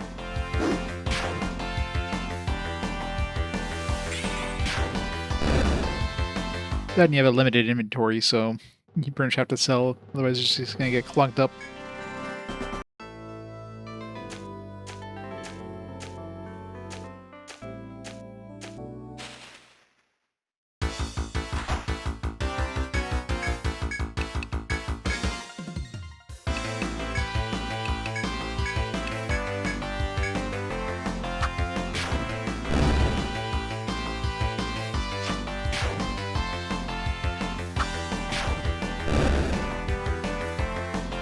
Monster menu.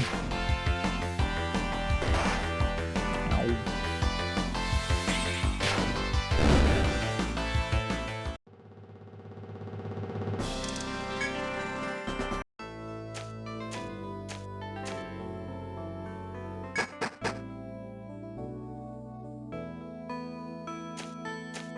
Ultimate cycle of stuff. Still eventually need $500 without spending it to go see what that sword is. Obviously, I'd save first, see if that sword is any sort of upgrade, because $500 is expensive. Maybe that foe will drop $500. But a preemptive attack? Sweet.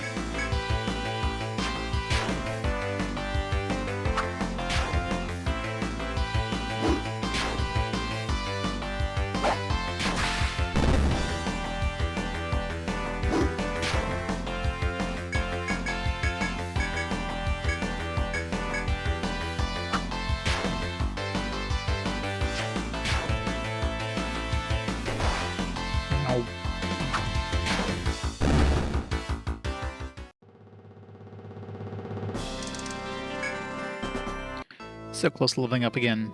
So close.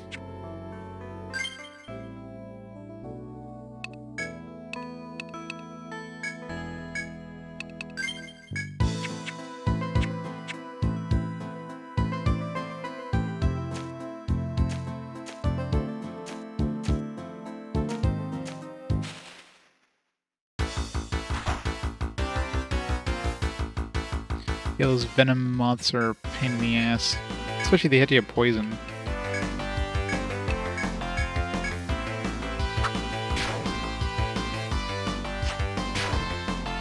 Still doesn't explain how venomous butterflies would do like any sort of physical damage though. What are they gonna do, lick you?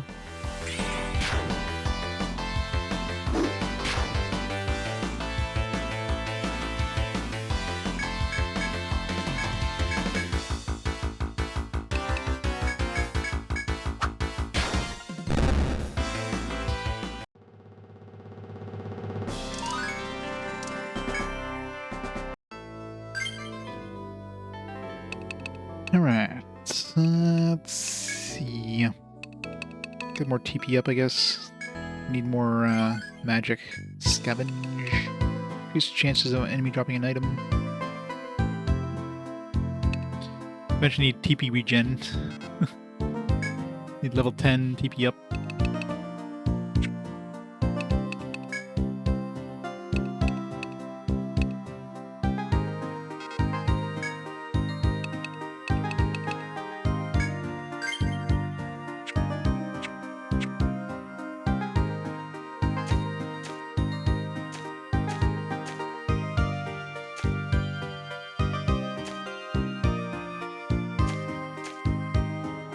Yeah, this is level 2. I'm like 4 hours into the game. I barely stepped into level 2 so far. This is gonna be a rough one. It's gonna be like a secret passage to bypass the foe too. Like, they can't expect you to actually fight it, right? Right? New secret passages are a thing in this. I still want to fight it, but...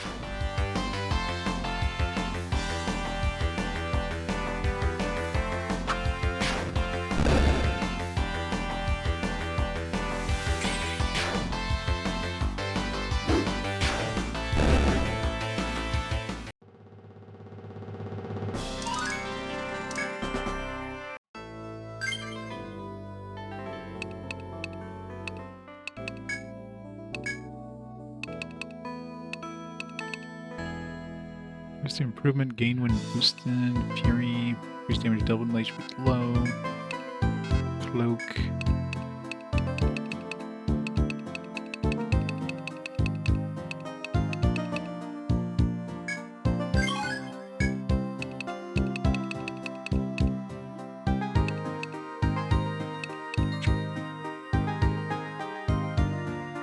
Yeah.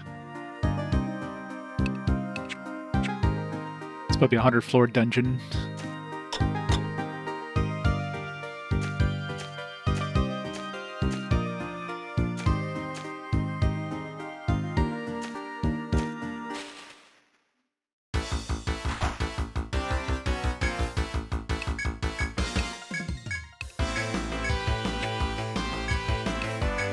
Probably. Once you start getting to the flow and start getting some like decent abilities in your characters and stuff, I could see it kind of advancing.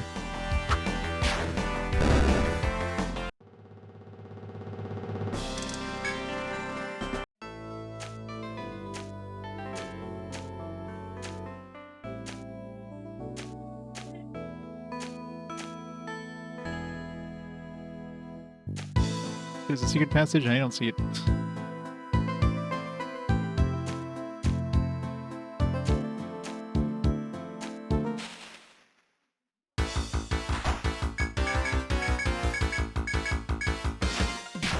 Yeah, those are fat hairs, man. You ran into one of these out in the world, you'd be scared. Dude looks like he's a mafia don or something.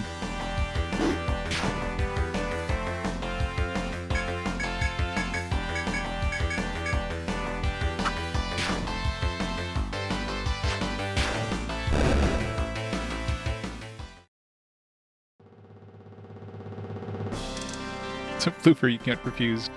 Exactly.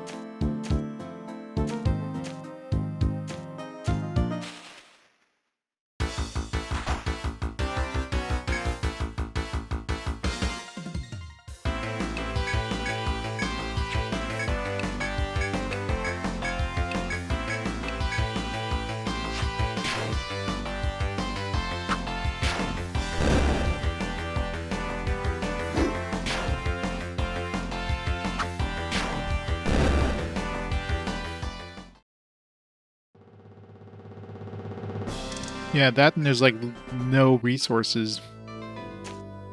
Like no items to use. It's kind of a pain.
Yeah, but most RPGs in this era usually kind of ease you in. They usually don't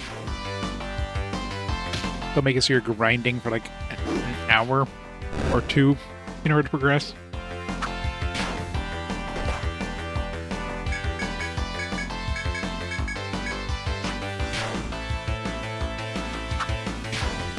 This one, you start off with some relatively easy enemies, and then you take 2 steps, and next thing you know, you're fighting venom moths that can take like 3/4 of your health and with one spell. You know what I mean? Then this foe that'll just absolutely murder your party unless you grind for a couple hours.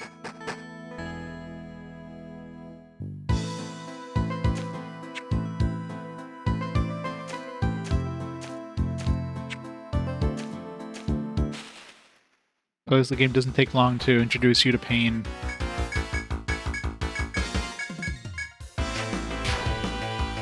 Yeah.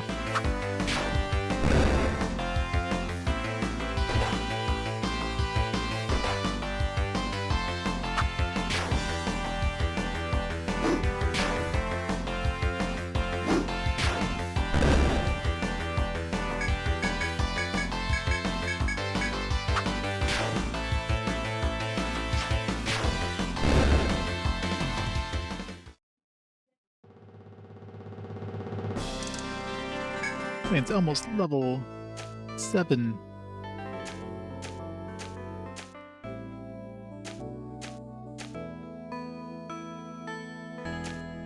Yeah, exactly.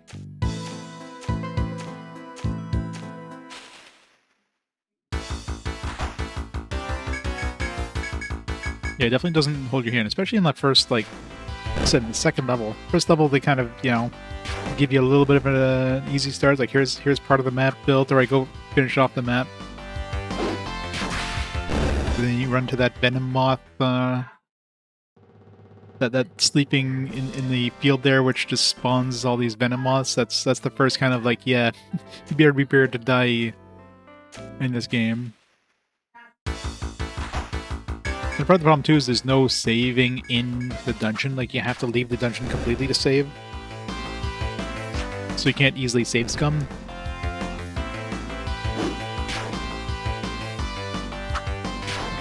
And considering, like, right now, like, I can't afford, like, the warp wires there.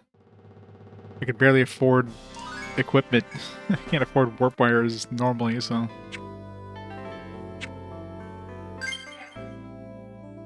Oh yeah, probably. I mean, I took like a standard party. You know, I got a tank. I got some like some melee, a wizard, and a healer. I mean, pretty much as standard of party as I can get, right?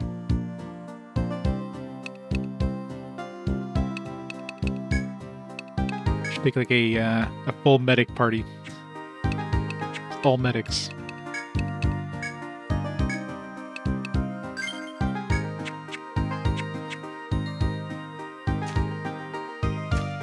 Sucks we can't bring 6 people in, though. Yeah.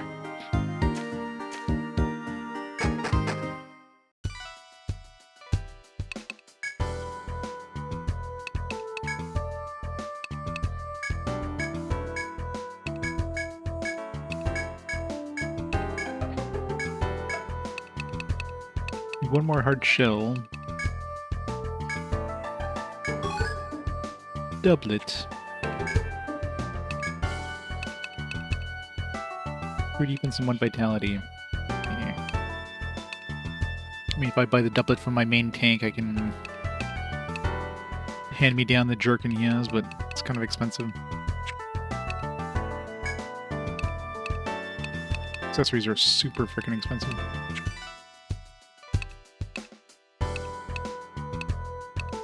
I didn't even see whatever the spoiler was. I missed it, so it's good. Let's buy leaf boot for my healer, at least.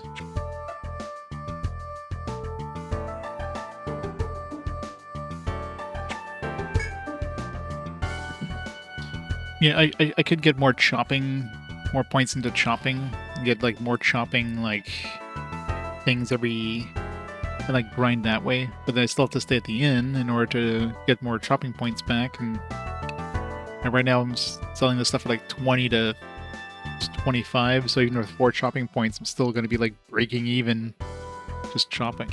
So.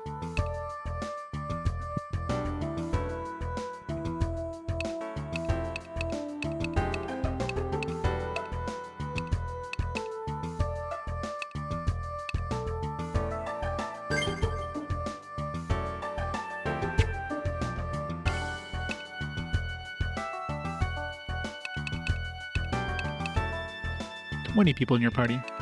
Yeah, I mean, I can create, I don't know how many I can create, but I can register like a whole bunch. Got Shiro here. Yeah. I mean, they do have some basic equipment. I don't know if that was the spoiler, like I could, like, you know, sell their equipment or whatever, but that's a standard wizardry thing, I guess. Just, it's like, whatever. I don't feel like doing stuff like that. It's a pain in the ass. It's pretty much standard wizardry, just standard wizardry fare. Get a bunch of characters, sell their shit.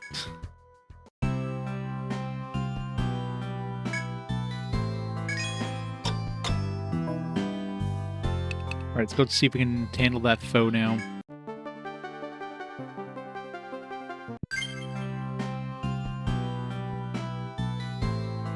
Well, I know in this one here, when you die, when everybody dies, it's game over. So there's no, like, going back and getting your party members back kind of thing, like standard wizardry fare.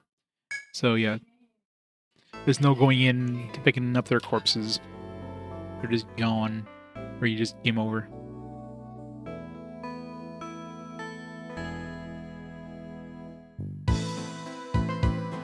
Not that I've had that happen to me or anything multiple times, but yeah.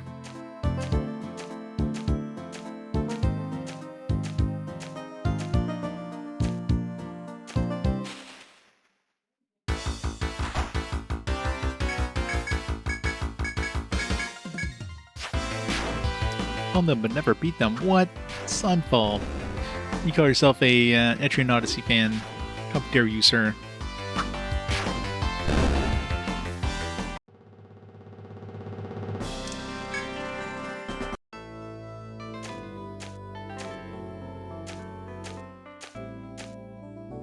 I figure you're like the an Etrian Odyssey speedrunner at this point. I don't want to fight this, like, for the amount of experience and stuff.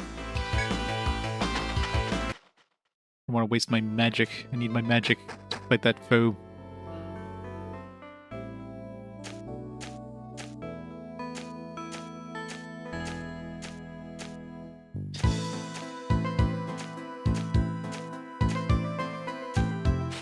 Or hopefully we get lucky and poison him right off the bat.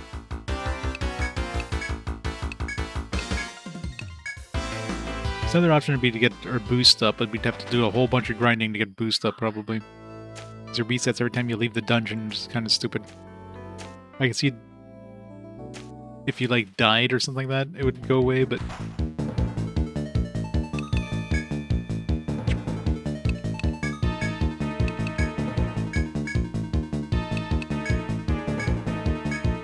I don't think there's any point in quickening us, because he's just going to be faster than we are anyways, so...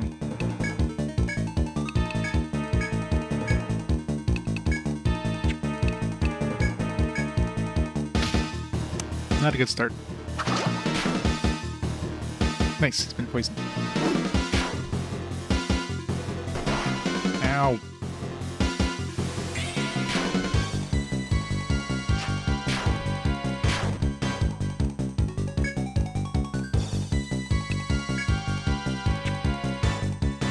I don't want to gag him because that'll prevent him using...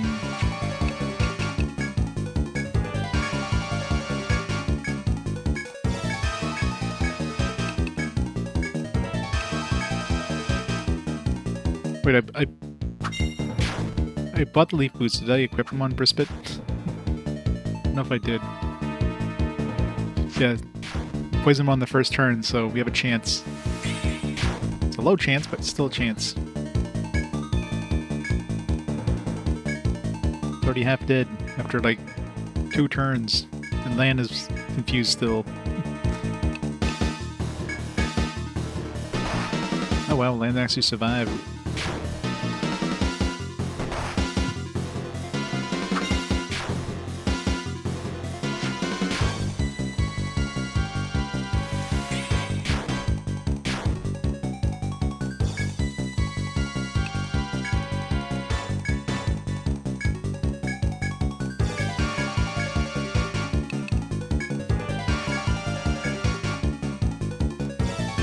Going well. We can actually have the entire team survive. That'd be a miracle.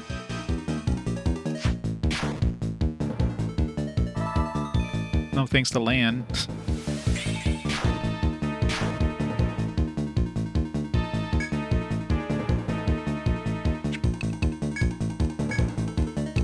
Well, at least we're gonna win this. Whether we're gonna have everybody alive is a different story, but...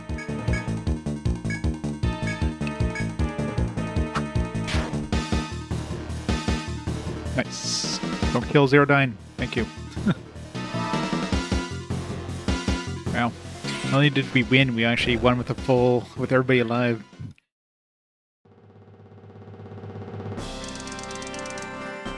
Hooray! Yeah. Rage low.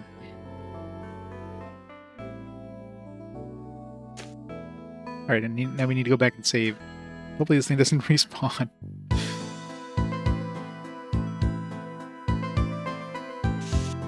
If it respawns and whatever.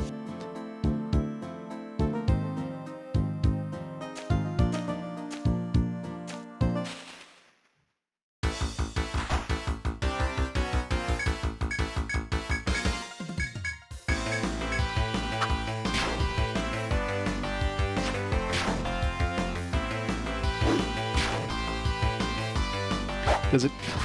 Let's read up on it. Like, I'm assuming once you kill them, they're gone.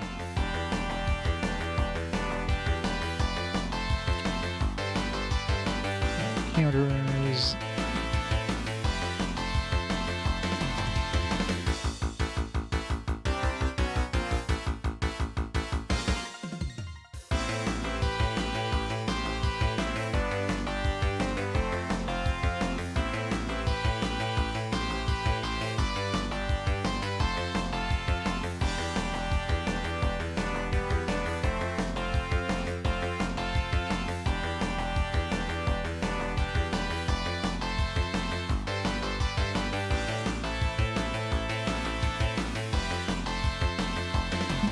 tell you really anything about foes.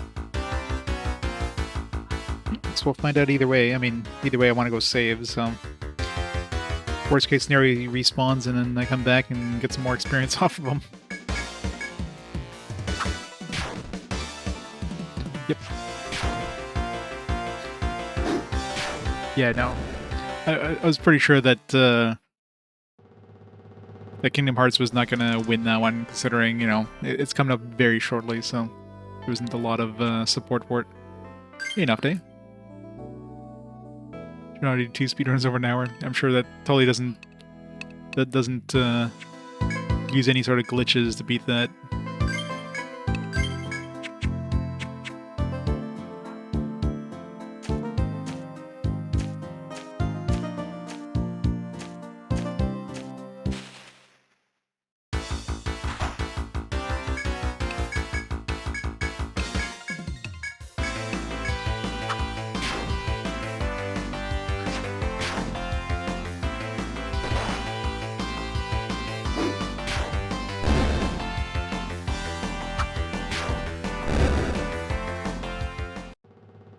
The bunny's got a fat tail.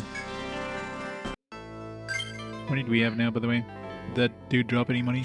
Oh, of course he did. He dropped a large fang, I think. Hopefully that's worth a lot of money.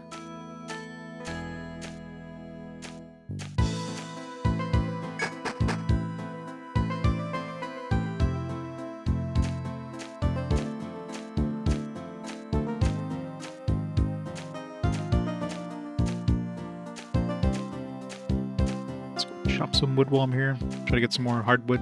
It's gonna take a long time to get enough wood to get that axe. I did.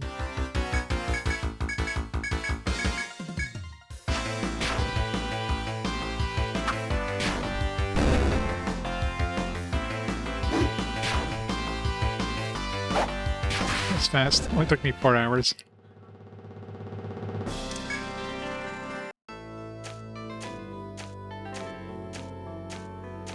I believe it takes 10 hours to do that. God, imagine that. Playing this game for 10 hours just to get through level 2. Yeah, that's the part that surprised me a lot, is that nobody died. I got super lucky with the RNG. The only time he did a physical attack was hitting Land in the face, who could actually take it.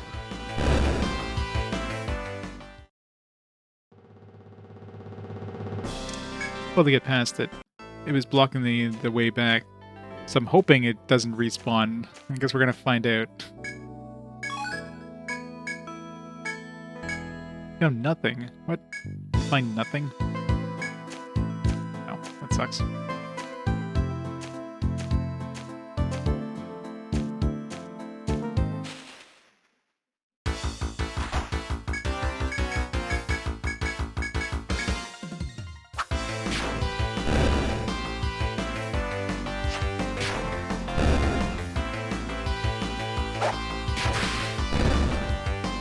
Even if I didn't need to get past it, I still would have like attempted to kill it at some point. Although I would have like come back later.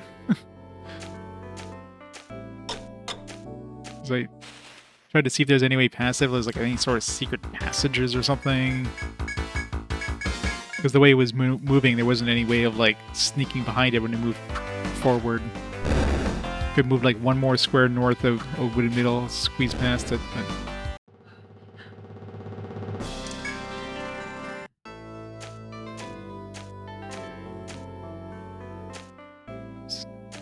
We're seeing this path a lot, aren't we?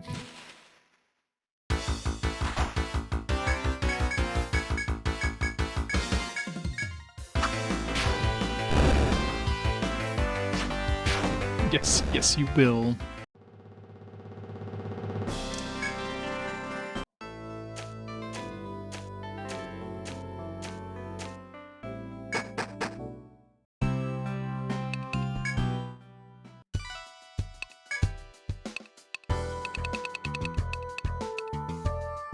Yeah, I never equipped that leaf boot. $250. Nice. We don't need that for a quest later. Probably will.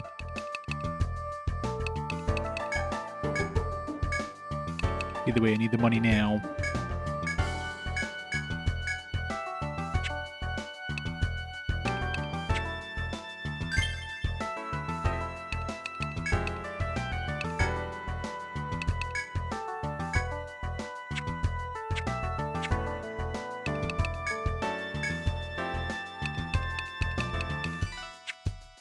Save up the $500 just to see what that $500 sword is. But it is this to buy stuff now.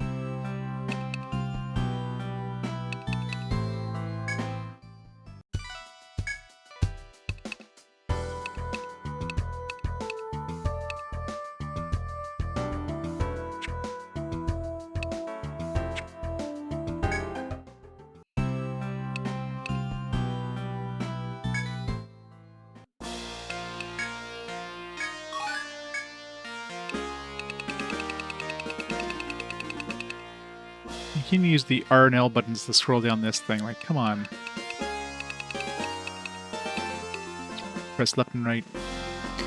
Bridgelope. Extremely aggressive horned monster whose uncontrollable fury gives it lethal strength. 330 HP.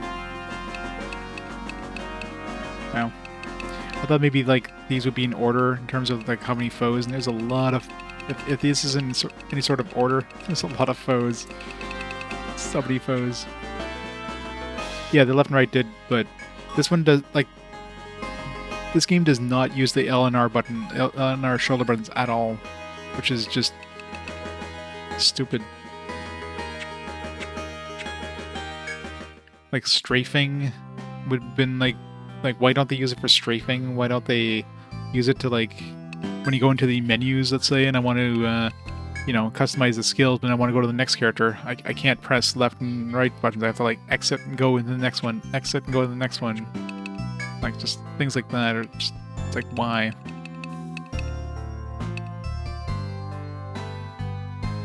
It's like raise HP to escape from battle to the previous floor.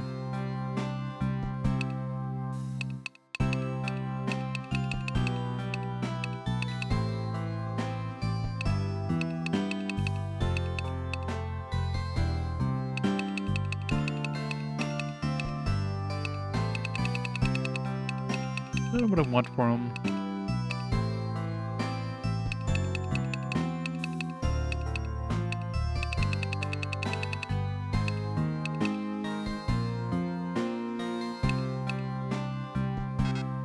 It just probably good to have. This is a passive skill. Let's get more defense. Just making it as tanky as possible. Persona Q, yeah.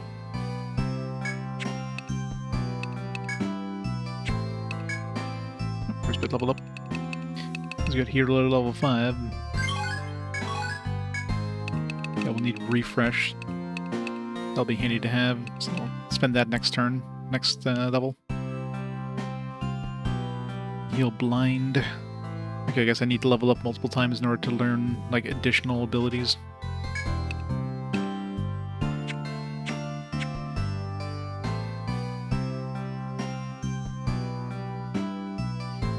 Yeah, I mean, it's not like the DS is a brand new thing that had L and R buttons. I mean, they had them for, like, the friggin' GBA, like...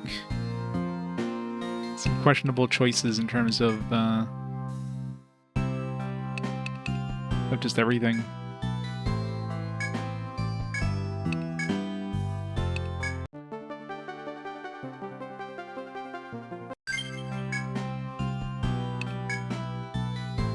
Like, I could see if they made it so that, like, turning left and right would spend a turn, then, you know, strafing would, like, negate that, so, like, oh, well, we don't want to have that, but turning does not seem to have any sort of, like, time advancement stuff for, like, foes or chances of encountering enemies, etc.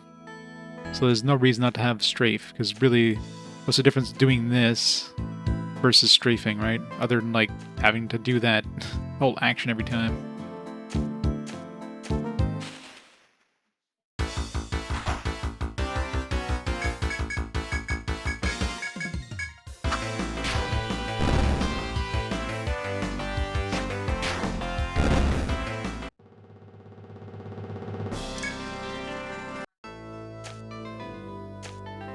No, I tried button sequences, and no other button sequences seem to do anything in terms of, like, you know, making you strafe or do anything. Like, holding down B or A does nothing.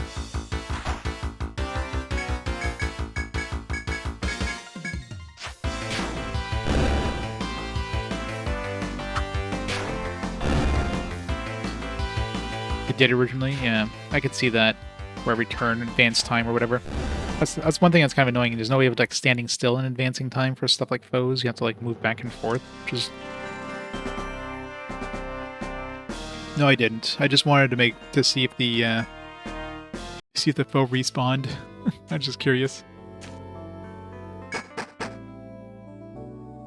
I'm assuming he doesn't respawn. Yeah, he's not. Maybe they do respawn after a certain amount of time, but...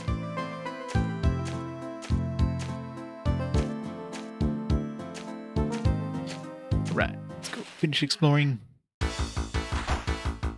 Oh no, he's back. Actually, this is a pretty tough fight.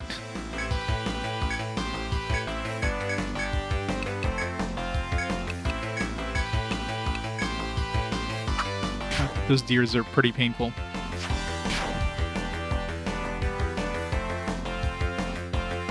Good. Good. Everybody missed.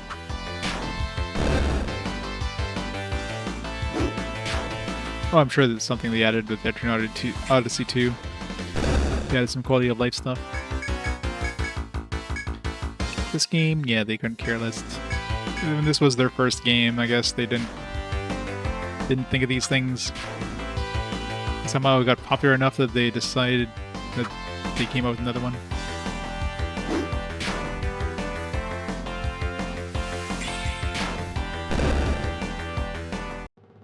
Chill out.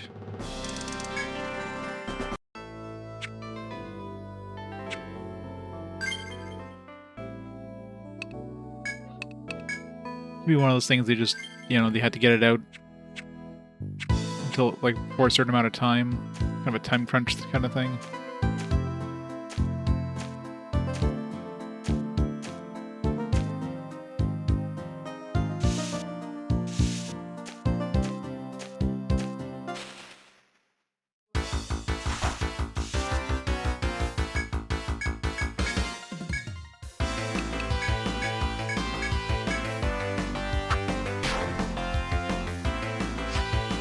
It's been a while since I actually did some drawing. I've just been grinding for the foe. With my map maxed out as far as I could.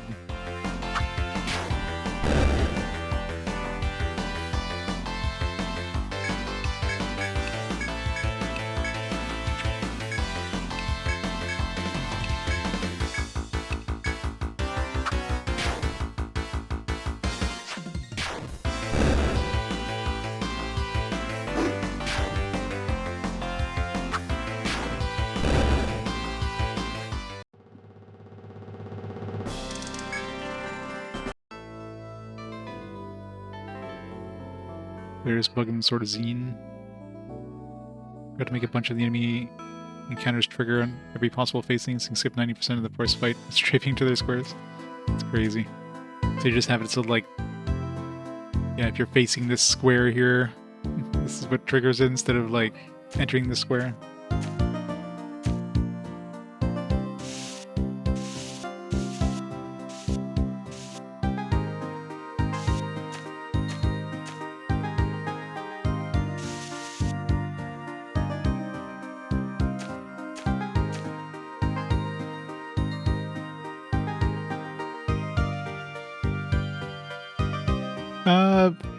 What I'm probably going to do for the HD remasters, because I don't think it warrants, they're not different enough other than some quality of life stuff. So I'm going to be playing 2 and 3 on the HD remasters, but I wanted to get like the original one on the OG just to have the experience of like drawing the map and stuff like that. So, but yeah, like the actual, yeah, the Untold 1 and 2, the actual like 3DS remasters, those are definitely different games. Somebody's gonna get poisoned.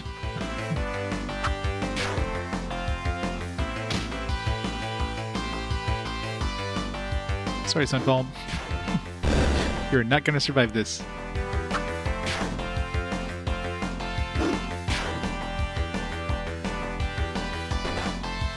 Ow.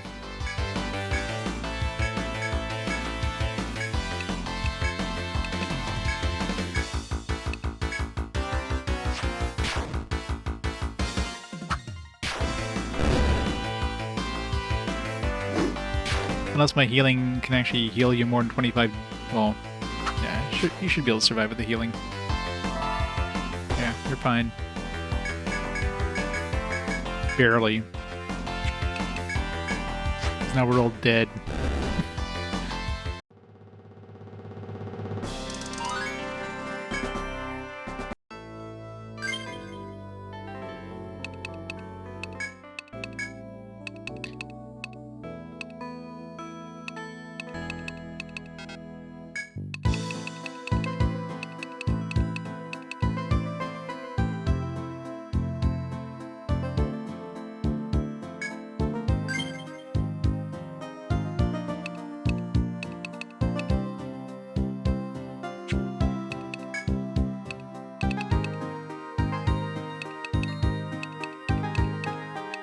Definitely want TP regen, but man, need to get TP up to level 10. I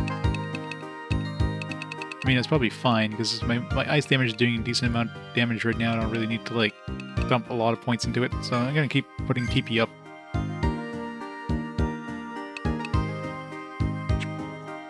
TP's the thing I'm running out of most of the time anyways.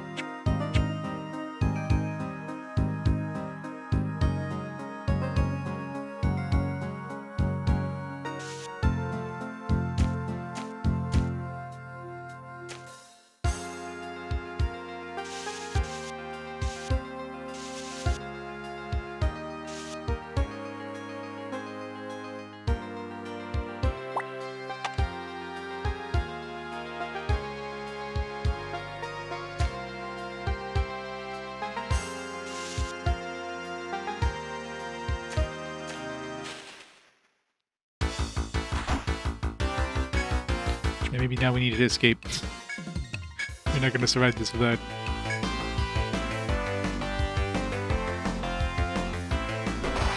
Ow. Oh, this is going to be going well. How did the land still alive after that? Whew.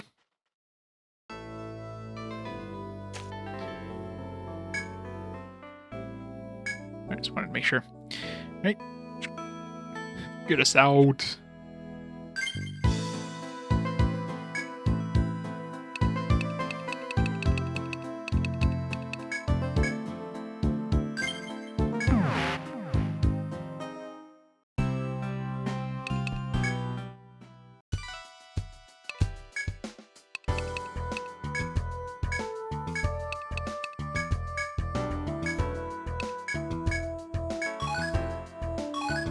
Ring Medica 2.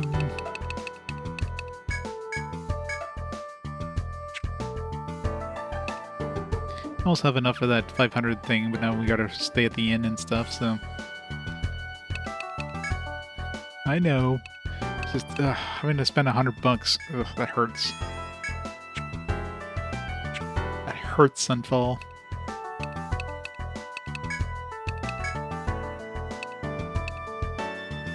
Green made from small flowers that grow in the forest. Plus 1 tick, 1 whole tick. For some reason I was thinking that was TP, but whatever.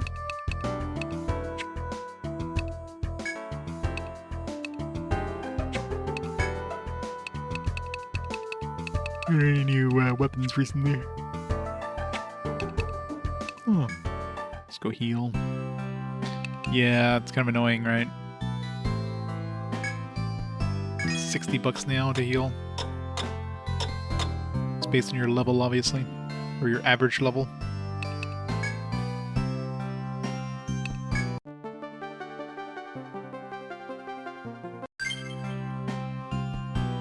Yeah. I mean, obviously, the higher level you are, usually the more money you're making anyways, so kind of evens out, but still hurts.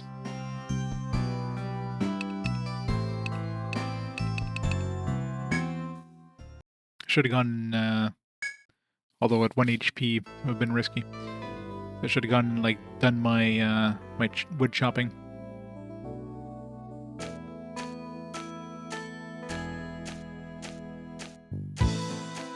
was 2 other classes in this one, but I'm not sure how I'm supposed to get them. They were locked when I made them. Either I need to get to a certain point in the game and then they unlock, or maybe some characters join you.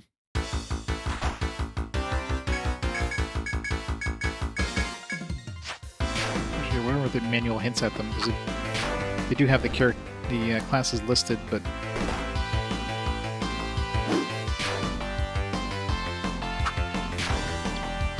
Foreign Lands, the mysterious Ronin Hail, they're filled with swords, came also from the Unknown Vale. They'll fight down the last man with tooth and nail. And it doesn't really hint at how to get them.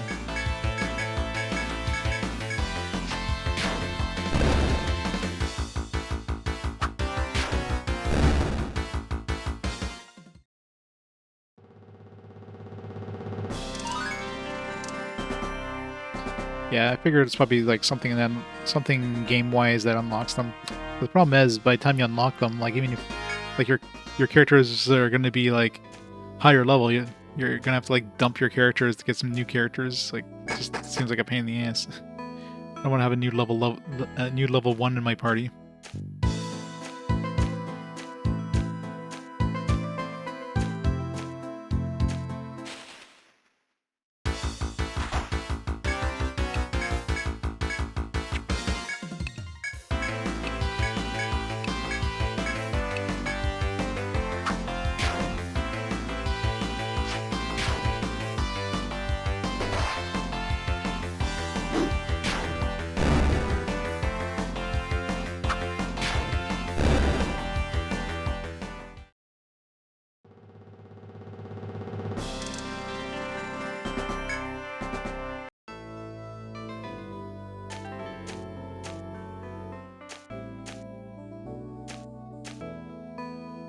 Yeah, I guess, yeah. I mean, equipment is going to make a big difference. I imagine level 1 will level up pretty quickly if they suddenly get thrown in your party with 4 other, like, veterans.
Yeah, I didn't see any sort of option to change jobs or reset your like abilities. So once you start on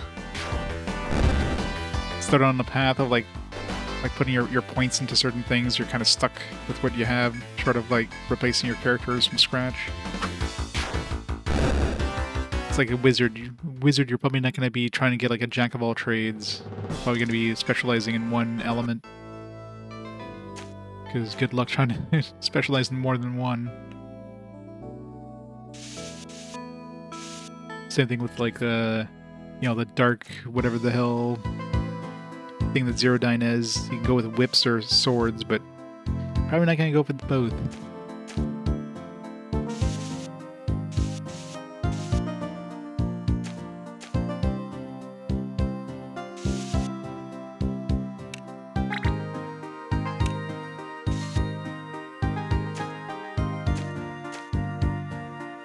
Hello. Guess there's more than one.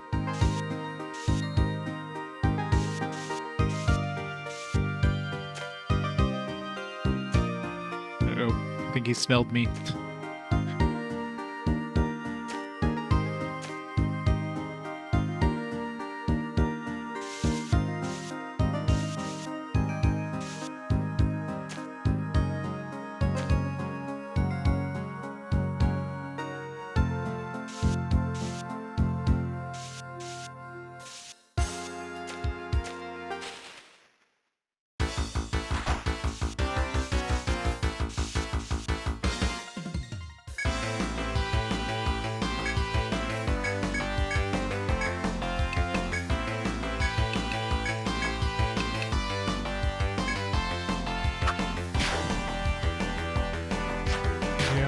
Exactly. Ow.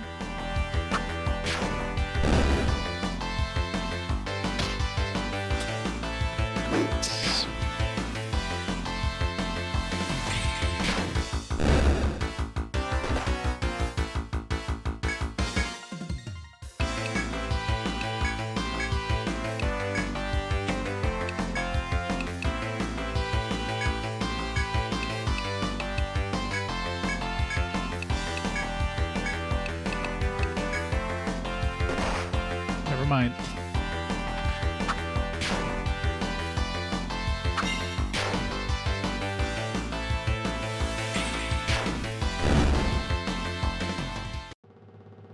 This Mr. J was already leveled up.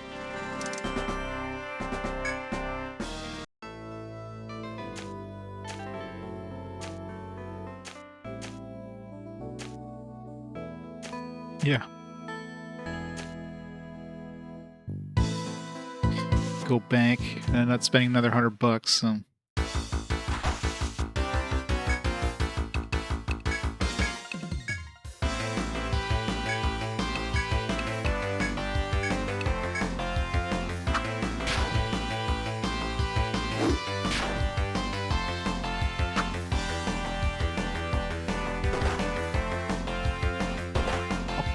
I was gonna say, come on.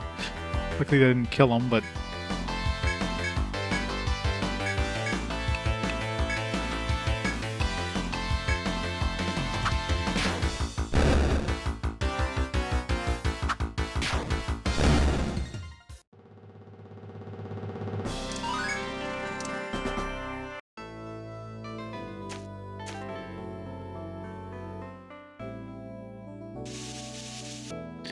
Alright, let's go back.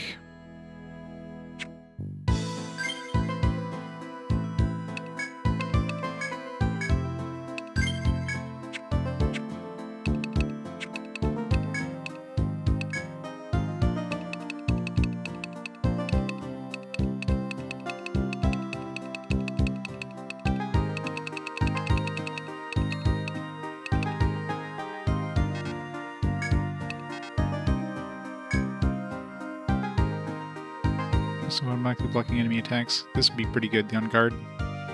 Of course, you need to spend a lot of points in defense and shields up, but.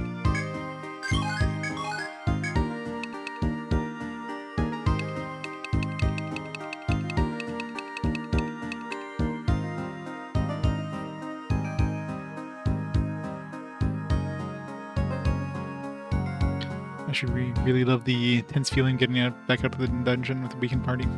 Yeah. The more you beat the main story. Nice, Varys. Then you play all the post-game stuff.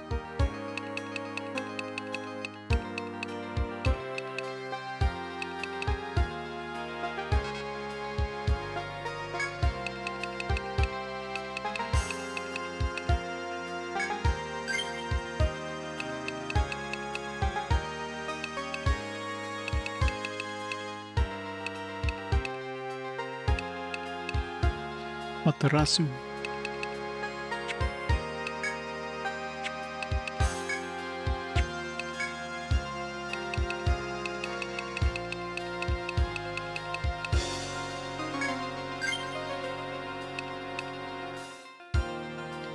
Where else? This will be the next one.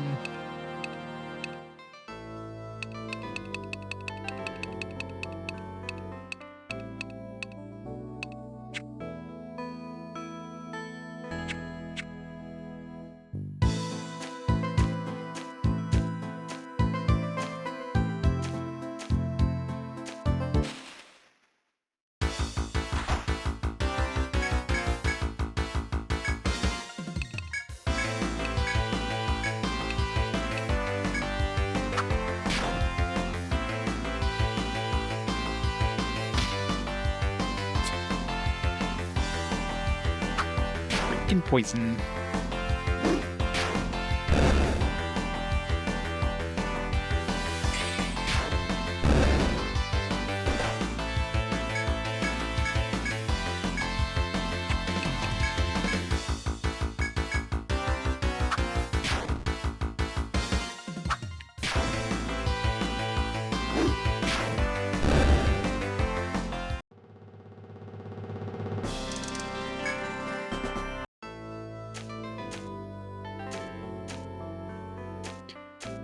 Is this the same composer that did the Phantasy Star games?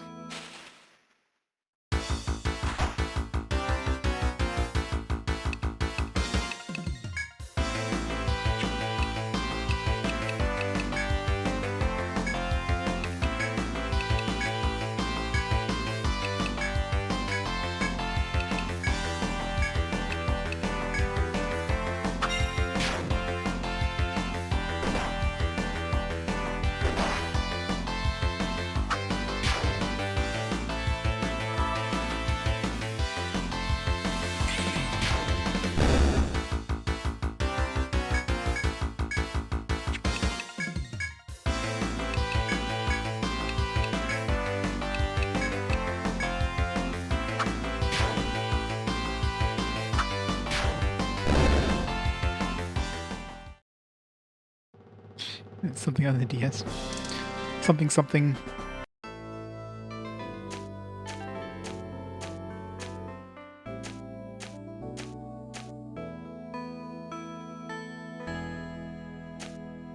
Sephiroth, good Tofu Friday. Thanks so much for the 73 months of awesome support. How's it going? Welcome to Pain. Oh man. Having to get back to town every time is gonna be pain. I'm definitely not spending the $100 to take the shortcut with the wire.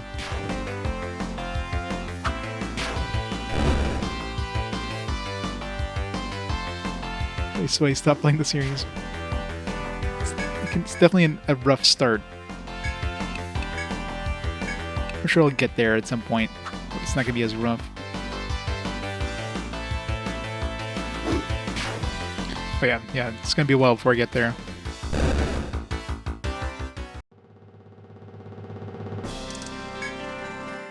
Especially when I start having revives to deal with too. Mr. J's gonna cost me like $60 to revive, or $70. He's level 7, right? Or 8?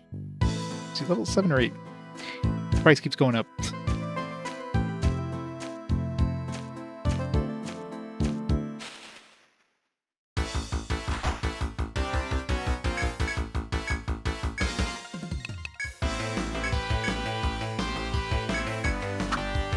Oh yeah, music's great. Although, hopefully they changed it up in terms of musical themes, because I could see this getting repetitive after, 50 hours of this.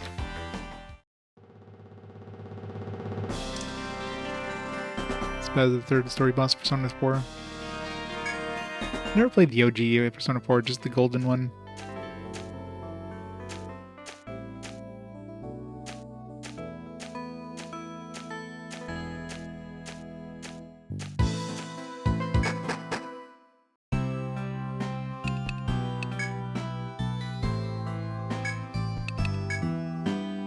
$80.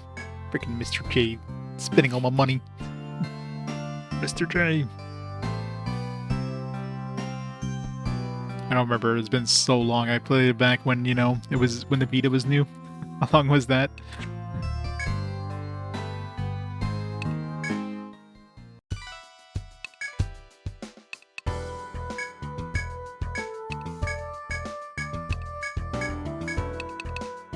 Now we got the 5 hard shells we need. Now we just need the hardwood.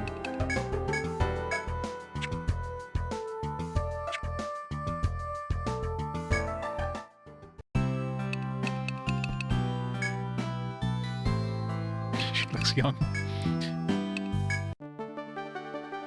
She can't afford a shirt.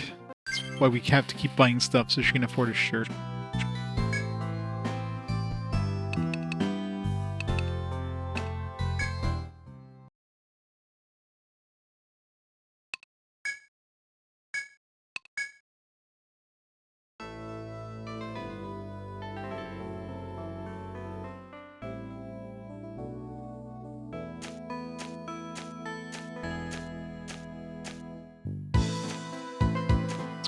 Do some chopping before I rest at the end.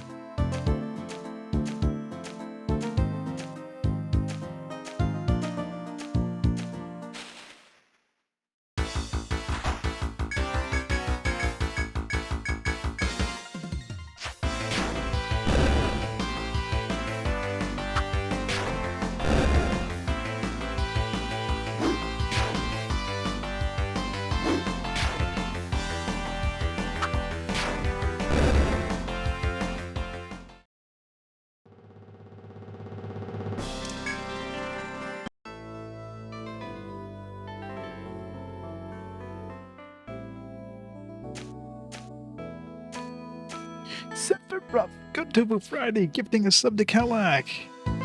It's awesome, Good Tofu. 16 gift subs in the channel. It's awesome.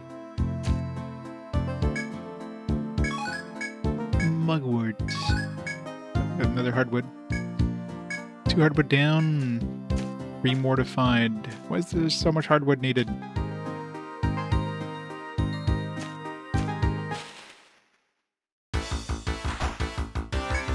This better be the best damn axe ever that I can't use because only Lander Schnecks can use axes.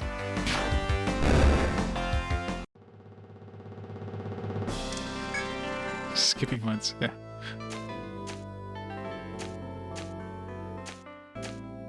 Good old gift subs. Kasumi Blue. A lot of people have fond memories for this. I mean, I compared to wizardry games I played, you know, this is definitely on the, I don't know what, easier side, but it seems more friendly, sort of. Except when you get poisoned, and the fact that I'm like perpetually broke. Oh, easily Goku's the Boost Fury. That one was pretty good.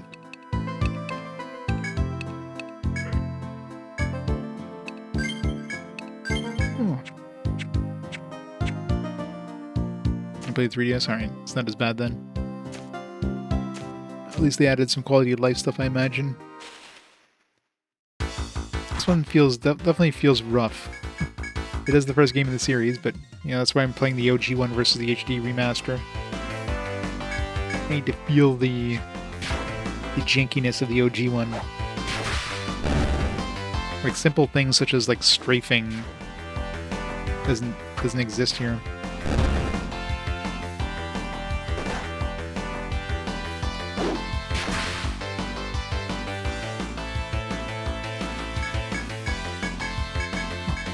They're very crunchy. And I can smooth them. I can turn on bilinear. I'll put bilinear scaling on my capture. Just blur everything. Let's not do that.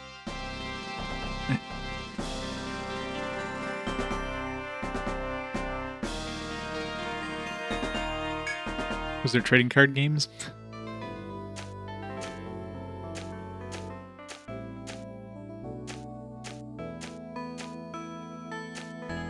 Yeah, the bilinear filtering. As long, like for DS capture, if you're capturing DS games on a 3DS, you absolutely need to make sure you hold down select when you start it up because there's a huge difference between native resolution and upscaled. You don't see the upscaled thing that much when you're like looking at the actual screen on the DS itself, but when you look at the capture, it's like night and day, especially with text. Text is so like bleh.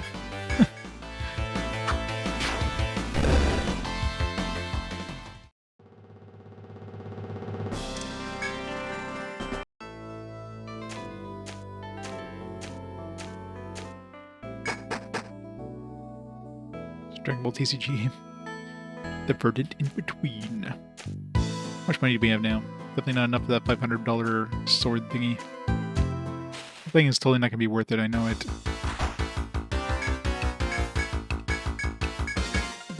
It's going to be like a scram sacks or something.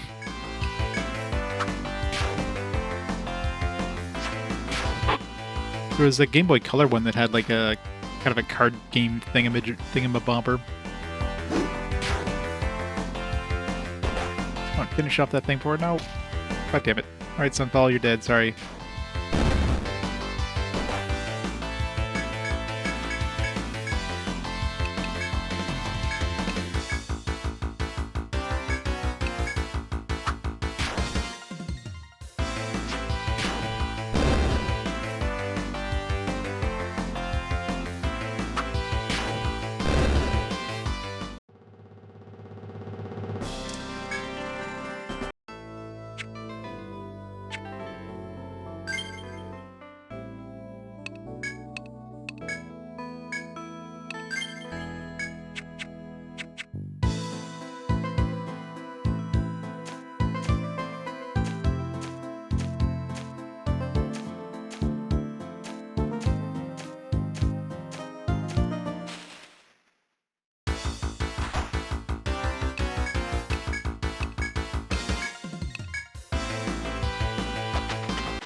Yeah, especially in North America. I mean, like what was like the first SMT game when we got is Nocturne? When did Nocturne come out? Before or after Persona 3?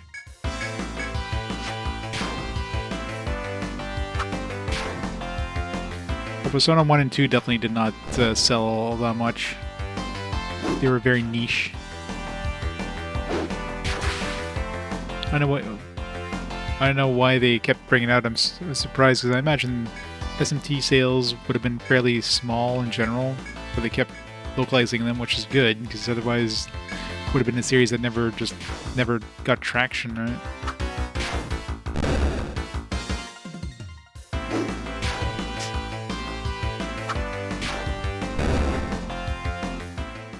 Do it, Avaris. Do it. Alright, 2003. I played Nocturne with Fast Forward, so I'm not sure where it would have been time-wise.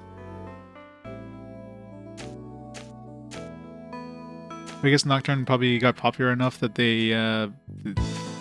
so I'm assuming Nocturne sold well, and then they're like, alright, let's start bringing out more of this stuff.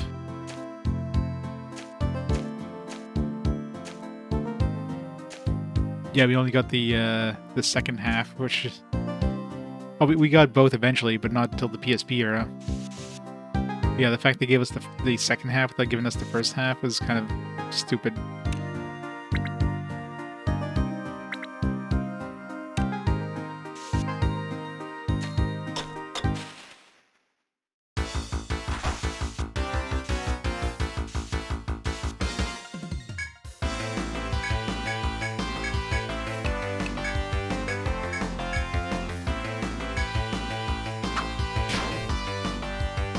Yeah, because I had Hitler in there. Ooh. I guess PS1 was still kind of early, and was still kind of at the point where games were like being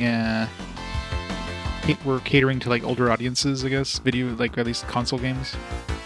So I guess that's why they didn't take a chance with it.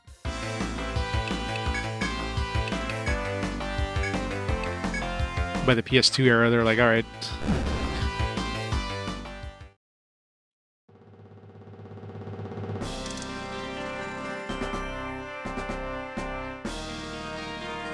Hey, 6,000 bells. Time to go to the street corner for another night. Gotta make those bells.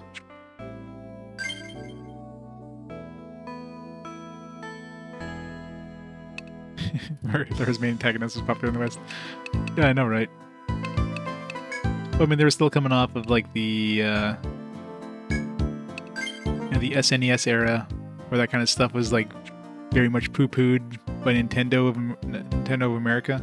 So I guess they're just being more cautious.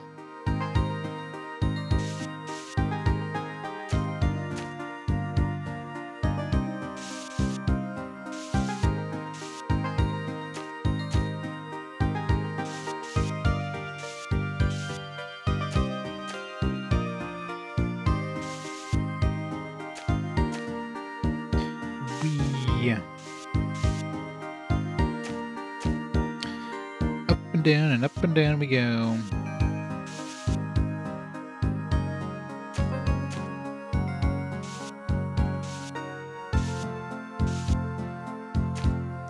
Hold that for a chest.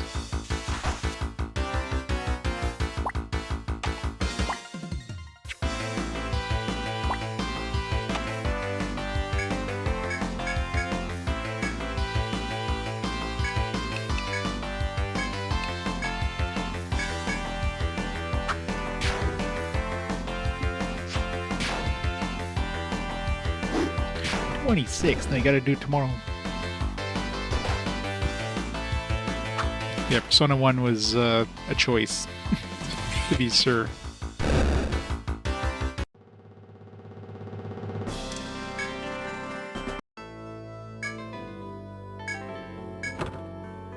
Nectar. Just want the nectar of the gods.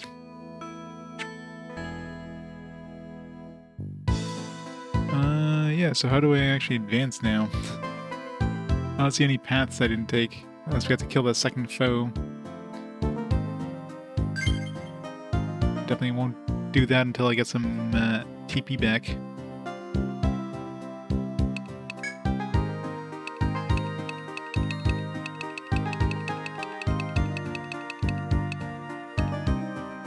Rebel elixir made of honey. Resurrects with low HP. Hold on to that.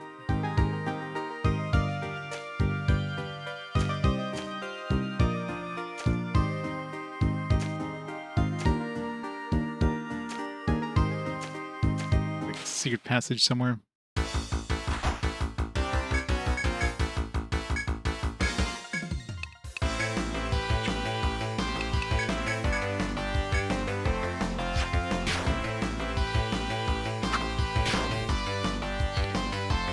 Yeah, that's probably what made them bring out the later personas.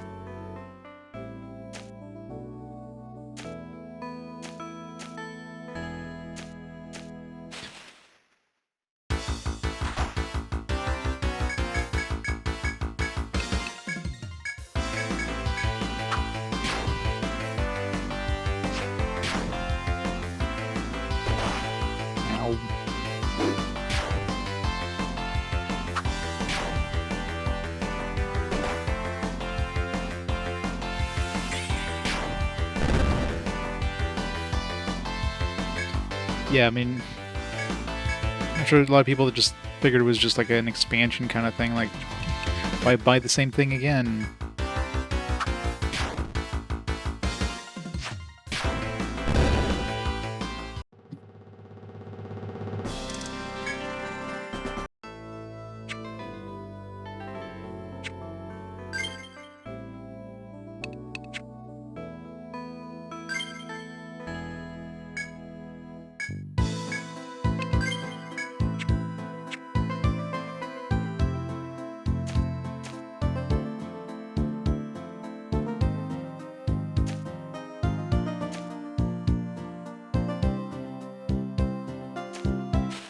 Shit.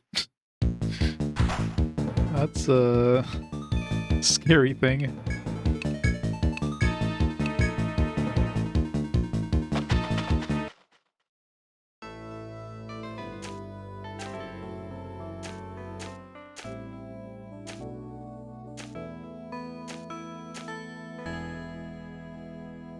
That dude was buff.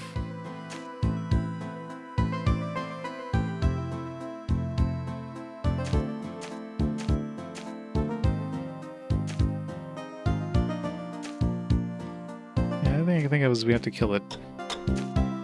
Let's go back to town first.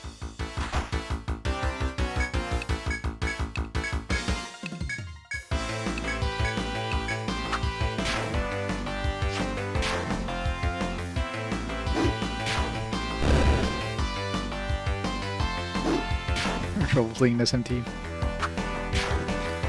I'm lucky I didn't like one-shot any of my dudes before I ran though.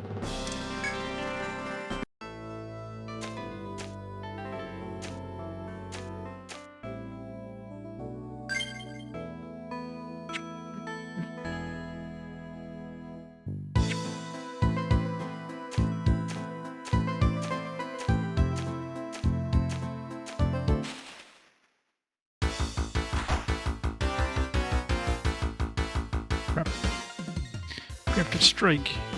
Yep. Rip Zero Dyne.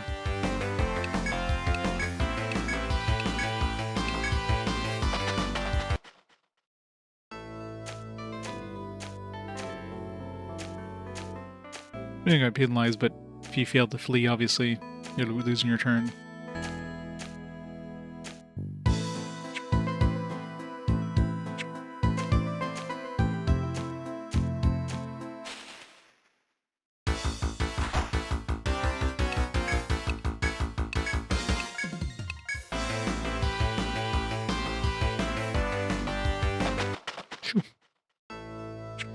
really heal up Zero dying, because it's going to be a lot cheaper using a medica on him than to revive him.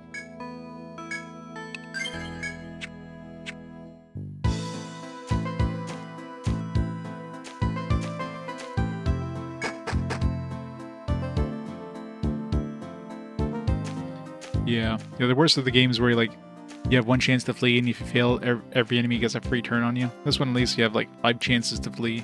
And of course, whenever you flee, it depends on your character's turn.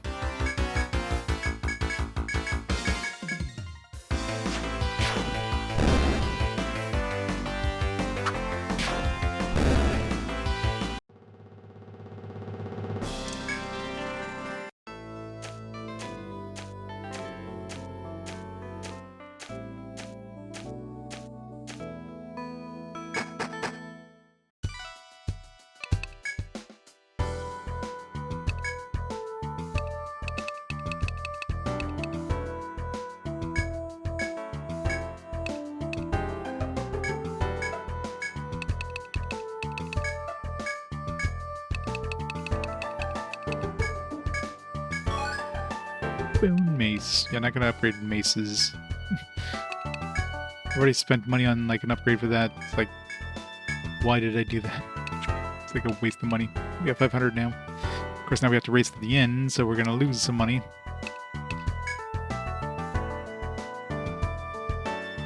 Plus 15 attack. Well, I guess I could put I could put my healer in the front row, do some damage. Use the Warfire back, yeah. I kind of want to see what the, well, here. I mean, I can save and then just go see what that sword is. And just reload.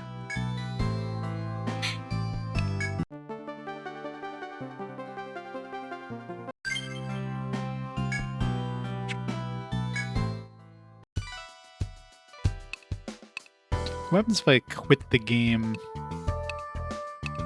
without, like, dying after saving? I'm assuming it doesn't save... Well, I guess it saves the map in, like, your current map when you save. Just when you die, it saves your map again without saving the actual game.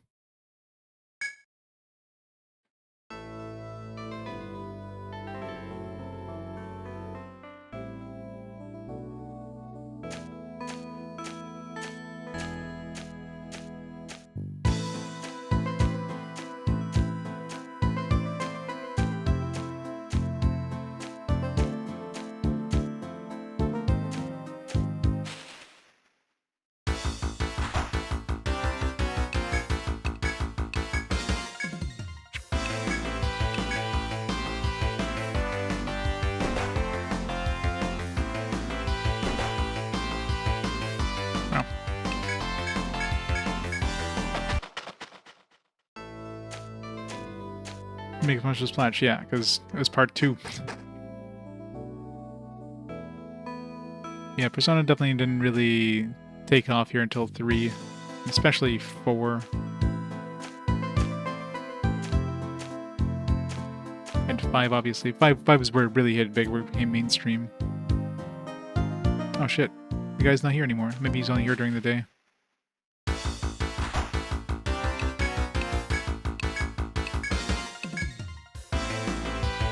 Or maybe he's only here before you kill the foe. Well then.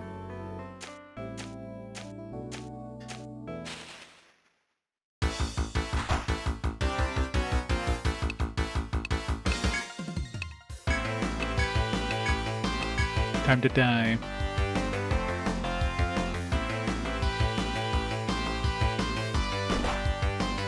Is there a quick way of, like, I guess I could just quit the game. Easiest way. Alright, well, before we continue the game anyways, let me pause the timer here for a minute. Get rid of these dishes. And take a quick bathroom break. I'll be back in a few minutes, so be right back in a bit.